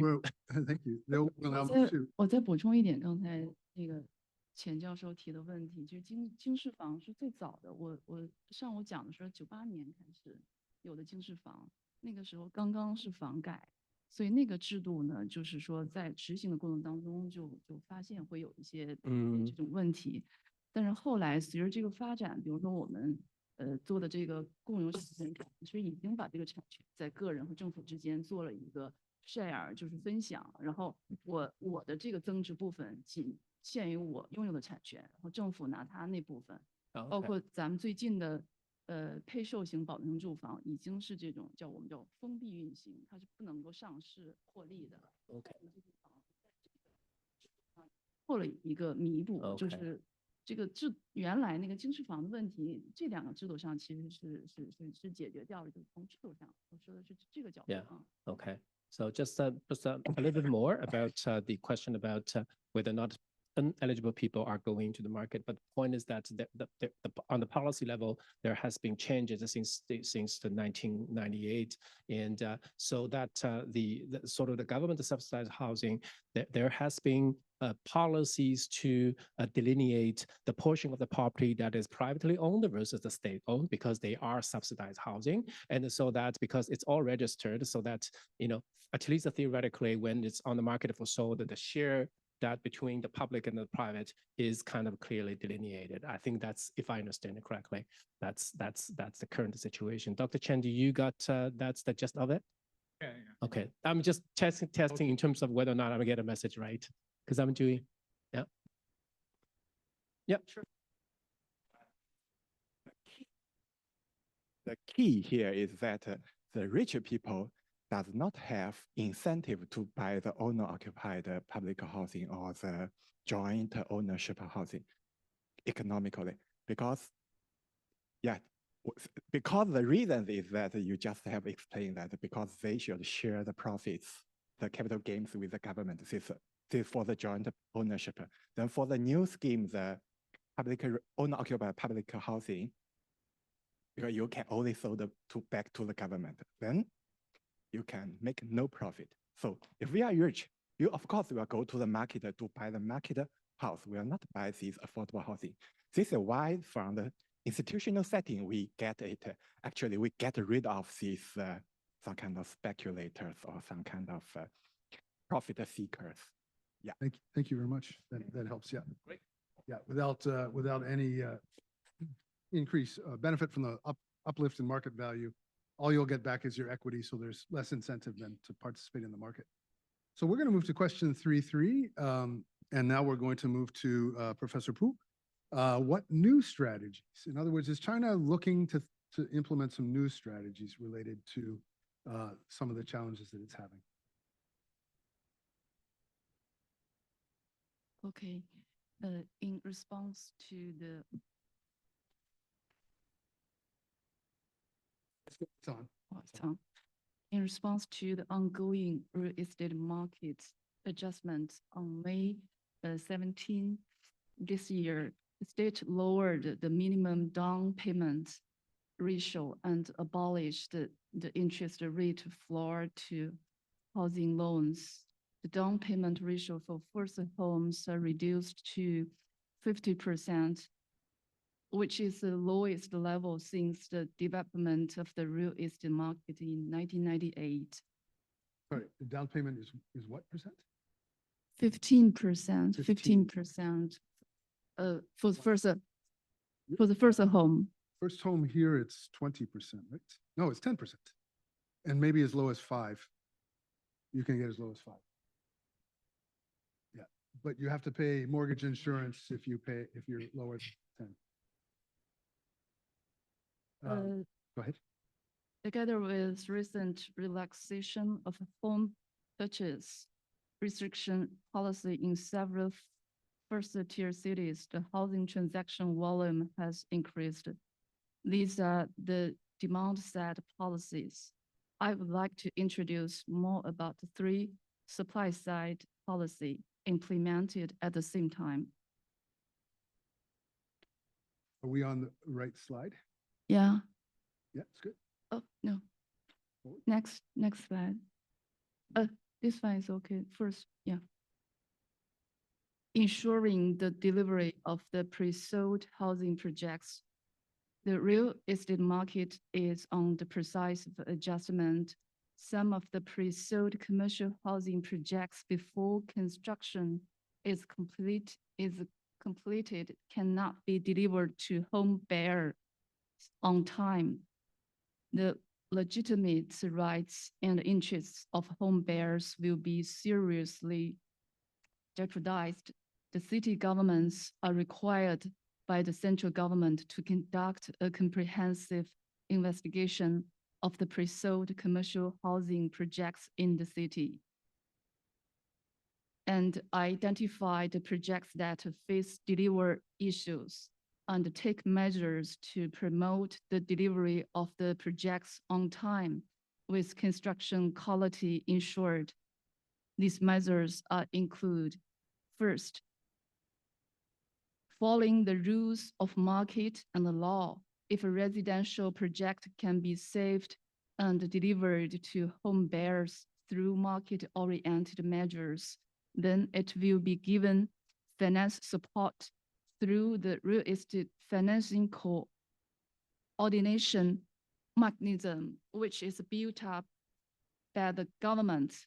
Otherwise, the project will be disposed through judicial process, but the Yeah, Jane, commit are we on the right slide? rights. You think so? Okay.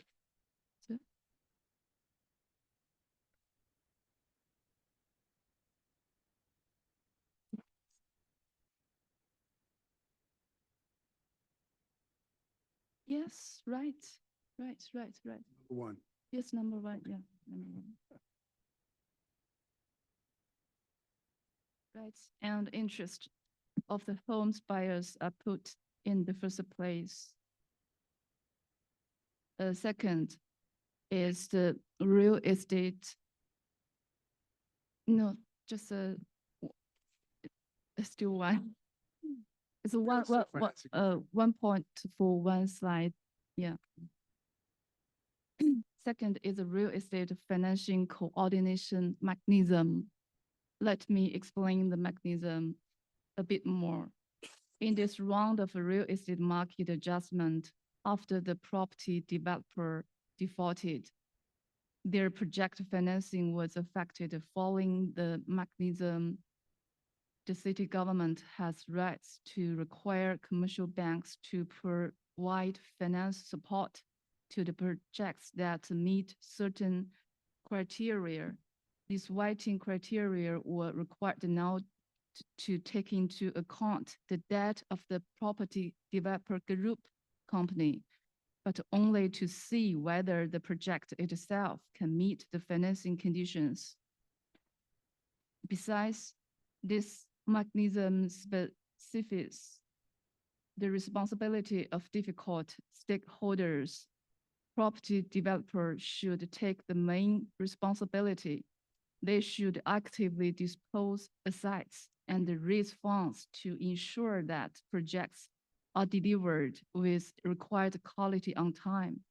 The city government identified the qualified residential development projects and requires the commercial banks to provide financial support. And for those that temporarily unqualified, the city government should urge the stakeholders to make the residential projects qualified to get financial support from the banks. Commercial banks are required to speed up loan approval and insurance for projects that meet the criteria.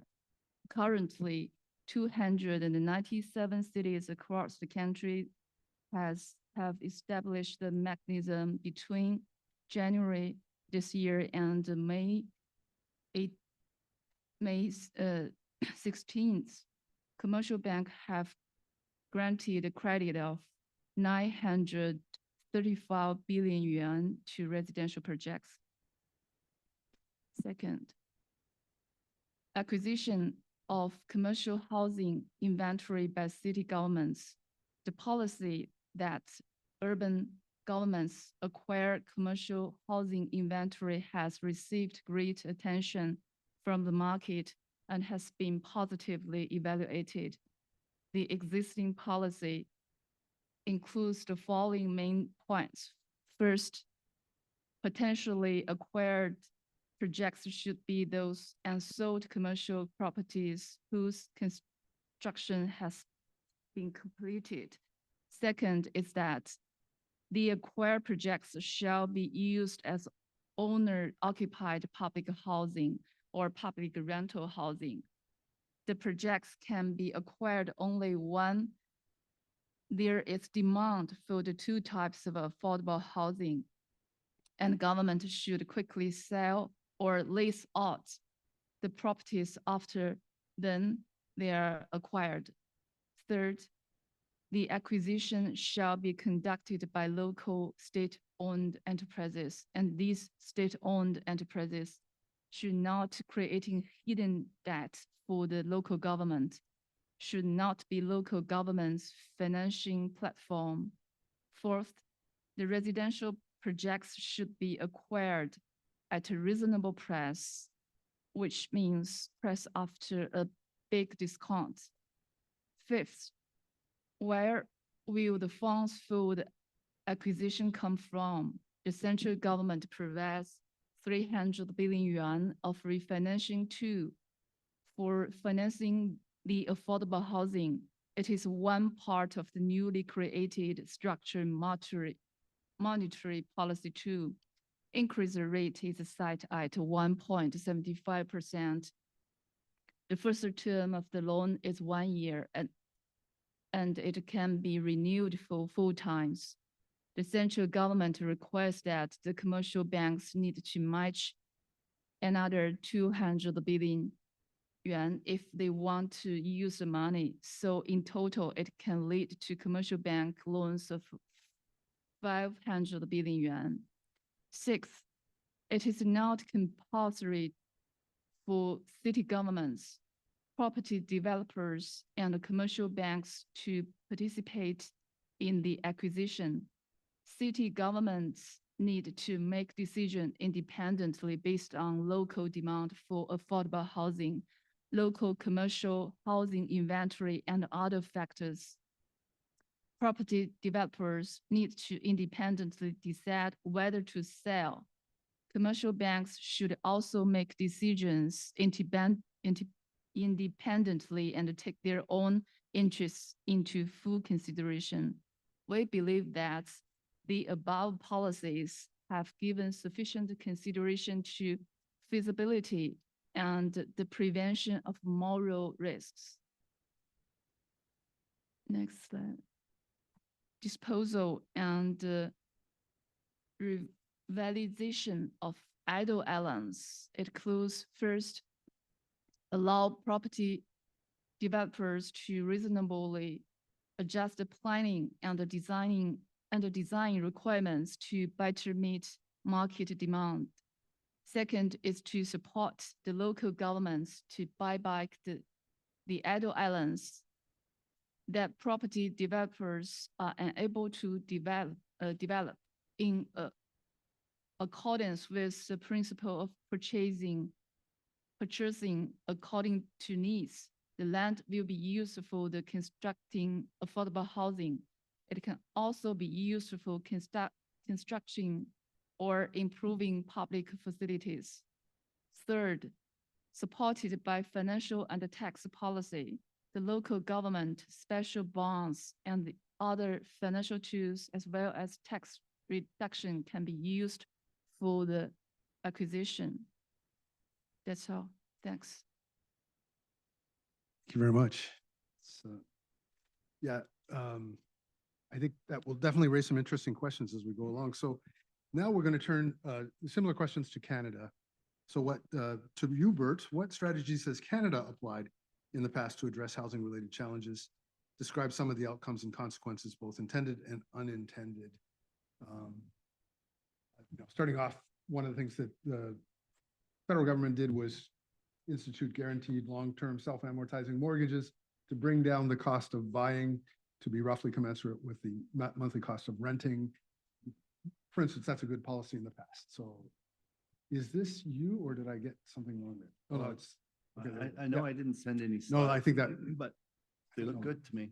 One of yours. I think I've got Dan's in the wrong place, but go ahead, Bert. Maybe I should explain why I don't have any slides. I was asked to participate in this panel about a week ago by my boss, who said she needed somebody to cover the market stuff, and then she had a family a death in the family, so she couldn't come to be here. And then so Ben and I spoke on Monday at length about what questions I'd answer, and then about 12 hours after I hung up the phone, our house caught fire, and we had an attic fire, and we've been out of the house since. So, and then making arrangements for repairs, and we'll be out for 6 months. But I got a nice new jacket I was able to buy. So, and it doesn't smell like smoke. Yeah, I hope I don't smell too much like smoke. But that explains why I don't have nice slides, even though there's a lot of material to cover here. But yeah, historically, Canada has had programs at the federal level to finance and support home ownership as a more sort of stable and wealth building method for Canadians to secure their housing needs, effectively becoming their own landlords. So that started shortly after World War II, with and at that point as well, housing was and the addressing housing needs was both to meet the needs of returning soldiers and family formation, as well as to rebuild the economy and have employment for returning servicemen and generally for Canadians. Probably the next significant development was 54, because at that time it was mostly like mortgage home loan associations and so on that would provide mortgages. It was difficult for most Canadians to get a down payment that those institutions required. So in 1954, CMHC started backing mortgages with government-backed insurance, which basically meant that commercial banks could start to lend mortgages. The homeowner, prospective homeowner, would purchase mortgage insurance, which would not be for their direct benefit, but would be basically serving as a guarantee to the bank that the bank would be made whole in the case that the homeowner couldn't make their mortgage payments and had to default. So even at that point, though, it was the down payment was 25%. And then gradually over time, that basic down payment was lowered because it was considered a high threshold. Currently, it sits at 5%. There was talk just before the financial crisis of making it zero. I think maybe even, well, I think CMHC just floated the idea of having a 0% down mortgage. But even as it is at 5%, there is a 4% CMHC premium that's paid. That's 4% of the value of the house, which means when the homeowner moves in, 99% of the house is effectively in a loan, a mortgage loan. So highly leveraged investment. And so, as I mentioned earlier, that means that there's a lot of credit flowing into the housing market, which on a, again, as you consider on an individual person basis, that's advantageous. But when you have many people taking advantage of that, that means there's a big credit flow into housing markets. And again, if supply is constrained, that means a lot more money chasing the same amount of housing stock. And that's basically the recipe for inflation of housing prices. So CMHC's role, and people have recognized that, you know, fast rising housing prices is not a good thing either for individuals or for banks, because as prices, you can fuel a housing bubble. So for CMHC and for the Department of Finance that regulates the CMHC, it's basically a Goldilocks problem of providing just enough credit to get people access to housing, but not too much that the basically financial risks of housing takes down the economy if those prices should ever collapse. So so that was 1954 was the origin of that mortgage-backed insurance. And so I'm kind of focusing mostly on the federal policies, which are on the demand side, which are like supporting the financing of housing. And over time, CMHC has had financing programs for things like co-op housing, groups of individuals that want to acquire a piece of land and develop their own housing and having loans to back that up.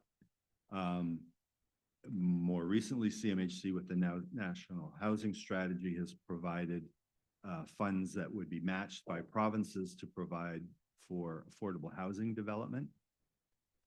There was a time when CMHC, actually, I think CMHC mostly financed development of affordable housing units over time, as opposed to build and manage them themselves. So it was more up to local and provincial authorities to manage it. Get a little closer, we'll probably kick back in. Okay. Let me see. Okay, so in Canada, I guess the other major piece that kind of makes housing a really good investment in Canada is when the capital gains tax was introduced in the 1970s, I think it was 1972, the principal residence of a household was exempted from capital gains completely. So that basically means as your house appreciates and you eventually sell it, you pay no tax on that appreciated value of the house. Most like financial investments, you would pay, there's a 50% inclusion rate. So you're paying some tax on that, not quite as much as if you earned $1 through the sweat of your labor. But in general, capital gains, so is it taxed at half the rate normally of income earned through wages. But the point is that the housing is completely exempt from that, which basically means then you can have a very highly leveraged investment, borrow up to 95% of the investment, enjoy the actual benefits of that house, which is kind of like the dividend on a bond, which is the housing services that you bought in the house. So you don't have to pay rent while you own a house. And then whatever capital gains accumulate on that house are also tax-free. So from a household investment perspective, I don't think there's anything that beats housing as even if the price only accumulates 2 or 3% a year, it's still, because of the multiples available due to the leverage and to capital gains exemption, the returns are very strong. So that gets most Canadian families and households very eager to get into the housing market, and explains to some extent, yeah, the demand for it. It greatly, unless you don't expect to be in a place for very long, it typically means it's a much better way to secure your housing by buying rather than renting. What I'm hearing is the bulk of CMHC's initiatives are really about encouraging home ownership and making that a possibility. More recently, it's been moving into supporting the rental housing. Should we move to the next question? I think Dan had a slide in here he wanted to talk about. Did you want to? Yeah, I think that is the sort of current, yeah.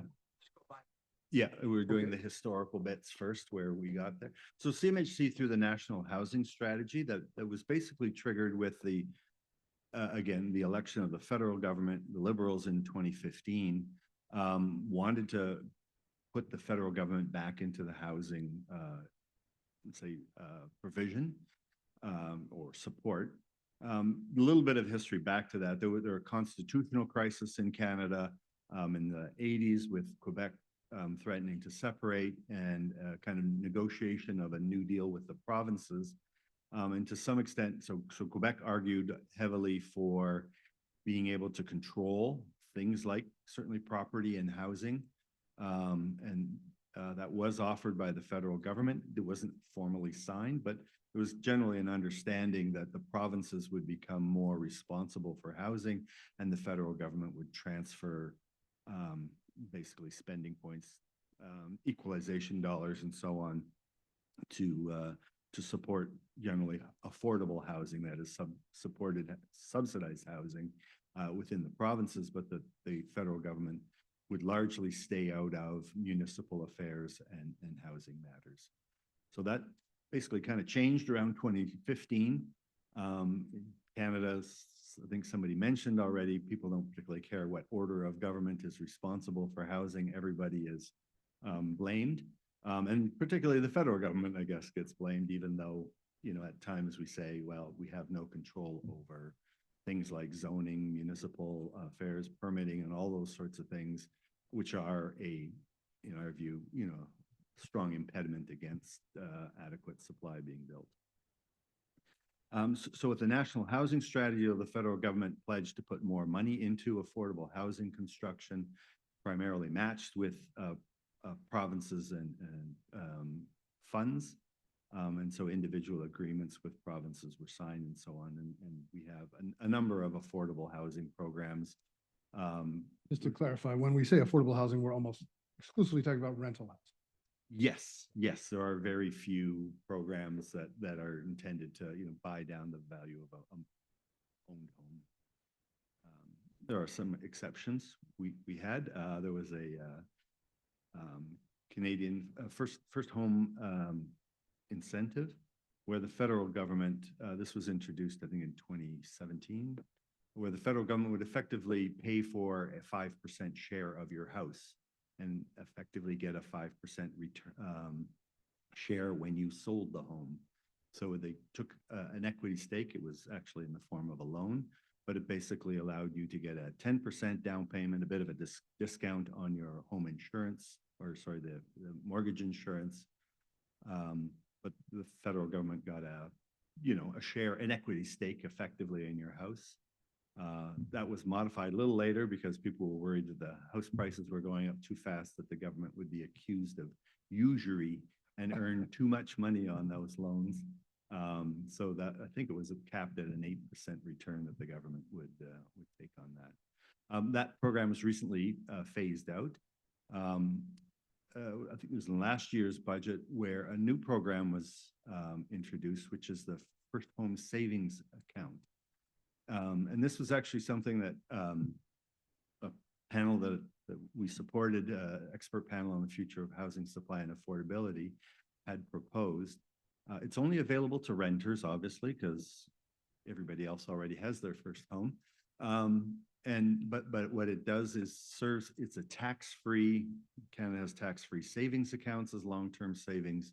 It allows you, in addition to your regular TFSA contribution, to put $8,000 per year that's deducted from your income. So it comes into a investment fund tax-free, accumulates earnings tax-free. So when you take it out, again, there's no tax payable on that.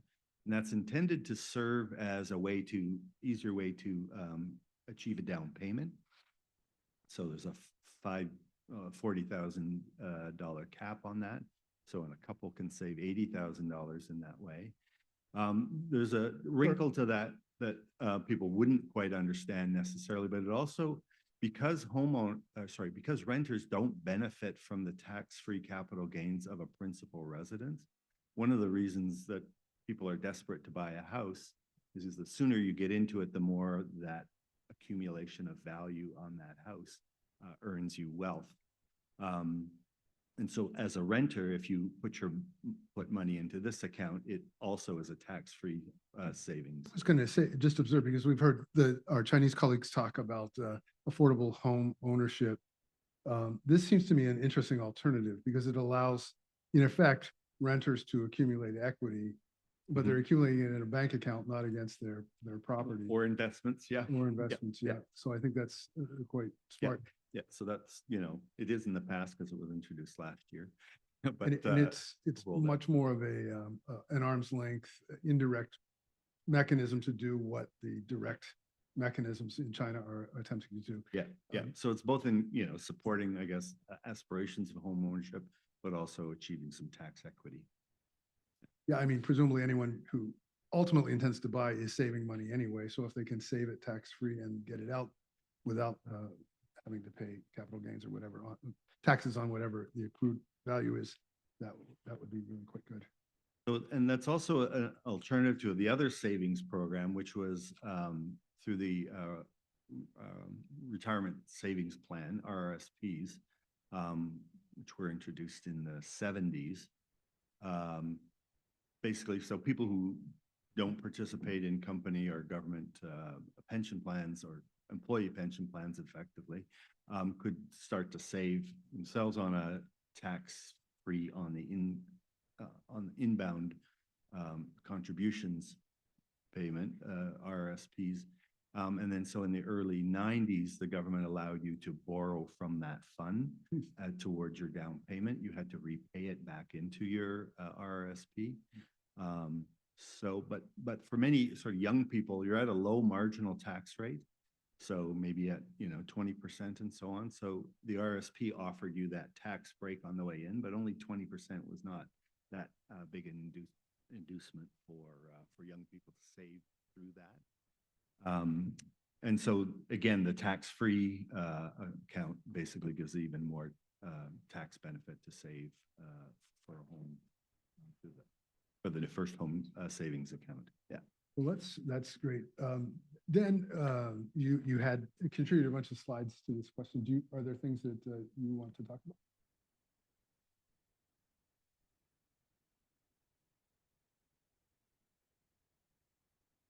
That's the next question. I guess. That's the next question. Okay. Somehow you have these under 3.4 instead of 3.5, but yeah, no problem. Let me go. Here's 3.5. So now we're moving to out of the past and into the present. I think actually Bert's already talking about things which are currently being employed, this new initiative that he's talking about.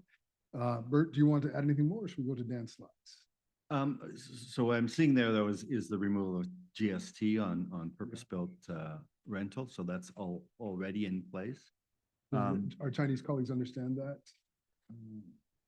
So we have a goods and services tax on everything. So all the materials for like a federal sales tax. Yeah. And in some cases, the province, so there's a harmonized sales tax where the provincial tax is combined with the federal. And those apply to new construction, like all construction generally. But what they've proposed is to encourage building of rental. You wouldn't need to pay GST or harmonized sales tax, HST, on all the building materials that you're using to create purpose-built rental. Some of the provinces have followed suit, like Ontario, that's waived PST, and therefore the total HST is now saying harmonized, which is about 14%. Is that right? Yeah. So together, it's 13, I think. 13. Yeah. It comes down a little bit after rebate. But it reduces the cost of building a new rental property by, call it 10% after all the rebates. So the other thing the CMHC does though is offer loans for rental. They've changed the name to the Apartment Construction Lending Initiative, which basically means since the federal government can borrow on public markets backed by the Canadian taxpayer at a lower rate than most banks would offer, to purpose-built rental development companies. they've effectively passed that lower credit rate, and I think it's about 1% lower rate so you can finance through CMHC construction loans in particular at a lower rate than the bank will provide. The challenge with that, of course, is everybody is waiting for the prime rate to drop. So they could get to 1% on what you're offering now, but if they wait, they might get 2%. So that's a different issue. Ben, so just a reminder that we're way behind the schedule. So, and I think we wanted to stick to the point. And I mean, this is a very comprehensive issue anyways, but yeah. Well, so Dan, do you want to just forego these slides? I wouldn't mind if we just talk a little bit about some of the current policy initiatives very quickly. And we have Bert here as well, who did some work on the Housing Accelerator Fund. I really think that that's worthwhile talking about in the Canadian context. So in response to the affordability crisis, the government, after a cabinet shuffle last year, installed Sean Fraser as Minister of Housing, Infrastructure and Communities. They brought infrastructure into the mix, and they consulted a lot with industry right out of the gate. They acted with urgency and I'd say thoroughness. And in April, they brought out the Federal Housing Plan, which is organized into 3 sections. The first is roughly improving the math for builders to build homes. Second, making it easier to rent or own a home. 3, helping Canadians who can't afford a home.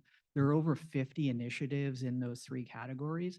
We're not going to go through all of those. I just really want to move to the next slide, Ben, if we could. So we talked about the GST, HST exemption, which reduces the cost. Accelerated capital cost allowance makes it more profitable. It lowers the taxes on landlords in the early years of a new development. So it improves your return. It brings money into the sector. I'll skip the Housing Accelerator Fund and come back to it. The $6 billion in funding for infrastructure is very welcome. It'll be debatable to see if all the provinces take it. There's a lot of partisan wrangling, but we have a project north of Toronto where we have 200 service lots ready to go. They've been serviced and ready to go since 2015, and we've been waiting for a pump station to be built in Vaughan, and there just has not been money for it. So hopefully, some of this money will go, and that will unlock a lot of supply very quickly. We didn't really talk much earlier today about the labor force. So construction workers make up roughly 8% of the total labor force, and that hasn't changed much over time. The big problem that we have, though, is more than 20% of people in the construction industry are over 55.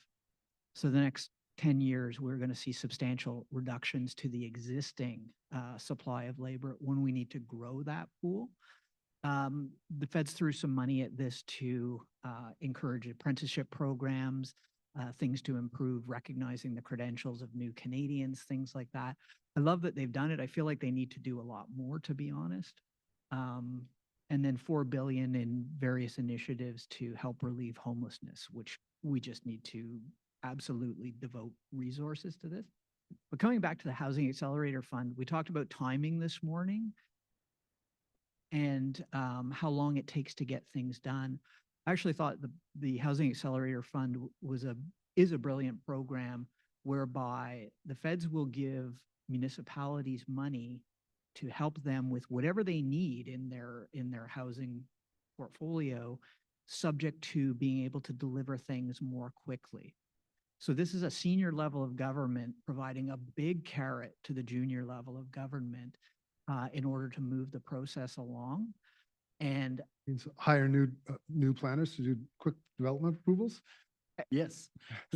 So in effect, what it does is create a cost to local governments for delaying new development, because it's actually premised on how many additional units they can build or permit to be built, and to the tune of about $40,000, which is sort of ballpark about what they would get in development charges in most communities. Toronto charges more than most. But what it does is create a cost on a city government for delays on permitting. like, and I think for the first time, because More of a carrot than a stick. it's absolutely a carrot, but in effect, cities are motivated to get things through quickly because otherwise they're likely to lose revenue from that, that they can Opposed to drive. Doug Ford stick versus carrot. Right, right, exactly. So it does seem to have changed discussions at City Hall.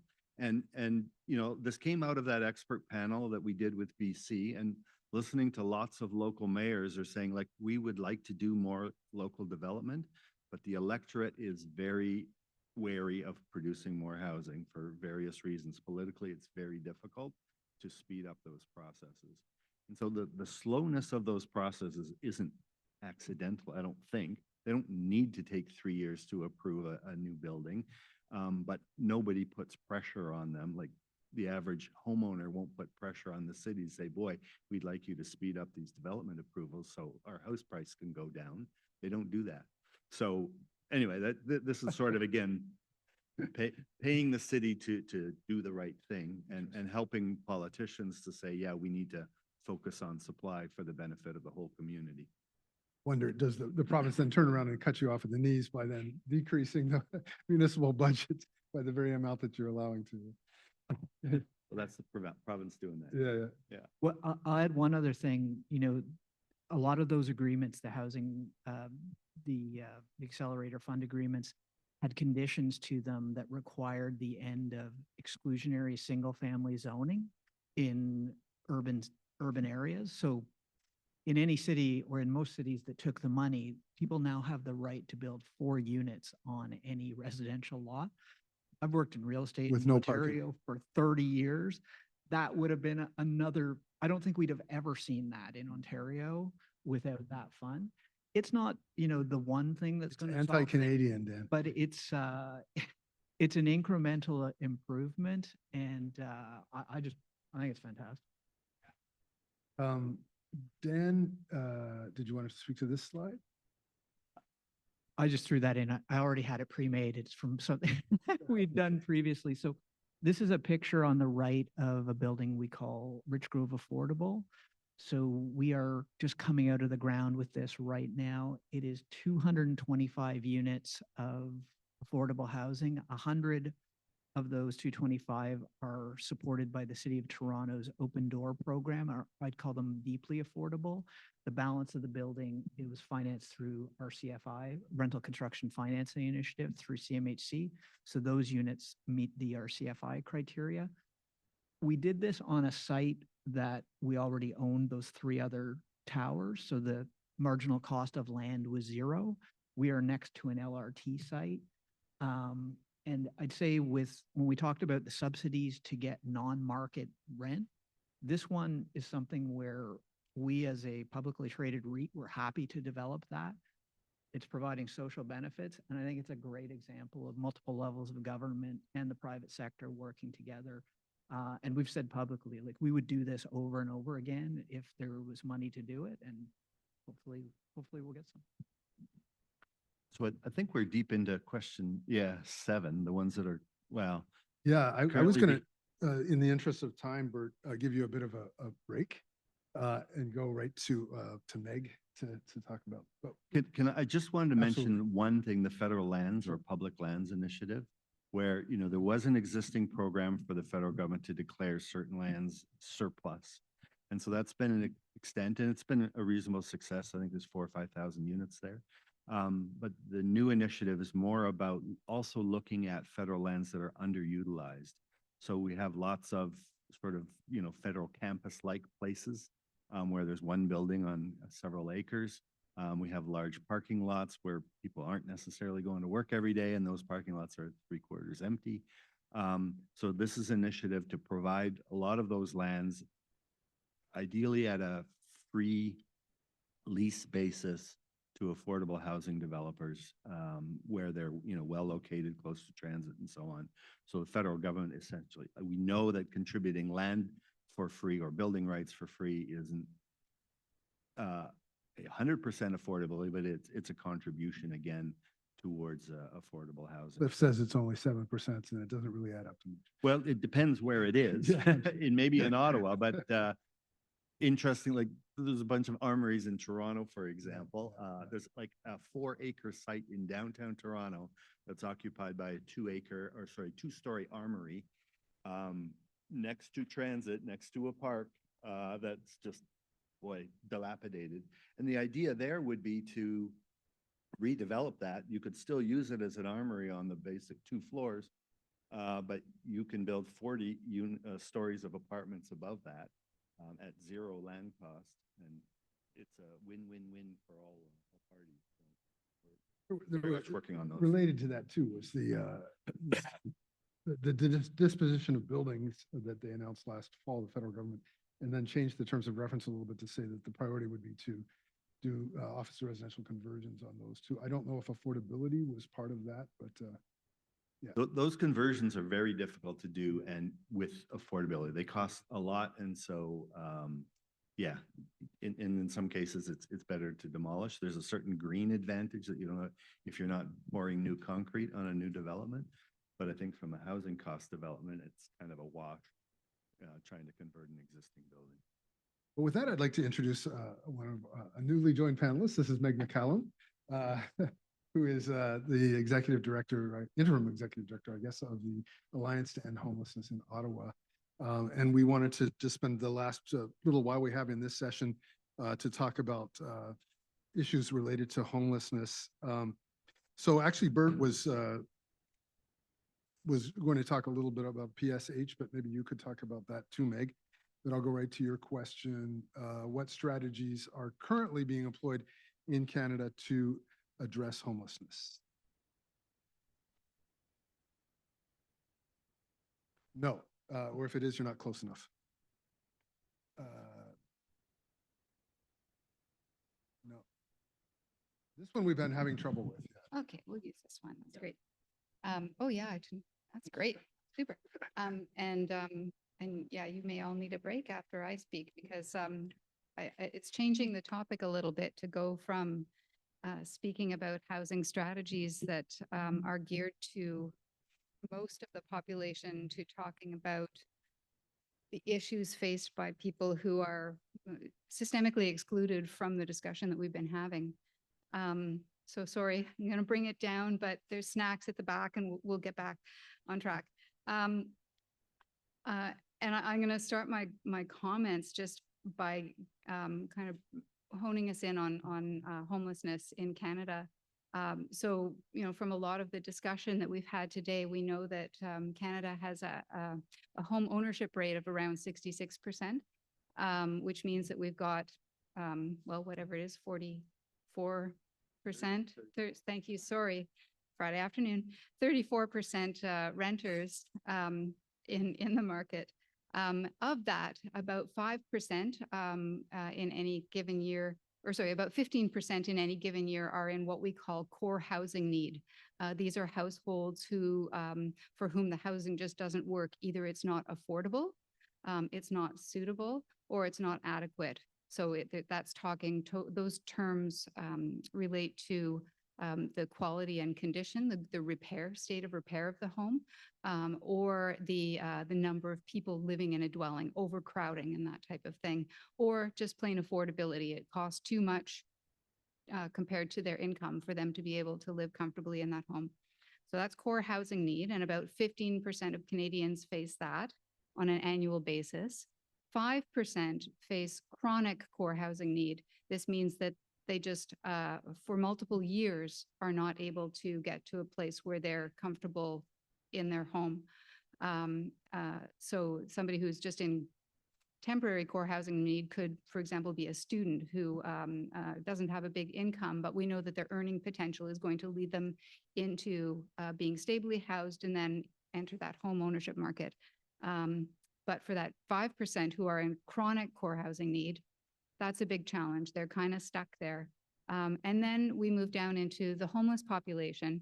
It is really hard to quantify in Canada how many people are homeless. We have a challenging time figuring that out because there's different types of homelessness. There are people who are out on the streets in encampments or just living on the streets, people in shelters, people who choose to stay in bad homes and bad relationships, people who couch surf, people who live in overcrowded dwellings because they can't afford to pay the rent on their own. And so that those numbers aren't captured completely. But what we do know is that in 2021, Statistics Canada asked in its survey about homelessness, and 1 in 10 Canadians said that at some point in their life, they have experienced homelessness in some form. Let that one sink in. It's big. It's 10% of the population have had a point in their life where they could not find housing that was affordable, adequate, or suitable to them at that point in their lives. Sorry. Okay, so what are we going to do about it, and what are the strategies that we're employing? So the big thing in Canada is called Reaching Home. That is Canada's homelessness strategy. It was launched in 2019. It replaced a strategy that was previously called the Homelessness Partnering Strategy, and that replaced the first dedicated response to homelessness, which was the National Homelessness Initiative, which was created in 1999. So we've been working on this issue, with intention for 25 years now, and where are we? Well, we're worse off than we were back then.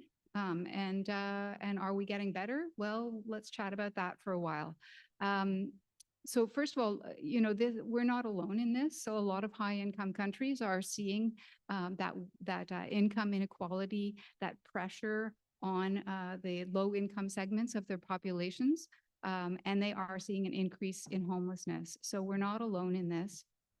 So the Government of Canada has created this program called Reaching Home, with some pretty good goals behind it, to reduce what we call chronic homelessness, which is a homelessness that lasts beyond a certain period of time. In Ottawa, I think it's 60 days. I will admit that I'm only on week 3 of my job with the Alliance this term, and my memory for numbers isn't there. So let's just call it 60 days. Somebody who's not able to move out of a shelter quickly into some sort of housing is called chronically homeless here. So our government wants to reduce chronic homelessness by 50% by 2027 or 2028.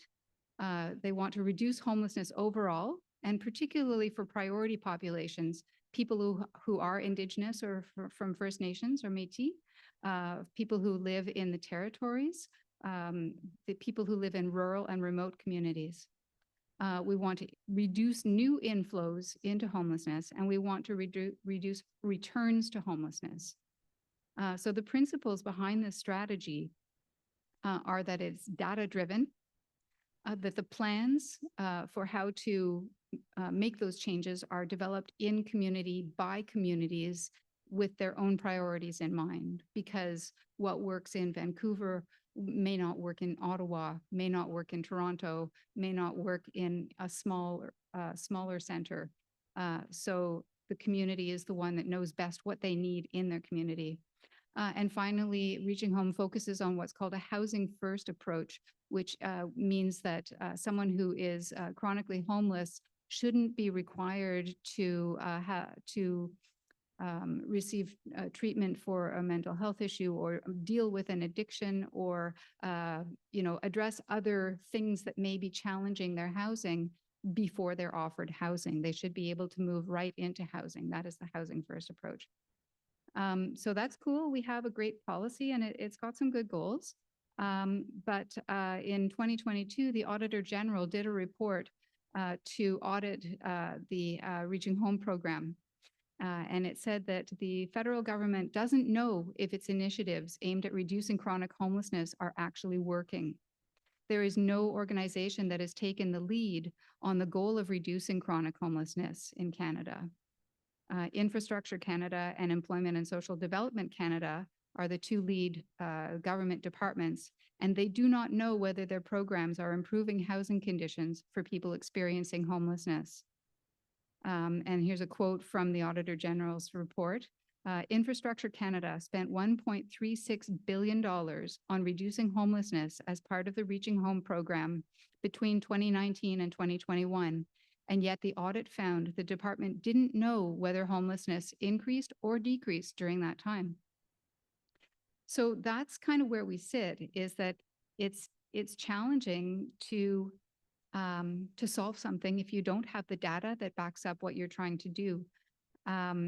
There's a program now called Built for Zero that is supposed to be tracking these numbers. They've created a dashboard and they track progress in communities.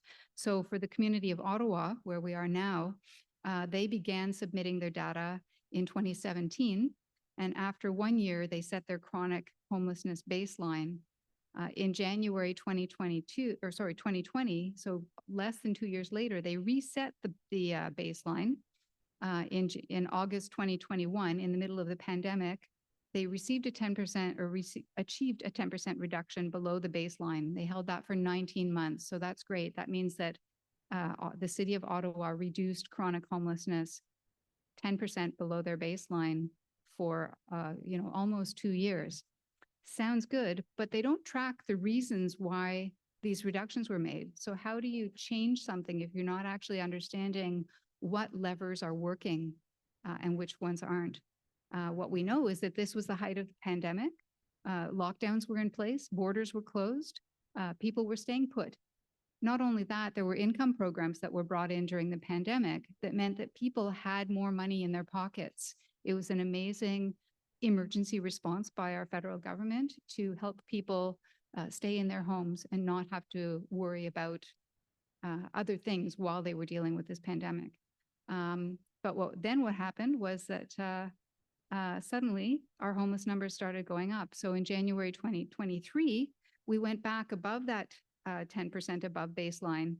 And we didn't track what it was from, but we in the community know that it was because the border reopened. We had a huge influx of newcomers and refugees coming up to Ottawa and a lot of the communities close to the border. So we've been dealing with that since and adjusting our programs in shelter. So I'll just give you one more little line of data there, which is that in September of 2023, it looks like we went below that baseline again, but it's because we changed the way the data was collected. New organizations started using the tool, and so they're going to reset the baseline again in Q2 2024. So how are we supposed to respond to a problem when we aren't necessarily tracking the right things, we aren't tracking them consistently, and we aren't really doing the things that are going to make a big change? So I'll tell you, the thing is that what's been happening in Canada is that we have been very well resourcing our shelter system. So we have a lot of people who use homeless shelters. And when you go to shelter, you are able to access medical care, mental health services, addiction services, dental care, a lot of services on site. An interesting thing that happened about 10 years ago, a researcher came to town and he wanted to check the acuity of people living long times in shelter. Ottawa has a really high rate of chronic homelessness. So he thought that when he came in, he would find that people were in very severe distress in these shelters because they'd been living there so long. What he actually found was the opposite, that the people who were in our shelters were so well taken care of that they were actually doing okay. It's not a great place to be. It's not an ideal place for anyone to live, but that the acuity of the people living in shelters was much below what he would anticipate. So what we find there is that if you put your money into something, that's where things happen. If you build bigger roads, you'll get more cars. If you build bigger and more shelters, you will get more people in shelters. So really, in terms of the strategies that we have and the strategies that we need, my long-winded point there is that what we need to do is move from focusing on a shelter solution to focusing on a housing solution, which is why it really makes sense for me to be part of this panel, because when we talk about the low market housing solutions, if we build more, if we focus on making sure that there is adequate housing with supports at the right rental rate, then people are going to be able to move from homelessness into housing. Add into that some things like a basic income, a rights-based approach to housing, and remove some of the systemic barriers for disenfranchised groups, and we'll be there. So I've kind of answered two questions there. One was, what are we doing now and what should we be doing? But focus on prevention and evidence-based responses is really where I'm going here. Thank you very much, Meg. We're out of time for this session. Randolph hasn't. Over? Okay. So we have a little bit more. Okay. Meg, I'm a little unclear.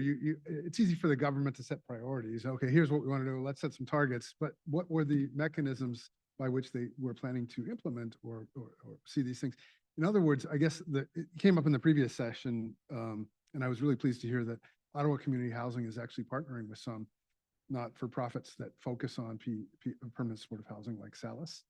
So that's great. But one of the other things that came up is that with so much money being spent per night to support people in shelters, there's not a lot, that money can't be redirected toward building permanent housing. So we're stuck between a rock and a hard place. Are we seeing any permanent supportive housing being built? And if so, how much? Or you're saying that in fact, other factors are contributing to the drop in homelessness and PSH is not part of that? Mike? No, it's, no, Mike? We'll eventually go. Here and talk. Yay, okay. Yes, there is a new permanent supportive housing being built. And I'm just blanking on the government program names for that. It was the RHI had some, the Rapid Housing Initiative had some funding for permanent supportive housing, but really it is one of the challenges of the Canadian, the government setup here is that, that the big housing dollars come from the federal government, whereas the supports funding for medical or any sort of health supports come from the provincial government. And so you sometimes find yourself in a situation where you can get the money from one, but not from the other. The programs aren't necessarily aligned. So definitely permanent supportive housing is a huge part of the solution. The other piece is diversion, that if we don't allow people to fall into homelessness, then the likelihood of them staying homeless is reduced. So there are some excellent examples of programs that are being started across Ontario in diversion that are focused in schools as young as children in grade 7, where they'll do a deep dive. Actually, there's one in BC as well, where they do a deep dive interview with these students to find out what the situation is at home and look at, red flags that might be raised in terms of indicators that might lead to someone becoming precariously housed or homeless. And that diversion work is coming to Ottawa in different facets, both for veterans, for newcomers, for youth, and also there's a pilot happening at one of our local adult men's shelters now. So those are all really great ideas to stop people from coming into homelessness. And then, of course, having a sufficient supply of the permanent supportive housing is really going to make the difference on the other end. You're correct that you would begin by identifying the groups that are more vulnerable to that. In Ottawa, we have, for instance, a large Inuit population coming down, which are overrepresented, presumably, in the homeless population. And so working with the Indigenous community would be a key part of that.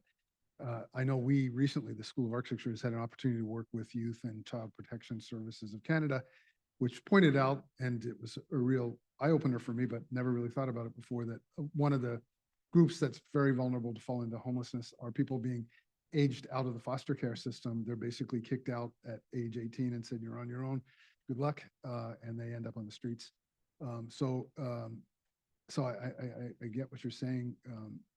Would those groups, in addition to helping stem the flow into homelessness, also be more active in creating their own permanent supportive housing or their own transitional housing for these people who are more vulnerable? Yeah, definitely.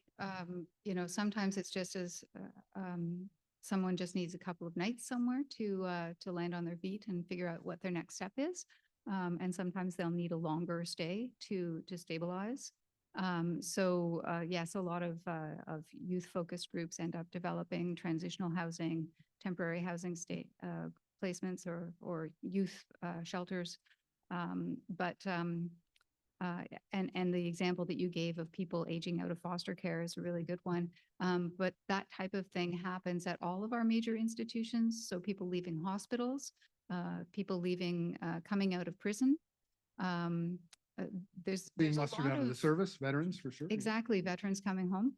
There's a lot of like those standard places where somebody is leaving a system and coming back into main society, where we allow people just to fall into homelessness. So if we could have prevention steps at each of those outlets, then that would really make the difference. Is that good? Or you have more questions, Ben? That's good for me. Excellent. So with that, I think, we're going to take a 18-minute break, and or maybe it's depending on, yeah, it's 18-minute break, and we start at 3:30. And that will be the last session and forthcoming. I'm very much looking forward to it. And as you guys know, like this morning, and Ben said that we're trying to compare orange with apples. And it just occurs to me that we have orange juice and apple juice back there. And so my curious, make a cocktail. yeah, then we have somehow, it's the depth of knowledge that you guys offered amazed me. I'm not a housing expert. I'm learning. So the definition of homelessness is like, to me, it's eye-opening, right? So me as a layperson in this field feel that I was being quite well educated, although I'm not so sure I'm a grade A student for this class. My curiosity question for the next session is, are we going to make some sort of interesting cocktail out of these two juices? So pressure's on you guys, and take a 17-minute break. Get our thoughts together. Thank you.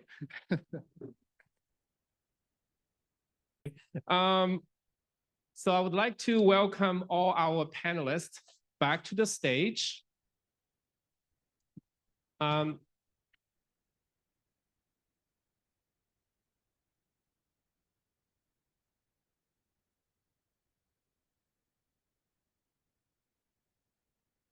Here, yeah, sure. Yeah. Yes. Yes, I will do that. Okay, thank you. Thank you for asking that. Yeah. So I am officially moderating this session, and I noticed that Ben is doing some very deep thinking there already. So thinking about how to deflect. Okay, here's a request. Okay, so I have for you guys all, and after seeing the entire day of wonderful presentations, your depth of knowledge is incredible. Okay, but for the purpose of the last session, I want to encourage you to maybe step back a little bit. Okay, maybe to forget about the details a little bit. This is my moderating thing going on here, particularly for you, Ben. To instead of asking, keep drilling and digging into the details, let's step back a little bit and reflect on what you hear. What does this orange look like? Or, on the reverse ways, what does this apple look like? What do you understand the apple versus what you understand in the orange or juice? And what might be something, if there are any similarities or synergies between the two, or maybe there is none.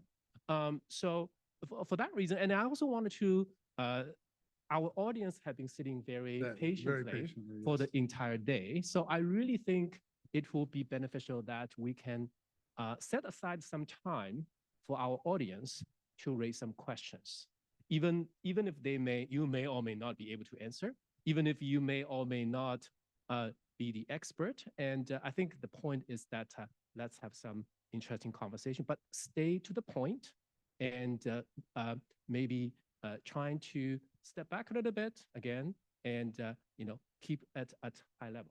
Okay, I think that would be useful for the cocktail party. Okay, so question number one, go to you, Ben. What are the key key differences and the similarities in the systems of the and challenge, sorry,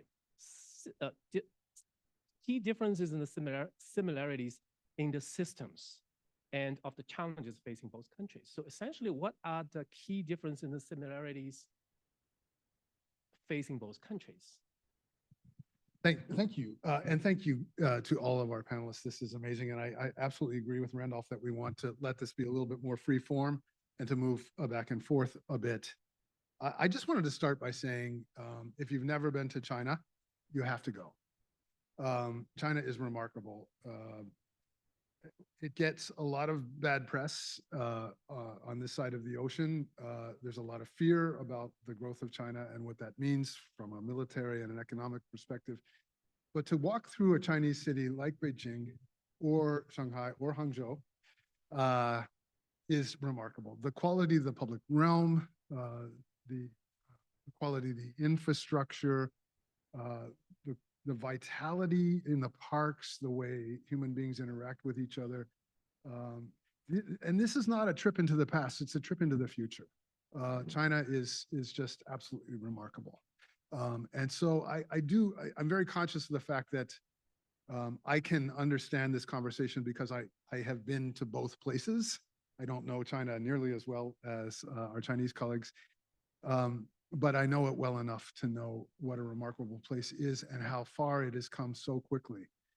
I'm not a young man anymore, but as far as I'm concerned, China woke up, grew up, and started running overnight, which is something we cannot do in this part of the world. We industrialized much more slowly, we urbanized much more slowly, and everything we did over a much longer period of time. And everything that we do takes 10 times the amount of time it takes in China. And you know, that's either a good thing or a bad thing, depending on how you look at it.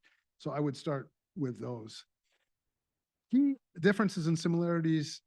Well, first, the key difference is scale. The scale of China is just, it's unfathomable.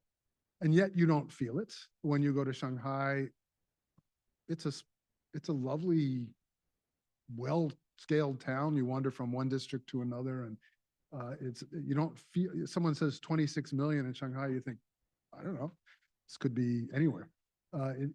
It's not like you're going to go there and feel crushed. When you go to Beijing, you go around where the old city is, the Forbidden City, and see how much of the Hutong district and the lakes there all have been preserved. Then you go over second ring, third ring, fourth ring road, and you see the new city, and you think, wow, this is beautiful too. That the Chinese seem to have somehow managed to grow and to add huge amounts of density and infrastructure and accommodate huge amounts of urbanization and still somehow do it right. So I feel there are so many things to learn from China. So again, differences, the scale, it's not something you really feel. Similarities, we've been hearing all day that housing is a challenge, affordability is a challenge, and that both countries are really facing it. I think my concern about all of this and my questions about all of this, and these are open questions, is are the systems so different that we can't learn from each other? On the other hand, I hear Dr. Yu say things like low interest loans from this and that. I think we could be talking about Canada. So I get a little confused about where the overlaps are very strong. Then you talk about money, and I have no idea where the money is coming from in China. I know that there's no money in Canada. It's really hard to get, and no one counts on it. But you talk about, oh, the government stepping in and building 3 billion units of housing. I'm thinking, what, like who, what, where's the money coming from? I know China is having problems with debt. I also know that that there is so much potential for growth that ultimately that will get paid out. But those are maybe some of my observations, Randolph, just to start. And I'd be happy to turn it over to anyone else on the panel.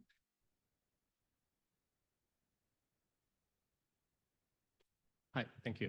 Actually, I'm going to transition to Professor Yu, and there is a question about how will the sort of, in terms of reflection, or how will the affordability issue that we have been discussing today, affect the social stability and that kind of thing, and in perhaps in both China and Canada, as you understand it through today's conversation. But feel free to add your own observations and your own thoughts about based on the conversation that we had so far. Is that good? Yeah, OK，就是如果您愿意的话，就是说，就根据今天就是大家交谈的结果，也许是从那个可支付 affordability， 就是这个角度谈一谈它跟中产阶级的这个收入啊什么这个关系，看看您今天有什么主要的一个大概的一个想法在这个里面。如果你说中文也可以，说英文也可以，随便您。Okay, maybe the mic is there. Yeah. So then I'm off the script a little bit, okay? No, because these questions sort of related to this question. Yeah, because the questions are. If we take away in Canada, home ownership is equated to social I think the stability. questions are a little bit too specific for the let's call it social cocktail. stability. Yeah, I think let's take the cocktail approach and see what the outcome may be. So feel free to reflect on 说一些就是您大概的一些这个感觉。我觉得我们两个国家其实都面临着怎么样为更多的人提供，你翻译啊 ？Okay. 啊 I do the 提供 translation. 对 Okay. Sorry. Okay. 实际上我们都共同面临着为更多的普通收入的家庭怎么样提供一些可支付住宅，承受能力的住宅。Okay. We both China and Canada actually are facing the problem to provide affordable housing to more middle income level households. 所以中国呢，现在就是在努力。第一个其实就是提供相当于自有就是 occupy 那个，所以第一批像2024年我们就开工13万套的这个可支付的保障性住房。配售型保障性住房。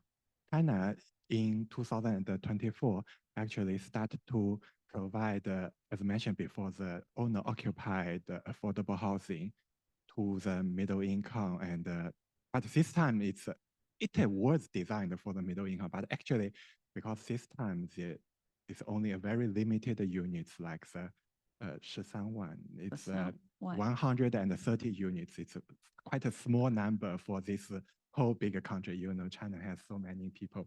So we need to provide these homes to the very low income who really need to, or who really want to own their homes. Who need to build equity. Yeah, who need to build their home equity. 另外一个，我们其实就是大量的提供租赁住宅，就是通过公共租赁住房和保障性租赁住房，然后让更多的人在城市里能租得起房。At the same time, we are also providing a lot of rental housing, including the subsidized rental housing and the public rental housing, to make these people who cannot own homes, at least they can find the rental homes to stay. And also these rental homes are priced lower than the market level. 所以中国现在其实就是应该讲，中国没有 homeless， 但是他们原来的住房状况实际上不是太好，因此现在中国政府着重让更多的人能体面的以可承受的价格体面的居住。So currently the thinking of that, the idea of the government is to that, okay, for these, although we already don't have homelessness, that's no problem. But for these people who cannot own their homes, we want them to have a decent home to stay in, to live healthy and have a good living environment. Can I ask Professor Yu, who builds and operates that low rental housing? Is it the municipality? I don't know. No, Prof, you should ask them. I translate. I'm the translator. Come on.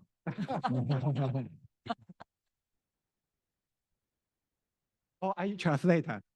I did got. Yeah, who builds and who operates that low rental housing? 啊，我听懂。这个它是这样，我们有建设的话有两类，一类呢实际上是由国有企业建设，第二类呢实际上政府给补助以后，鼓励私营企业，包括就是雇员企业，就是来建设。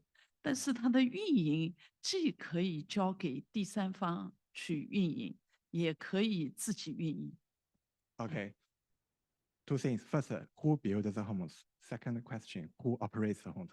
And the first, who builds these services at low level of in Canada, it's below market rate, below market rent housing. Okay. First, the government, the state-owned enterprise, they build this kind of rental housing. So because the state-owned, they do not care too much about the profit issues. Okay. Yeah. The state-owned developers. Yeah. They have their own developers. But they're not state-owned, not-for-profit operators. Right. They developer. The second is that through market ways, the government provides some subsidies and low interest rates, tax subsidies, and even provides some monetary subsidy to private developers to build the homes. Who operates it? Yeah, then who operates them? Two types. One is that these builders, they can operate. And the second is that they can find third parties, right, to operate. Because, okay, it's they still can make money when doing the housing maintenance and kind of things. Can you repeat? Yeah. Right. Profit.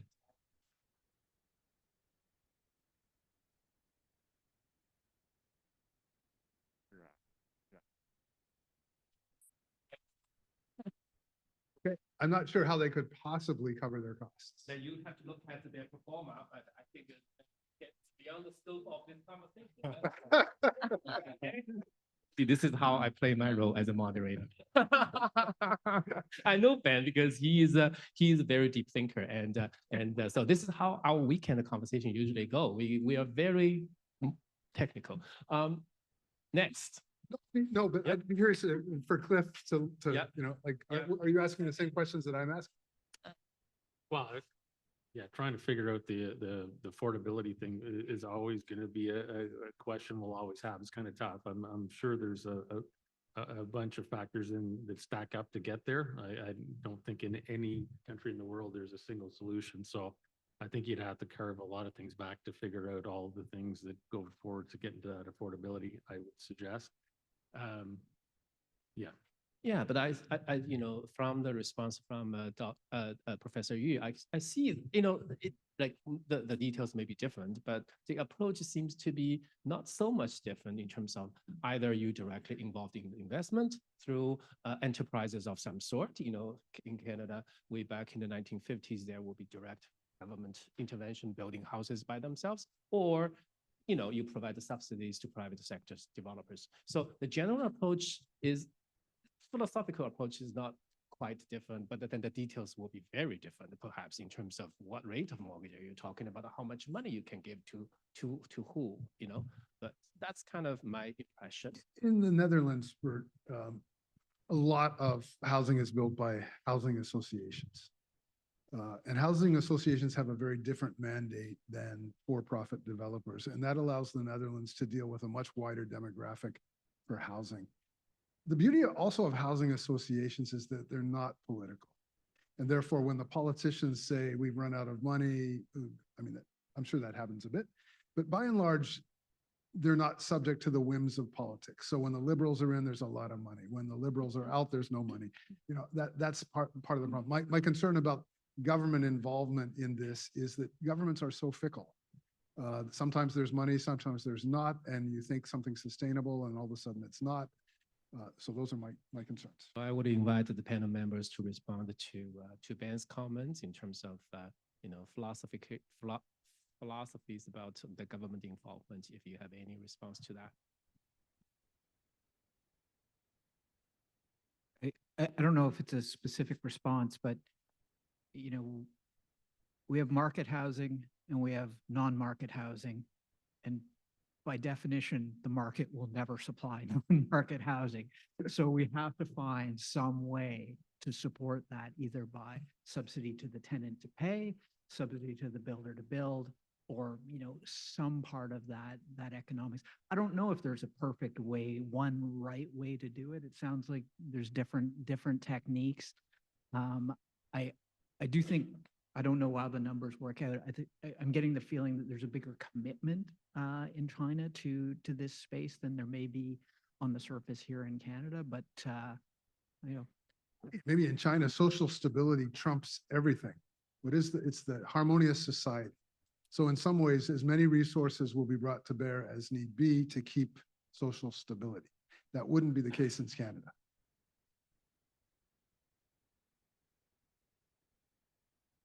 或者 Paul 老师，你们两个人对这个 Ben 的 comment 有什么？就是说他的意思是说，在中国政府能够把很多的钱就是用到这个方面的话，可能是考虑到社会稳定啊什么这方面的因素，是不是有这个考虑呢？就是和谐社会啊，社会稳定啊。我们是这样认为的，解决好住房居民的住房问题啊，实际上是为人民这个或者说我们中国式现代化里头的重要的一个内容。我们现在这个20大都提出来，就是要实现中国式的一个现代化。那么住房实际上是关系到家庭的和谐、家庭的稳定，也关系到社区的一个稳定。所以让人人住有所居、住有宜居，这个实际上是我们政府很重要的一个职责。所以我们现在政府它是花很大的资金、很多的力气去帮助老百姓能在城市里头能住有安居。这个也是推进以人为本的